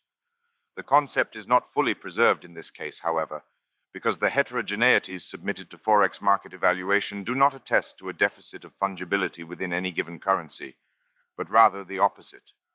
The very notion of a consistent exchange rate assumes the quasi-perfect fungibility of each currency as a condition of its presence on the market. Trading into and between cryptocurrencies can, in this respect, be similarly conceptually handled. 229. In respect to its ultimate quantity and thus scarcity, perfect exactitude has to be denied to Bitcoin on the deflationary side, because Bitcoin destruction reduces the final stock, below 21 million, in a way that is not always easily accountable. Coins can be accidentally lost without any prospect of recovery, simply through the forgetting of private key. They can also be deliberately destroyed through consignment to the cryptocurrency analog of a black hole. While some of these Bitcoin death addresses are known, they need not be, although their behavior on the public ledger will be indicative. 230. For practical purposes, the divisibility of BTC was set initially to only 8 decimal places, a 100 millionth of a Bitcoin, a unit named a Satoshi. 231. Although every Bitcoin is singularly identifiable, there is no plausibly conceivable economic incentive that would lead a user to prefer, even infinitesimally, any particular Bitcoin over any other. The currency is entirely devoid of commercially relevant inhomogeneities, except under condition of a hard fork in the system. 232. This is the sphere of the unseen unseen, or Donald Rumsfeld's unknown unknowns. It consists of shadows which themselves escape observation, even as zones of obscurity. The topic of things that elude objectivity essentially impels extreme abstraction, since it determines concrete instantiations as inadequate in principle. Whatever you can see isn't it. Clearly, the discovery of things in themselves within transcendental philosophy is inextricable from a problematic of this kind. We can only suspect that money in itself is our topic, pursued on an undercurrent. 233. A transcendental deduction of money is nothing but a modern philosophy of money pursued with systematic method. It is not the object of possible experience that primarily concerns such a theoretical exercise, but rather the object of potential exchange, that is, the commercial entity, or, in its most general sense, the economic commodity. If a formula is required to support this philosophical displacement or analogy, it is that commerce counts as experience for the market. This is not to propose strong priority for the phenomenological register as a basic or final reference, but only actual precedence within philosophical history. An alternative order of priorities is in fact more compelling. Money makes minds. It does so already with nothing beyond an abacus, and far more so in the epoch of industrializing artificial intelligence. Money is the ontological correlate of commercial calculation. Without it, there could not be pricing. It is a thing that supports or even actually induces thought within a domain whose limits are not readily fixed. The edge of commercialism is less a boundary than a frontier. It is the primary practical task of enterprise to push it ever further outwards. It betrays imperfection in a money system when it intrudes upon the calculation of whatever it prices. Hence, there is an intrinsic tendency to the transcendental, that is, to the frame of objectification, which is itself withdrawn from objectivity. Money, like a shop window or commercial display case, is not meant to get in the way. It is hidden in the way of the open secret. The cryptographic affinity is intrinsic. The homogeneity or pure quantity of the commodity as it approaches the commercial ideal is thus concretized as a type of transparency. The perceptual hooks of friction are eliminated. Empirical stimulation is minimized. It is essential to the neutral medium that it flees sensibility. The monetary analog of an aesthetic establishes commercial continuity in space and time. Durability and communicability translate into an indifference to locality in time and space. Perishable money could be good only now or for a while, just as immobile money could only be usable here. The radical imperfection of either characteristic is self-evident. The monetary ideal conforms rather to the aesthetic frame as such. It is no less available now as time itself, and it is no less available here than space. Only thus does it ubiquitously frame commercial calculation. Your money is no good here, or any longer is its negative. Within its own dimension, this consistency has another aspect. As a fungible and divisible abstract substance, it is characterized by qualitative continuity. Money is everywhere, and always realized as a finite quantity, an amount. By convention and for general convenience, monetary value is therefore represented as a one-dimensional extensive quantity. Critical subjectivism requires the identification of definite objectification procedures. Objects are not given, but have to be made. When Marx explores this topic, it is from the side of industrial production, with labor power as the explanatory term and money as a dependent fetish. The work imminent to money that is formalized by cryptographic hashing still lay beyond the conceptual horizon. In Deleuze and Guattari's Capitalism and Schizophrenia, we see the subsumption of the Marxian theoretical apparatus into a transcendental industrialism through an experimental commitment to the integrity of physical and social constitution in the multi-level action of machines. The procedure is near frictionless. To retreat from the question of production is to withdraw from the process of transcendental inquiry. For an explanation of the market process as the indispensable locus of price discovery, the predictable reference is Mises's classic discussion of economic calculation in the socialist commonwealth. 234. The irony, of course, being that money is traditionally, at first aristocratically and subsequently socialistically despised as the epitome of base value, morally positioned at the antipodes of all idealistic conceptions. 235. Standard narrativizations of Western philosophy propose an archaic, perhaps primordial metaphysical option between being and becoming, beneath the theoretical banners of Parmenides or Heraclitus. The dilemma can be formulated in various ways, but its stubborn persistence is an indication of transcendental dialectic, that is, of metaphysical confusion. Heidegger's formulation of critique has direct pertinence here. Attribution of time characteristics to being is essentially metaphysical. Neither permanence nor impermanence can have application to the transcendental. The reciprocal, critical, skeptical question runs, is time to be found among things? To answer in the affirmative is to sponsor an ontological reduction of time, identified and taxonomically comprehended as something that is. Max Tegmark is among the most important recent thinkers to articulate and defend such a position explicitly. When cast in the language of commercial practicality, the fisher splits stocks from flows.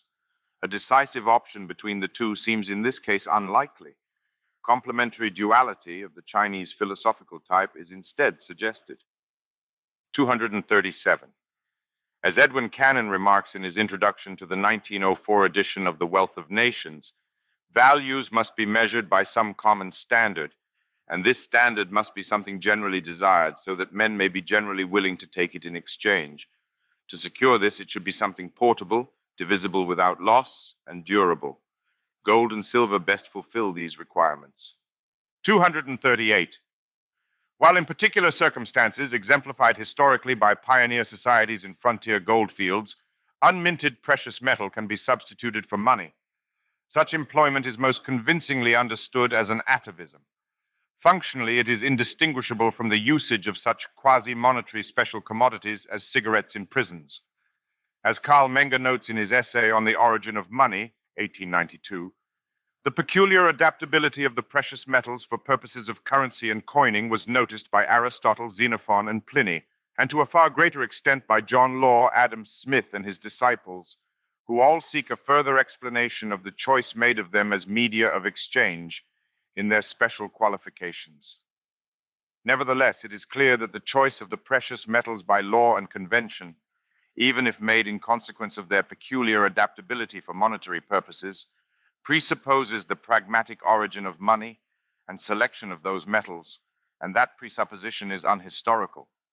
Nor do even the theorists above mentioned honestly face the problem that is to be solved, to wit, the explaining how it has come to pass that certain commodities, the precious metals at certain stages of culture, should be promoted amongst the mass of all other commodities and accepted as the generally acknowledged media of exchange. It is a question concerning not only the origin, but also the nature of money and its position in relation to all other commodities. 239. By far the most common coin throughout the Middle Ages was the silver penny, known in Latin as the denarius. The word was preserved in the Romance languages as the denare in French, the dinero in Spanish, denari in Italian, and denar in Hungarian. The Germanic languages had their own term, pfennige in German, penningen in Dutch, and pence or penny in English. The coin was typically quite small. Now that you know the term and the coin, you understand why pence in English is abbreviated with a lowercase d, as in 5 pounds, 3 shillings, 5 pennies. 240. The hierarchical triad of gold, silver, and copper coinage, while comparatively stable in Europe, has not exhibited a wider consistency across time and space. In China, for instance, gold was not monetized until modern times. Nevertheless, geochemical factors determining the relative abundance of these metals, among other neatly ordered relevant properties, accounts for its attractiveness as an ideal type, based primarily upon European economic experience. It is conceptually convenient insofar as it places the functions of money as a store of value and a medium of exchange upon a spectrum, corresponding to the metallic order or scale of value density. Brodel's empirical description elucidates this clearly. A metal currency consists of a set of related coins. One is worth a tenth, a 16th, a 20th of another, and so on. Usually several metals, precious or otherwise, are employed simultaneously. The West retained 3 metals: gold, silver, and copper, with the inconveniences and advantages of such a mixture. The advantages were that it answered the varied requirements of exchange. Each metal with its coins dealt with a series of transactions. In a system exclusively of gold coins, it would be difficult to settle small-scale everyday purchases. On the other hand, large-scale payments would present difficulties in a system confined to copper. In fact, every metal played its part. Gold reserved for princes, large merchants, even the church; silver for ordinary transactions; copper naturally for the smallest. Copper was the black money of people of small means and the poor. Mixed with a little silver, it blackened quickly and deserved its name. 242 on the Origin of Money, 1892. In Shelling Out, Szabo integrates the problem into game theory. Barter requires, in other words, coincidences of supply or skills, preferences, time, and low transaction costs. Its cost increases far faster than the growth in the number of goods traded. Barter certainly works much better than no trade at all, and has been widely practiced. But it is quite limited compared to trade with money. Money converts the division of labor problem from a prisoner's dilemma into a simple swap. 245. Upon being asked to predict what Bitcoin would ultimately come to be called, Pierre Rochard offered the acute response, money. The absence of anticipated qualification is, of course, the critical point. Superiority predicts eventual normality. The forecast runs first Bitcoin, then standard cryptocurrency, then computer money, finally money. Something roughly like this has to be probable, even if the prediction is implicitly revolutionary. 246. Graeber's argument is detailed in his work, Debt, The First 5,000 Years, 2011. The author's academic foundation in anthropology makes it philosophically tempting to categorize his work as an empirical revolt against transcendental or a prioristic economic theorizing of the kind exemplified by Austrian praxeology, and it has been frequently defended on these grounds. Perhaps the most crucial empirical observation, which has already become a staple of anti-liberal monetary theorizing, is the remarkable absence of anything approximating to a barter economy within the record of historical anthropology. The primordial commercial problem, for which money is proposed as solution, has little obvious instantation among human societies, past or present. The pertinence of this apparent fact is irreducibly ambiguous, however, since an economic order based upon barter, even in the terms of the liberal analysis, clearly cannot be conceived as a stable and thus enduring social equilibrium. The absence of barter economies from the ethnographic and historical record is thus predictable as a selection effect, with the radical maladaptation of these systems, that is, their intrinsic inclination towards extinction, exempting them from the domain of empirical evidence. We do not see them because they do not work. For a succinct Austrian riposte to Graeber's theory of monetary history along these lines, see Robert P. Murphy's Origin of the Species. 247. Graeber's fascination with the entanglement of debt and definite moral ideas is overtly indebted to Nietzsche's On the Genealogy of Morals, down to the details of its etymological observations. In particular, the moral economic ambivalence of Schuld, guilt and debt, is crucial to both. It can be predicted with some confidence that this Nietzsche text, untimely in a way that is only now becoming starkly apparent, is set to acquire a special prominence among the emerging conditions of the 21st century as the foundations of contractuality are subsumed into the technosphere and thus require explicit formulation. 248. Karl Jaspers coined the term axial age, Achsenzeit, in his work The Origin and Goal of History, Vom Ursprung und Ziel der Geschichte, 1949.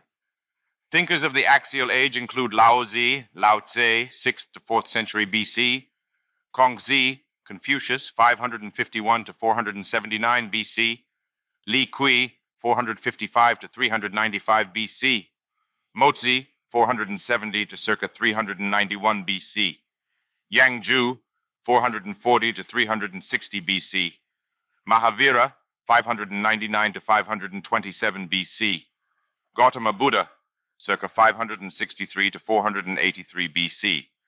The authors of the Upanishads from 6th century BC, Thales of Miletus, circa 624 to 546 BC, Anaximenes of Miletus, 585 to 528 BC, Pythagoras of Samos, circa 570 to 495 BC, Heraclitus of Ephesus, circa 535 to 475 BC, Aeschylus, circa 525 to 455 BC, Anaxagoras, circa 510 to 428 BC, Parmenides of Elea, early 5th century BC, Socrates, circa 469 to 399 BC, Thucydides, circa 460 to 395 BC, and Democritus, circa 460 to 370 BC, among others. The origination of philosophy in this historical episode is scarcely deniable. The neo-Marxist explanation, reanimated by Matteo Pasquinelli, is rooted in the work of Alfred Sohn Rethel and the identification of real abstraction. Philosophy is located downstream of a distributed cognitive machine activated by the creation of money. Our question, what can money do, is thus modulated by the compelling hypothesis that to be included among the things money has already done is the initiation of philosophy. According to this understanding, philosophy, defined so broadly that it comprehends even the birth of systematic mathematics, Euclid, is a side product of social monetization. Its cognitive machinery cannot be accurately specified at any level that falls short of commercial process. The conceptual equation does not precede the exchange relation. In the beginning was the swap. 249. A Malthusian lineage passing through David Ricardo's iron law of wages made the primary contribution to the classical Marxian analysis. The identification of a socio-historically contingent natural or equilibrium tendency for wages to approximate to a subsistence income under conditions of chronic labor supply glut was the prediction that propelled the Marxist analysis to its peak of popularity, at least in the West, during the late 19th century epoch of mass proletarianization. It can surely be no coincidence that the recession of this paleo-Marxist immiseration thesis among conditions of comparative generalized abundance have been accompanied by a redirection of critical attention from the commoditization of labor to the registration of accounts, associating economic oppression with debt peonage rather than absolute destitution. 250. The Jubilee, Yovel, referenced already in the Torah or Pentateuch, is the culmination of a 7 times 749-year meta-cycle in which the slate is wiped clean by debt forgiveness. Every 7th year of the ancient Hebrew calendar was a Shemitah or fallow year, of which the Jubilee is evidently an extrapolation. The modulus 7 pattern is generally accepted by scholars based upon overwhelming evidence, notwithstanding the description of the Jubilee in Leviticus 25 verse 10 as the 50th year. Within the cyclic system of the Jubilee, debt annihilation appears as an equilibrium function. The regenerative, positive feedback tendency of money as proto-capital is capped by a circuit breaker. From the perspective of human social conservatism, there is no doubt a perennial wisdom in this, even if it runs directly contrary to the trend of the modern Ashkenazi contribution to finance capital in its attainment of historical escape velocity. Any deeper venture into the ironies of Jewish socio-economic history exceeds the ambitions of the present work. 251. Absolution is the theological model of the reversible commitment, and thus of time annihilation. Time cannot forgive by definition. It is non-retraction in itself. Only within a soteriological construction of eternity can what is done be undone. To be saved is to be rescued from the intrinsic consequences of time. Can there be serious doubt that the project of reversing the irreversible provides the final content of modern political dialectics, and especially of revolution in its dominant modern sense as applied soteriology? Aufhebung is absolution, undisguisedly. The transmission mechanism from theology to political history is provided by the Nietzschean insight from On the Genealogy of Morals that institutional slavery has a humanistic origin, offering immediate respite from execution and mediate opportunity for redemption to a defeated enemy. In this context, deferred settlement is mere contingent survival or mercy in the form of time. Primordially, the condition of slavery is a stay of execution. One owes everything to the hesitation of the killer, within which a transition from military history to economic history surreptitiously takes place. Debt peonage is the bridge. 253. The German historical school of economics was essentially characterized by its aversion to universal mathematical equilibrium models of the English classical and neoclassical type. Empirical peculiarity, as carried by the details of social history, was promoted against highly generalized cross-cultural constructions. In this respect, it was a recognizable descendant of the German Romantic tradition. Its most prominent representatives included Wilhelm Roscher, 1817 to 1894, Bruno Hildebrand, 1812 to 1878, and Karl Knies, 1821 to 1898. The distinctive characteristic of this school is its consistent attempt to delimit classical models within a more complex socio-historical matrix. When translated into the Anglophone world, the principal concerns of the German historical school are perhaps best represented by the new institutional economics developed from the work of Ronald Coase, most notably by Douglas North. Yet here one sees a fundamental distinction in methodical orientation, indicative of broader cultural difference. Among the Coaseans, the principle of intelligibility for an economically significant institution remains grounded in commercial coordination. Transactional economy explains the existence of an institution and, first of all, the firm. The market process is abstracted rather than theoretically subordinated. Historical institutions that appear super-economic under German inspection are configured instead as meta-economic by the later Anglophone analysis, which generalizes microeconomics beyond its neoclassical frame. 255. The intensity of Szabo's involvement in the cryptocurrent would make his contribution to the general theory of money singularly pertinent, even were its theoretical quality less outstanding. See Shelling Out, The Origins of Money, 2002. 256.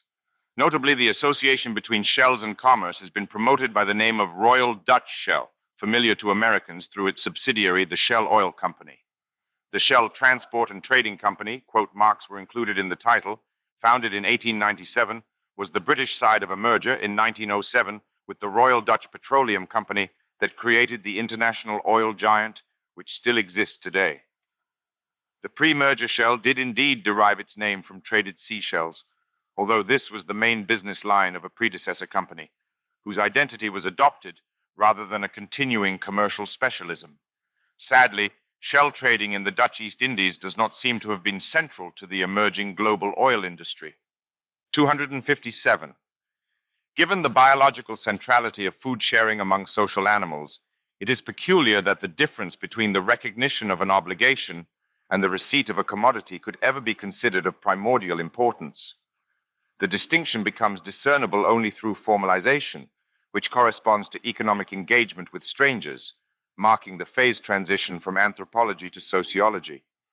When precipitated from the dense fabric of tacit reciprocities, trade accelerates settlement. The game-theoretic structure is comparable to a collapse into non-reiterating interactions with associated attenuation of reputational structures. Under such circumstances, the importance of compact, instantly completable or fully executable transactions is elevated. Anything left unfinished is potentially lost. Money, in its positive sense, as collectible, thus emerges as an anti-memory. The subsequent elaboration of formal credit systems only emphasizes this fact, insofar as unsettled obligations are priced as risk and thus exposed in their definite disutility. Graeber's emphasis upon everyday communism is especially unhelpful within this deep context, insofar as it merely assumes the solution to a collective action problem, presenting it as an irreducible ethnographic fact. Parochial inattention to the complexities of trade is promoted as a positive ethical achievement. The question posed by evolutionary biology, which is no different to that of realistic social analysis, is subjected to blank dismissal. Given the considerable positive sum advantages of sharing and the evident coordination problem obstructing it, how is reciprocal altruism actually possible? Markets concretely answer this question. Insofar as it can be obliterated in theory, they too can be. This only demonstrates how far theory can depart from realistic application without losing and perhaps even enhancing its function as political rhetoric. 258.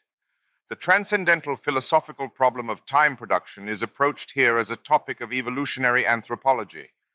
Time is distinguished from the present moment through contextualization of present conditions within a larger time frame. In this way, the cognitive integration of time is the exact complement of its commercial disintegration. For asynchronous transactions to meet a criterion of reciprocity, they require a mechanism that supports or effectively substitutes for deferred settlement. This is a notion comparable to the time binding explored in Alfred Korzybski's general semantics. The human capability for deterritorialization or comparative environmental independence in space is both echoed and advanced by a capacity for expansive time colonization, with proto-money operating as a cognitive condenser. An inheritable token with the potential to support future acquisitions explodes economic immediacy in both directions. Its value is inseparable from a time integration function, which can equally be conceived as a tolerance for time disintegration or desynchronization. It is the virtual suture permitting the opening of a time rift. The sheared edges connect only through it. Money lets time consciousness fall apart. When regressed to the level of the collectible, money designates a critical threshold in evolutionary psychology. It is money, even more than the tool, that differentiates man from alternative hominid lineages. Homo economicus, then, is at once a modern telic construction and an archaic cladistic marker. The monetarization of social obligations has consequences that are not restricted to the time horizon of the psychological individual. Money facilitates the accumulation of inheritable wealth, enabling intergenerational resource transfers in accordance with incentives strongly predicted by any biorealist account of kin altruism. It thus opens the conceptual space for transferable non-consumption goods distinct from either territory or perishables. Wealth becomes dynastically assignable, thus achieving a comparative independence from primitive power or immediate dominance. 260. One highly influential dynamic model of value socialization, yet to reach its apogee of cultural influence, is found in the work of René Girard. The basic theoretical matrix is laid out in his 1972 book, Violence and the Sacred. It is a notable merit of Girard's work that rather than merely assuming the social diffusion of values, the process is at least partially explained, albeit through the employment of various relatively cumbersome or metaphysically saturated axioms. In particular, and understandably, theory of mind is presumed solved and operative as an engine of gregariousness.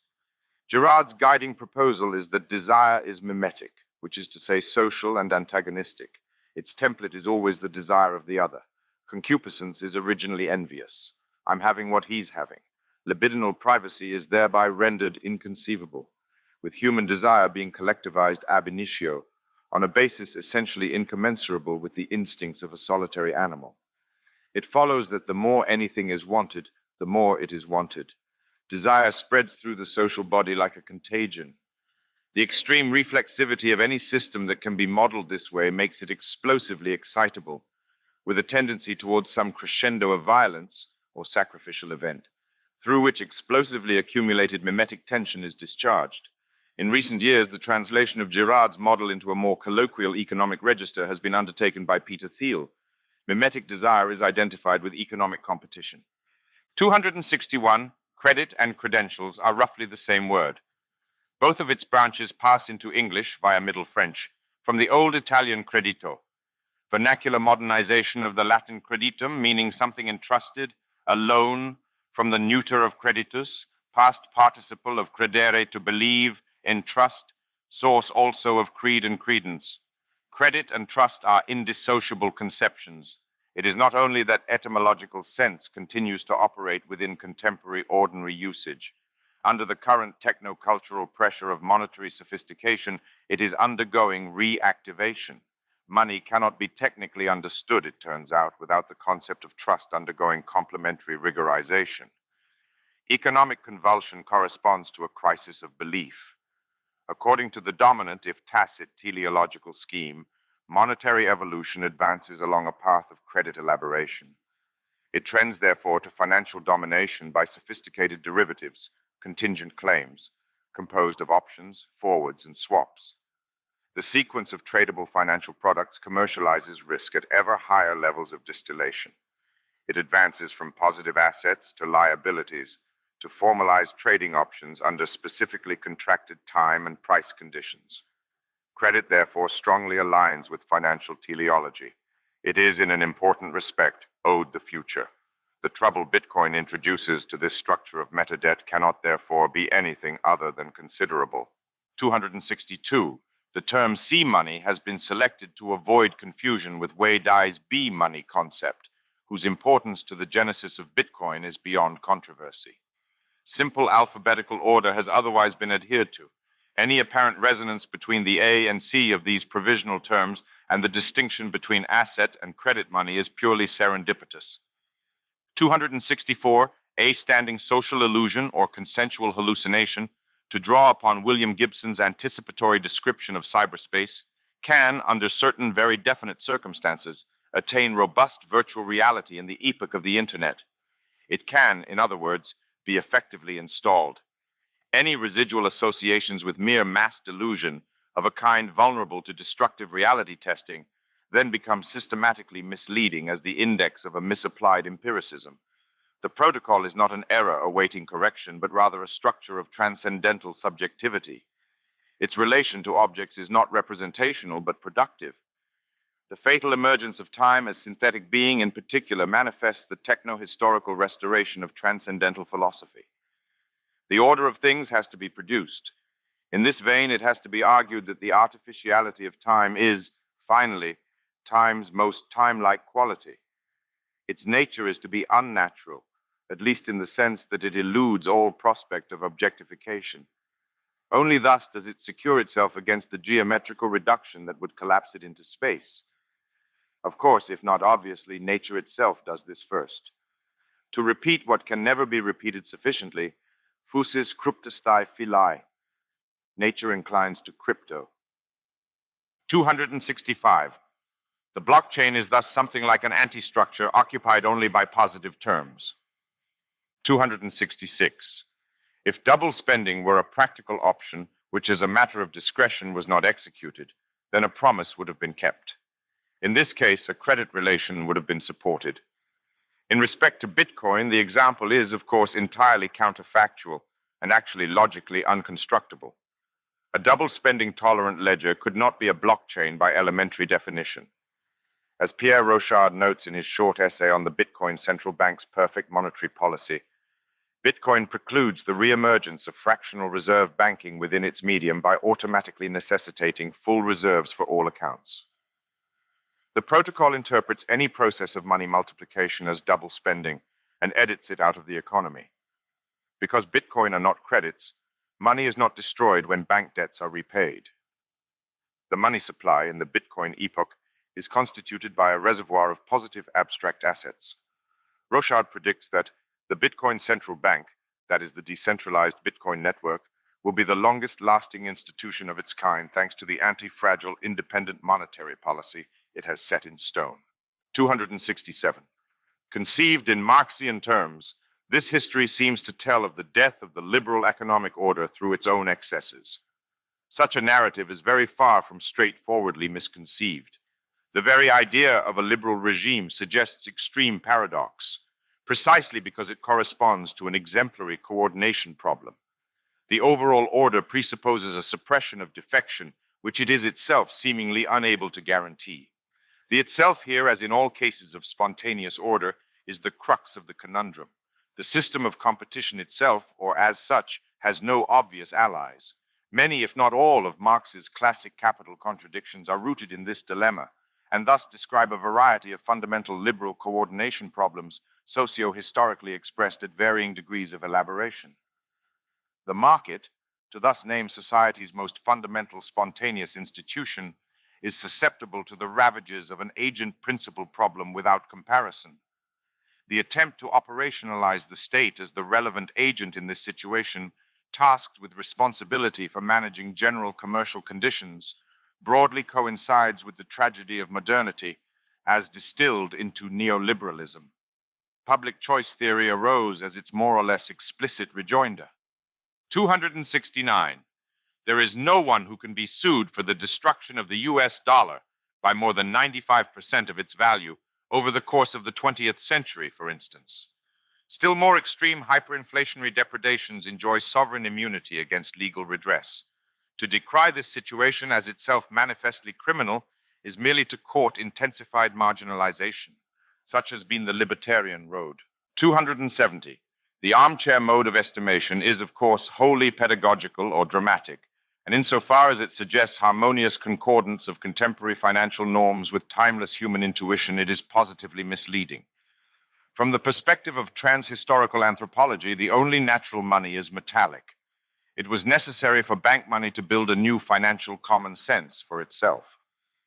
The success of this project has been so remarkable that it has eclipsed acknowledgement of its radical historical contingency. It nevertheless has to be recalled that the adoption of this monetary regime has been late and rare, even singular. The reconfiguration of money through institutional credit creation found its concrete historical ratchet not in the parlors of policy deliberation, but on the battlefield. In other words, it effectively financed the geopolitical occasions for its own entrenchment. To a considerable extent, British military history since the beginning of the 18th century has been its testing ground, a claim that is smoothly extendable back to the independent struggle of the Dutch Republic from the end of the 16th century. By providing the logistical sinews for the rise of Anglophone global power, modern credit finance created the real conditions for its teleological self-validation. It organized payment for the world order in which it would be at home. The circuit of auto production, in all its groundlessness, is evident at every scale. We return, then, to the process of nihilism and its machinery. Occidental religious crisis and modern economic history are aspects of one thing. The erosion of transcendent foundation provides the time gradient of both. 272. The contribution of John Law's Mississippi bubble to the collapse of Europe's ancien regime has to count as the supreme example of inverse political risk, that is, risk to a political order from economic calamity. 273. The lucid administrative identification of systematic financial hazard as an object coincides with the exact moment at which classical liberalism dies in principle. Such identification cannot be made without a corresponding delimitation of private commercial prudence, within boundaries too constrictive for the persistence of an autonomous economic sphere. The independent economy cannot be trusted. It requires a trust supplement incarnated in some parapolitical institution. Trust is recognized as the highest economic commanding height and nationalized. This is unmistakably a process of domestication. The state and its parastatals no longer solicits trust, but rather claims to produce, manage, and dispense it.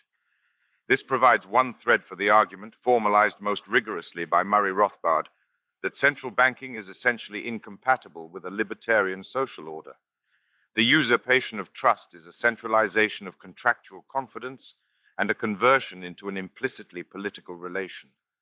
The statist left in its analysis of monetary property as politics, merely discovers the Easter egg that central banking hides. The superabundance of the central bank's de facto power relative to its de jure authority is a predictable staple of conspiracy theorizing. The United States Federal Reserve System is an especially target-rich environment in this respect. It is an institution that might have been designed for the stimulation of occultism. The pursuit of public purposes through private institutions reliably does this. At the most basic level of analysis, the Fed is simply not well hidden. It cannot but show its work. The deliberate conversion of distributed commercial industrial capability into concentrated national power happens comparatively recently and in public. It is almost impossible to miss the siren call of the imperial project, which cements the problem of trust into geopolitics. As a pseudo-transcendental being, the central bank simulates the intrinsic obscurity that is the signature of the thing in itself. Supposedly located beyond the ravages of crime and politics, it invokes a higher realm. Between an object of reverence and one of paranoid anxiety, the distinction is slight. The dominating common element is a strategic impression of abnormality. The central banker, properly understood, is a figure more at home in horror fiction than social history. 274. The formula lender of last resort was originally minted in 1797 to define the financial institutional role of the Bank of England. Its first appearance is found in Sir Francis Baring's Observations on the Establishment of the Bank of England, published that year. Its wide circulation, however, owes more to the later usage by the economist editor Walter Bagehot in his book Lombard Street, 1873, which explicitly ties the therapeutic power of the general guarantor to its currency issuance authority. Some non-trivial measure of Victorian economic moral continence can be seen in Bagehot's insistence that the exceptional relief from risk offered by the central bank should be tightly bound to explicit penalties, just as the preservation of incentives within the poor relief system required an overt punitive element. Strategic laxity requires a compensatory superaddition of discipline. This is not an equation post-Victorian society has been able to sustain. Varieties of relief disorder become instead the normal condition. The asymmetric Greenspan put, which protects investors against losses without any reciprocal constraint upon gains, exemplifies the syndrome. 275. Alan Greenspan provides an especially dramatic example of central banking as public performance. No one has more clearly articulated the explicit duty of the central bank to make its decisions ineffable. As he famously remarked, "I guess I should warn you, if I turn out to be particularly clear, you've probably misunderstood what I've said." Ironically, the critical invocation of abstraction is entirely undisguised. It is not confidence in anything particular that the central bank is properly concerned with, but rather pure confidence, as manifested in monetary intensity or liquidity. Concrete policy presentation is thus conceived as a new species of idolatry, to be jealously avoided. When John McCain later joked that in the event of Greenspan's death he would prop up his corpse in dark glasses and hope that nobody noticed, the same magic theater was being referenced. Between the appearance of financial authority and its reality lies no difference that matters. Trust is practically aligned with the paradox of a supernatural phenomenon, of the phenomenon in its colloquial rather than philosophical sense. One sees only that what one sees could not possibly be enough. A leap of faith is therefore modeled from the other side. To be catapulted into credence is the desired effect. That is the entire point of the show, and everyone knows it. The audience is to be healed of its skepticism in something like the Reformed Christianity revivalist style. Belief is the essence.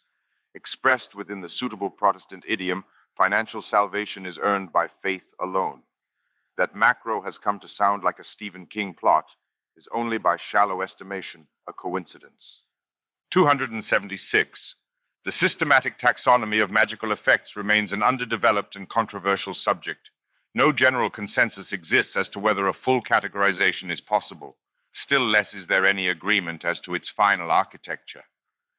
The most disciplined attempts to complete such a project, however, tend to concur on the prominence of production and vanishing as elementary magical effects. Creation, ex nihilo, and annihilation are the theocosmic archetypes.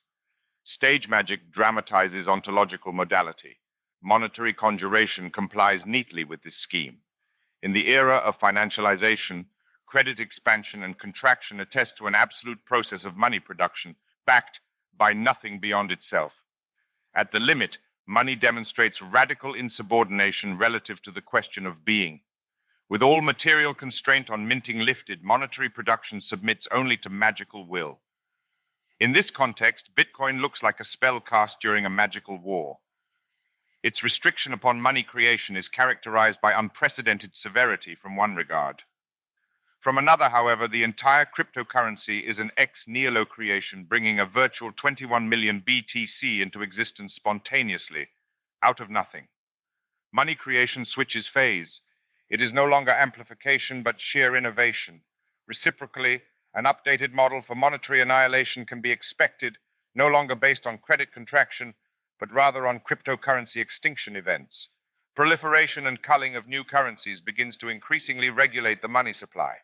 Cryptic sorcery contests financial magic. 277. It is the sacred calling of skepticism to doubt the existence of things whose reality inheres in nothing beyond their being believed, but not to the point of dogmatism. 278. Only a god could save us, Heidegger remarked in a 1966 Der Spiegel interview. The mature world credit financial order was not the primary context for these words, but it might aptly have been. An overseer who is definitely less than a god is nothing. Where deity is slow to unambiguously manifest, ceremonial magic is required to make up the difference. 279. Is not the illusion of vision among our most consistent themes here? The Federal Reserve note includes the picture of an eye. It is not meant even to be noticed. To feel oneself perceived suffices for childish comfort. Claims to see rarely tolerate close examination. Intense scrutiny ruins the effect. This is now what we are seeing. 280.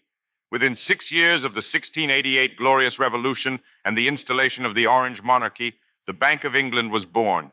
It is difficult, therefore, to miss seeing a transnational socio-historical project at its root.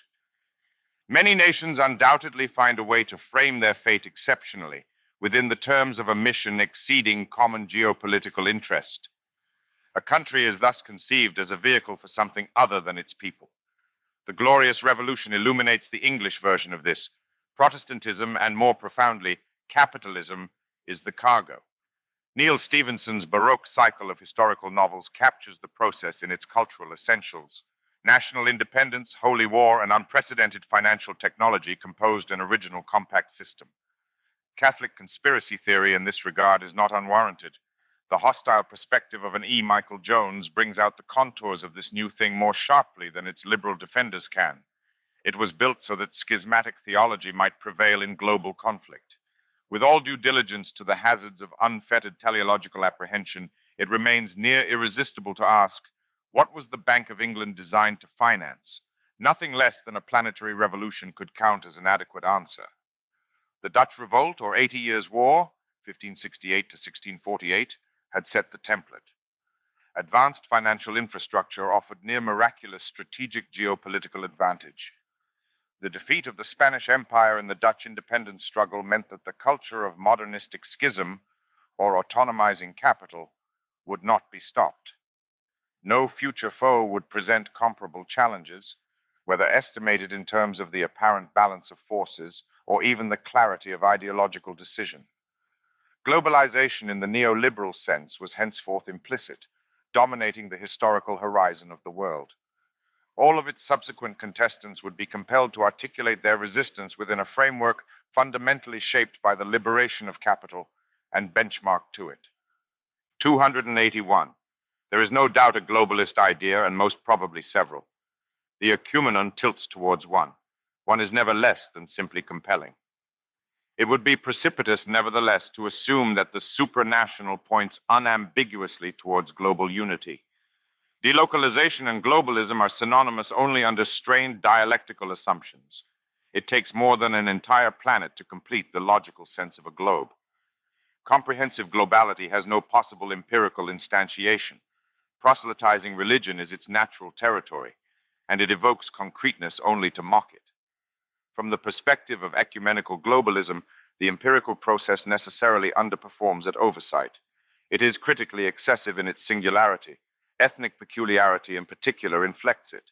There is no side road back to the universal, even through a conception of ethnic peculiarity in general. Capital escapes exactly once. It therefore shrugs off generic characterization. Concretely, within modernity, supranational has meant predominantly Anglophone. In addition, the requirement for expertise at delocalization almost sufficed in itself to ensure significant Jewish involvement, which the Protestant Revolution notably facilitated. In can therefore be insisted, on grounds exceeding firm analogy, that globalization is not a project in precisely the same sense that there is not an international Jewish conspiracy, which is to say that there is, in both of these cases, really something and even the same thing manifested as a structure of fate, though without commanding deliberation. The conspiratorial interpretation is encouraged and simultaneously misled by the fact there are not here simply two different things. Ayn Rand's widely derided identity assertion, A equals A, finds productive application on this point.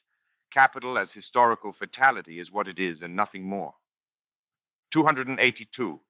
The first Bank of England notes were issued in 1694, the year of the bank's founding. Initially, they functioned as bank checks, written for arbitrary sums. Their denominations were not standardized until 1745. Large notes predominated. The smallest note issued by the bank was £20 until 1759, worth £3,300 in 2017. Innovation tracked the cycles of the war economy. The first £10 note was issued during the 7 Years' War, the first £5 note during the war with revolutionary France in 1793, followed quickly by temporary £2 and £1 notes before the end of that same conflict and the century. These early notes were units of government debt, but not circulating currency. It was not until 1855 that they became payable to the bearer and thus freely exchangeable. In keeping with their new function as currency, the notes became entirely machine printed in the same year. Previously, of course, standardized national currency production was the exclusive responsibility of the Royal Mint, as it had been since AD 886. Monetary transition into the fiat regime has been tracked by the rise of the Bank of England and reciprocal marginalization of the Royal Mint, which continues to manufacture UK coinage to the present day, although now out of intrinsically near worthless base metals. Issuance monopoly came slowly. Even the smallest banks were permitted to issue their own banknotes prior to the Bank of England Acts of 1708 and 1709. Currency issuance was actually liberalized by the 1826 Country Bankers Act, extending the right to print money to joint stock banks, meeting certain criteria of size and distance from London. It was only with the 1844 Bank Charter Act that monotonic progression towards Bank of England currency monopolization was set unambiguously in motion, with removal of note-issuing rights from England's last private note issuer, Fox, Fowler and Company of Somerset, following its acquisition by Lloyd's Bank. The process was not fully completed until 1921. The comparatively rapid demotion of the UK from the geopolitical responsibilities of recent centuries took place over a small number of subsequent decades. Partial convergence with a broader European trend to currency integration was an indicator. The pound was only decimalized in 1971, following the entry of the UK into the European Common Market, predecessor to the European Union. 283. The U.S. Central Banking Federal Reserve System came into being on December 23, 1913, with the enactment of the Federal Reserve Act. The brief of the new institution, quite explicitly, was to subject financial market psychology to centralized governance. Specifically, it was designed to suppress panic. The most immediate reference was the 1907 bankers' panic or Knickerbocker crisis, named after the Knickerbocker Trust Company, whose collapse triggered the nationwide financial catastrophe. In keeping with the modern formula, bank runs had been the primary driver of cascading insolvency. Under American institutional conditions, there was no circuit breaker in the process. This was the conclusion of an investigative commission into the panic, established and chaired by Senator Nelson W. Aldrich in 1908, which identified the country's lack of a central bank as the root cause of the crisis. The Aldrich Commission proposals led directly to the creation of the Federal Reserve System. The new institutional structure, named with misleading simplicity as the Federal Reserve, or just the Fed, was characterized by Byzantine complexity. Its Board of Governors has 7 members appointed by the U.S. President, subject to Senate confirmation, for 14-year terms. In order to maximize administrative continuity and manifest independence, 1 member is appointed every 2 years in a 14-year cycle. In addition, there are 12 regional Federal Reserve Banks, FRBs. The entire board is supplemented by 5 presidents from the regional FRBs to compose the 12-member Federal Open Market Committee, FOMC. In recognition of its status as the nation's financial capital, the New York City FRB is privileged with a permanent position on the FOMC. It is the FOMC that wields primary executive power within the system, practically directing national monetary policy. Finally, the private banking industry is provided with formal consultative representation within the system through the 12-member Federal Advisory Council. In respect solely to the occult social status of the Federal Reserve, the most appropriate comparison might be to the City of London as an institution. William Gibson makes this private crypto governance, whose medium is the open secret, a theme of his time travel novel, The Peripheral. 284. In God We Trust, the official motto of the United States of America since 1956, began to appear on the country's paper currency in the following year. It had already been struck onto coins for almost a century, beginning in the Civil War year of 1864. Over the course of 3 centuries, the implicit commitment underlying the monetary credibility of the world's principal English-speaking power had escalated from the 17th century Protestantism will survive to the 20th century, Anglophone global capitalism will prevail. The difference is primarily cosmetic. Those oblivious to the core identity of Protestantism and capitalism understand neither, or the fact each is the occult aspect of the other. Schism and automation are the guiding threads. The Great Seal of the United States, with its twin mottos, Annuit Coeptis, our undertaking is favored, and Novus Ordo Seclorum, New Order of the Ages, has decorated Federal Reserve notes since 1935. The intensity of Federal Reserve conspiracy theorizing has not, of course, been harmed by this. 285. As Niall Ferguson remarks in The Ascent of Money, while describing the economic consequences of the First World War, those who had bought war bonds had invested in a promise of victory. Insolvency then follows from an erroneous interpretation of destiny. At work here is an economic domestication of geopolitical risk. If any single index captures bourgeois nationalism, it is this. Private savings are explicitly invested in a national collective undertaking. No less notable is the dynamic of self-reinforcement, accentuated by survival bias. One thus sees in the bond market political economy being synthesized in real time. 286. At the world scale of the economic hazard transitions into transcendental risk, where the stake is nothing less than the system in its entirety. The whole cannot be hedged. Wild bets on or against the future of capitalism stretch the competence of markets to their outer limits. 287. By productive irony, the primary meaning of the bond market is a secondary market in government paper. Efficient feedback is the result of a substantial step removal from participation. There is no direct engagement with the government here at all. Rather, there is something like detached commentary, but with every intellectual commitment put to the test, through bets. Neither citizen involvement nor journalistic opinion, then, but an index of political economic judgment supported by real incentives and characterized by unprecedented objectivity. It is retreat from the public sphere, in both its practical and epistemological aspects, that allows for its neutral evaluation. 288. Paul Krugman unexceptionably remarks, money is a pretty amazing thing. Why does a piece of green paper with a dead president on it have value? Ultimately, it's because other people believe it has value and it circulates. However, there is an anchor for dollar bills which is not gold. It is the fact that you can use it to pay taxes. See Thomas Piketty, Paul Krugman, and Joseph Stiglitz, The Genius of Economics. 289. The world's first international currency of modern times, the Spanish Real de Ocho, or Piece of Eight, Peso de Ocho, was a silver coin that monetized the precious metal acquisitions of the New World. Its value was invulnerable to hypothetical collapse or even comprehensive annihilation of the Spanish Empire. The regime risk borne by those holding it was zero. Reciprocally, it involves minimal regime complicity. The Spanish Empire was not being in any serious way automatically endorsed by those holding or trading in its currency. Hence, classical mercantilism sought to deny foreign access to the national currency, with losses of treasure analogized to bleeding. Since geopolitical legitimacy cannot be propagated through metal, no regime incentives exist to promote its diffusion. 290. Is macro a regime, or does it decompose diachronically into regimes? The question might be inelegantly rephrased. Would this vocabulary not better be reserved for a compendium of macroeconomic regimes, plural, in the sense that, for instance, Mark Blyth uses the term to distinguish in particular social democratic and neoliberal eras? The significance of the transition at the center of Blyth's analysis is beyond all serious controversy.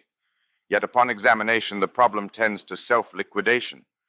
Social democracy underwent neoliberal transformation at the point when its stagflationary crisis became politically unsustainable. Unelected central bankers could do what democratic politicians could not: save the system through pseudo-monetarism, to use UK Labour Party Chancellor of the Exchequer Dennis Healey's apt expression. The break nevertheless occurred within macro. Regime continuity was its presupposition. Between social democracy and neoliberalism, there is nominal independence, but dynamic complicity. The latter corrects the former and makes no sense outside this context. It was a reaction of near mechanical predictability. Macro encompasses the oscillation. 291. James C. Scott's Seeing Like a State, How Certain Schemes to Improve the Human Condition Have Failed, undertakes a celebrated critique of high modernism conceived as a system of visibility. Its mode of analysis thus bears comparison with Foucault in applying philosophical criticism of the construction of objects to the social field. Such analysis predictably has distinctively anarchistic slant. 292. The quantity theory of money, that is of inflation, can be traced back to Nicholas Copernicus. Subsequent proponents have included Jean Baudin, David Hume, and John Stuart Mill, among very many others. Its insistence should not be surprising. The principle of scarcity, that for any commodity abundance is inversely related to price, is a candidate for the most basic of all economic intuitions. It is unlikely that any market agent has ever seriously doubted it. Milton Friedman writes in The Counter-Revolution in Monetary Theory, 1970, inflation is always and everywhere a monetary phenomenon in the sense that it is and can be produced only by a more rapid increase in the quantity of money than in output. A steady rate of monetary growth at a moderate level can provide a framework under which a country can have little inflation and much growth. It will not produce perfect stability. It will not produce heaven on earth, but it can make an important contribution to a stable economic society. 293. While Keynes's reputation as the arch-inflationist among serious economic authorities is amply justified by his influence, it is less easy to square consistently with the letter of his text. His early writings are especially notable in this regard. Perhaps no one has ever understood the ruinous effects of inflation better. As he remarks, Lenin is said to have declared that the best way to destroy the capitalist system was to debauch the currency. By a continuing process of inflation, governments can confiscate secretly and unobserved an important part of the wealth of their citizens. By this method, they not only confiscate, but they confiscate arbitrarily. And while the process impoverishes many, it actually enriches some. The sight of this arbitrary rearrangement of riches strikes not only at security, but at confidence in the equity of the existing distribution of wealth. Those to whom the system brings windfalls, beyond their deserts and even beyond their expectations or desires, become profiteers, who are the object of the hatred of the bourgeoisie, whom the inflationism has impoverished not less than of the proletariat.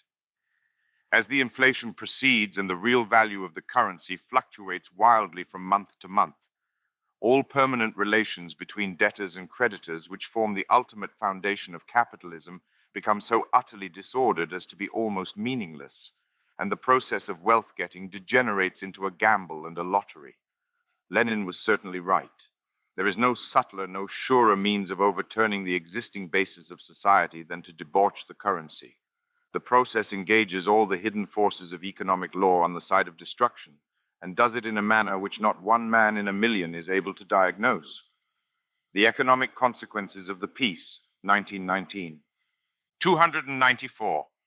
If the highly contested term neoliberalism is determined with primary attention to its historical limits, it coincides with a naive confidence in the mortality of Keynesianism. The empirical commitment upon which it assumed Keynesianism would perish is easily sketched. According to the Keynesian macro consensus, as it prevailed up until the late 1970s, the most fundamental relationship between inflation and unemployment was conceived as negative or compensatory. It thus supported trade-offs. In the post-war Western order, an entire structure of socio-political negotiation had been erected upon this foundation. Dynamic tension between the quality of money and the quantity of employment opportunity became an arena and even a proxy for class struggle. Money was publicly degraded in the cause of social peace. The breakdown of this theoretical relationship was signaled by a stagflationary trend. Stagflation is an important word in the history of recent political economic regimes because it announces a cybernetic inversion. Under stagflationary conditions, unemployment and inflation advance together, without prospect of cross-substitution. They exhibit positive rather than negative cybernetic linkage. Between this acknowledgement and neoliberalism in its compact historical sense, there is no difference. Monetarism and rational expectations were the critical counterthrust to the prevailing Keynesian consensus. Monetarism challenged the Keynesian contention that the responsibilities of financial authorities and central banks ever extended to anything beyond conservative monetary management, oriented to price stability alone. The rational expectations analysis of thinkers such as Edmund Phelps and Robert Lucas argued that inflationary policy orientation would eventually be fully discounted as populations factored it into their economic calculations. It worked then only in the short term, as a confidence trick does until recognized. This period of efficacious money magic does not last long. As confidence tricks go, inflation is remarkable for its crudity. Macro then could not help but train its own marks to neutralize it. It was the epistemological differential between policy agents and targets that did all the work. Once the recipients of central bank scrip understood what was being done to them, it was all over. An epoch was closed. Yet the peculiar resilience of macro to empirical contradiction is no less an intrinsic characteristic. Prolonged failure to grasp this has had far-reaching socio-political consequences. The neoliberal epoch, to use the term now in a more relaxed acceptation as favored on the left, has proven strangely inept at carrying through a cultural revolution against economic orthodoxy. Its brief monetarist heyday succeeded only in reinforcing the dependency of market-positive and disinflationary social outcomes on the democratic political cycle by consolidating their formulation as policy options. The effects of this have been predictably perverse. Those firmly market-based Austrian perspectives that had opposed the rising macroeconomic regime from the point of its emergence remained entirely marginalized, accepting only a few impressionistic, decontextualized fragments filtered through Hayek. It is tempting to conclude that the institutional requirements of academic and administrative economic authority dictated a state managerialist doctrine in respect to money, immune to all empirical or theoretical contravention. There is here a matter of comparatively simple political right, that of oversight masked as a complex scientific proposition. Once monetary value is based on the potential to extinguish tax liabilities, it is implicitly defined as an obligation to the state. Absolute subordination of civil society is then conceptually fundamental. It is not Keynesian theory, narrowly conceived, that stands in principled opposition to the autonomous determination of property and its corresponding monetary order, therefore, but rather the macro regime as such. Radical naivety in this regard was constitutive of the late 20th century neoliberal moment, and finally fatal to it. Macro is essentially illiberal. It cannot in any serious way be reformed. The only way past macro is around it. 295. The systematic macroeconomic conflation of the prudential and the antisocial is an innovation of great consequence. It prepares for the partial displacement of the principal political dimension into the culture wars of the late 20th century. Mere continence had now been reconfigured as an antisocial disorder. More specifically, extended private time horizons had been made an explicit target of political denunciation. Marshmallow test winners were the new kulaks. Their capacity to defer gratification had been theoretically reconstructed as social aggression, expressed concretely as a denial of employment opportunities to the people. Macro's cultural rebellion against impulse control had begun. A campaign against saving, that is, private capital accumulation, could now be conducted in the name of sexual liberation. Keynes's Bloomsbury sexuality is a crucial reference in this respect. 296. Precise definitions of the monetary phases have not been internationally standardized. The principle, however, is uncontroversial. Money is defined as a series of nested categories proceeding from the narrowest to the broadest types, with the latter enveloping the former. Monetary narrowness closely tracks liquidity. The extreme of narrow money, M0, is cash. Broader phases of money include bank credits of incrementally rising maturity and other comparatively viscous financial assets. Typically, but with some national variance, M0 is strict cash, M1 encompasses M0 and cash-like equivalents, M2 adds current accounts, M3 adds longer-term bank deposits and similar financial assets, while M4 and higher extends to monetizable assets and investments on longer time horizons. Broader phases are more inclusive, more complex, more diverse, and of lower mean liquidity. They therefore exemplify most obviously the monetary neo-Baroque. A tempting error would be to construe the monetary phases as ascending from the intuitively accessible into lofty technical obscurities. Cash is cryptic. 297. Thomas Kuhn outlined his catastrophic model of scientific history and the structure of scientific revolutions, 1962. He argues that empirical research is necessarily dominated by a conceptual framework which is comparatively resilient in respect to factual disconfirmation. When expressed at this level of generality, this is not a conclusion unique to Kuhn. It is one way that Kant's Copernican revolution is expressed through the philosophy of science. Data is never unframed. 298. Alfred Marshall's variable K defines aggregate liquidity through the ratio of broad money to economic output. While the formula acquires a certain rigor through its approximation to sheer tautology, both of its productive terms are notably elusive. Neither money nor output can be realistically conceived as simple, elementary, unambiguously measurable, or categorically delimited. Each is as plausibly captured by the processing of the other through K as by some supposedly primary factual apprehension. Macro, of course, fully or at least very substantially understands this. It takes perverse institutional, that is, guild pride in the inadequacy of its foundations when inspected from the inside. 299. The realization that Bitcoin is an implicit threat to the entire edifice of the reigning macroeconomic order had been refracted by N 2017 into internet clickbait. Dutch national newspaper urges people to sell all their Bitcoins as it undermines the government, could destabilize the economy, and reduces the power of central banks. 300. To hodl is to hoard Bitcoins, based on the presumption that they are radically undervalued relative to the eventual near equilibrium level when they have come to denominate the principal terrestrial money system. The term seems to have been coined in late 2013, with the word freezing a comic misspelling. Hold on for dear life is a subsequent humorous acronymic. 301. Pierre Rochard describes Bitcoin's non-discretionary monetary policy as asymptotic money supply targeting, AMST. 303. See Bit Gold by Nick Land on unenumerated.blogspot.com. Among the comments, there is much of interest to be found. Sampled glancingly, quote, "You might want to check out bitcoin.org. It's a decentralized P2P cryptocurrency based on a proof-of-work algorithm. Congrats on inventing Bitcoin. Thanks for laying the foundation for Bitcoin, Nick. One day, people will look upon this post as the actual genesis moment of Bitcoin." 304. It would be tempting at this point to make a topic of progressive complacency, but in the present context, it would be a digression too far. It need only be said that extravagant conclusions can easily be drawn from the realistic apprehension of ratchets. That there is no way back says much less about the resilience of the new order than is commonly supposed. 305. Much could no doubt be made of the fact that Isaac Newton was both an alchemist and the warden of the Royal Mint. It is surely unnecessary, nonetheless, to insist that we see here something other than a simple contradiction.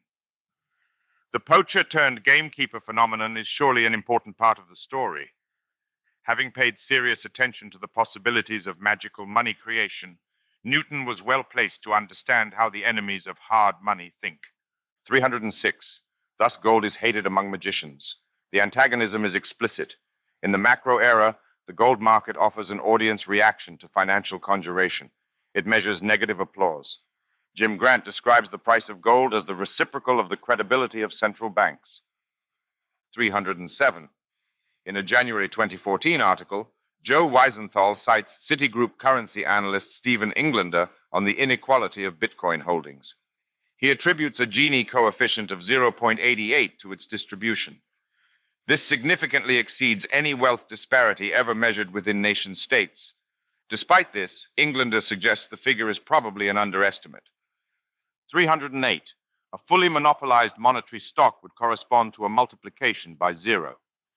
In libidinal economy, Jean-François Lyotard applies exactly this formula to the classical mercantilist valorization of unbounded bullion accumulation, which is thus exposed as a political economic death drive. Comprehensive possession of a commercial medium is self-extinguishing. A powerful trading position does not extrapolate to absolute concentration. In monetary matters, there can be no completion of advantage. This paradox of wealth is further accentuated in the case of Bitcoin, since adoption in this case has to be coaxed under conditions never less than difficult and at least potentially openly hostile. 309. To quote Michael Goldstein at Bitstein from a January 13, 2015 tweet, "I rarely see skepticism of Bitcoin that is not more generally just skepticism of money." 312. Gresham's law identifies the attractiveness of a monetary medium as a source of commercial friction. Monetary quality, under the most straightforward construction of the argument, poses an intrinsic obstacle to spending. Money is thus already modeled implicitly as ideally repulsive. In this regard, Keynesian macro appears as a higher Greshamism. Good and bad switch places. Or rather, the good money people would prefer to keep is denounced as an evil temptation to cash preference. It is the bad money intrinsically motivating its own disposal which now counts as good. A slave revolt in monetary theory has then taken place. 313. See Denise Schmant-Becerra, The Earliest Precursor of Writing, June 1977. Evidently, a system of accounting that made use of tokens was widely used not only at Nutsi and Susa, but throughout Western Asia from as long ago as the 9th millennium BC to as recently as the 2nd millennium. 315. Conceived as a popular cultural theme, the guideline to the plastic phase of money was invisibility. In this respect, it evidences a teleological model defining an axis of progress. Monetary improvement is sublimation or dematerialization. In accordance with classical precedent, finality is identified with the pure idea beyond all contamination by or compromise with particular substance. As previously noted, something more than a convergence with mathematical Platonism is at work here. The history of money, whether actual or fantastic, does not draw upon idealism as an extrinsic inspiration. Rather, it idealizes practically and even preemptively. Elimination of friction as implicit and later explicit goal serves as a convenient proxy for the monetary ideal. Keynesian derision of the barbarous relic, the primitive lump sum, is once again the critical reference. Progress, conceived implicitly as financial dematerialization, is projected into space as a ripple pattern. Differential adoption rates and patterns of diffusion mark out stages of development, organized by a definite telos, distinguishing advance from primitive money. According to this schema, at the end of money, the transaction coincides exactly with its idea. The medium is then nothing. If the notion of a direct private relation without frictional mediation carries certain historic religious associations, these are probably not coincidental. 317. Mark Andreessen says of Bitcoin in a Washington Post interview, May 21st, 2014, "If we had had this technology 20 years ago, we would have built it into the browser. E-commerce would have gotten built on top of this, instead of getting built on top of the credit card network. We knew we were missing this. We just didn't know what it was." There is no reason on earth for anybody to be on the internet today to be typing in a credit card number to buy something. It's insane. 318. PayPal was created from the merger of Confinity, founded in December 1998 by Ken Howery, Max Levchin, Luke Nosek, and Peter Thiel, with X.com, founded in March 1999 by Elon Musk. The new company was established in March 2000, acquiring its name the following year. PayPal went public in February 2002 in an IPO that generated over $61 million. The company was sold to eBay in July of the same year for $1.5 billion. The resulting Musk and Thiel fortunes have been among the most nourishing seedbeds of 21st century capitalism. The extreme synergy between eBay's online market-making business and PayPal's secure digital payment service propelled its initial growth, first in the US, then through eBay's international business, and finally beyond eBay.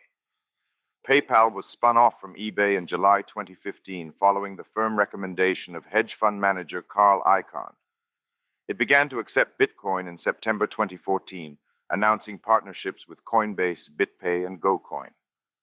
While PayPal has been rewarded by the market for its pioneering role in facilitating financial transactions over electronic networks, its limitations are severe, and in the age of cryptocurrency, increasingly obvious.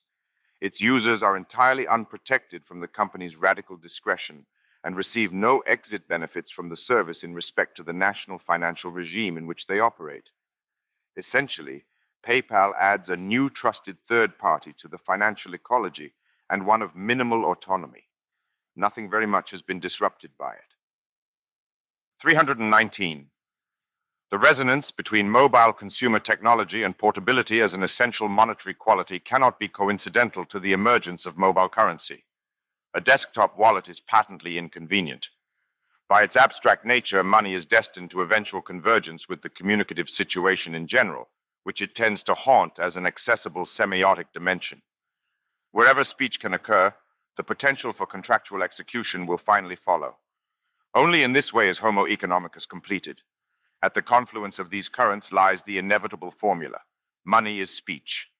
It not only assumes in the Anglosphere cultural context informal and formal constitutional protection in the cynical culmination of liberalism, the claim extends further into identity with the claim as such. Money, the pure power of acquisition, seizes for itself the mantle of realizable logos. The conceptual fusion of the smart contract is reversible. Transactions can be augmented by machine intelligence because intelligence is inherently transactional.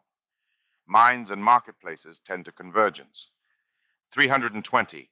The scale of WeChat can be hard for those outside China to appreciate. With over 1 billion regular users, the application is truly ubiquitous. WeChat messaging accounts for over a third of the country's massive mobile phone usage. 321. Given the striking philosophical importance of ludic virtual currencies, the social underdevelopment of the problem is remarkable. An obvious exit ramp from the macro financial regime has been almost entirely ignored. 323. For the purpose of analogy, Chom notes in his blind signatures paper that an offline anticipation of the procedure is provided by certain ballot validation systems. In these two, identification of a legitimate voter has to be combined with the preservation of anonymity. This can be achieved by enclosing the ballot in a carbon paper sheath that certifies the voter's credentials. An election official signs this envelope, transferring the signature to the unseen ballot inside. The sheath is then discarded, leaving the authenticated but anonymous ballot to be safely cast.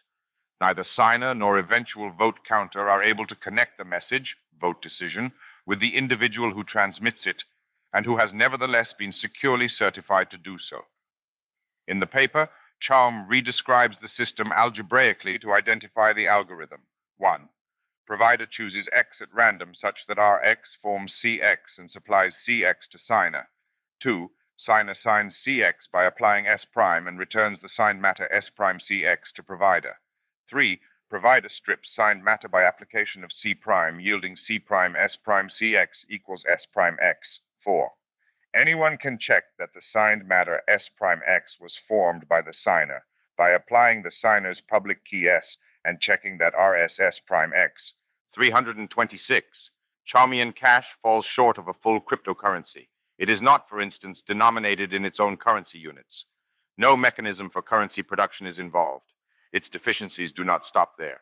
Reliance on banking institutions remains undiminished. Perhaps most effectively, it is only able to support a single monetary denomination of arbitrary scale, but then unchangeably. Host currency inflation would therefore eventually degrade it.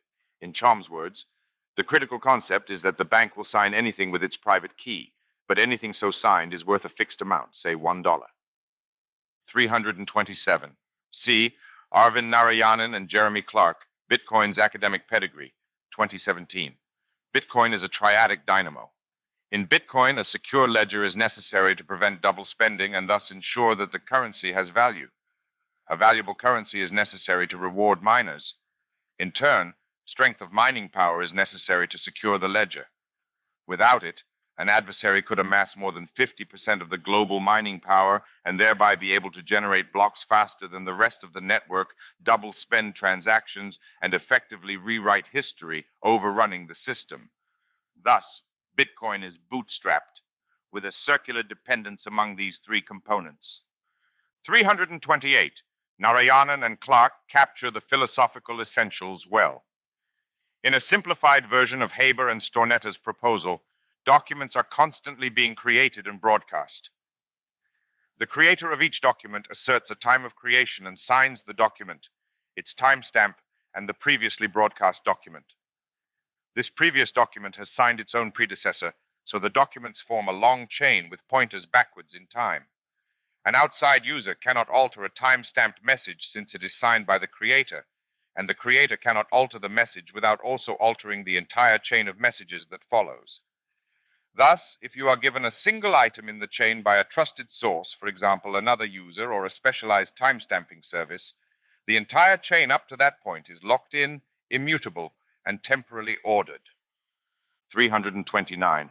As the Internet Society remarks in 2001, in proposing the RFC 3161 Internet X.509 Public Key Infrastructure Timestamp Protocol. In order to associate a datum with a particular point in time, a timestamp authority, TSA, may need to be used. This trusted third party provides a proof of existence for this particular datum at an instant in time. 331. Unix time counts forwards in seconds from midnight, January 1st, 1970, a Thursday. It ignores leap seconds, treating the length of each day as 86,400 seconds. It therefore gradually drifts from universal time. When encoded in 32-bit format, this time system reaches Y2K type crisis on January 19th, 2038.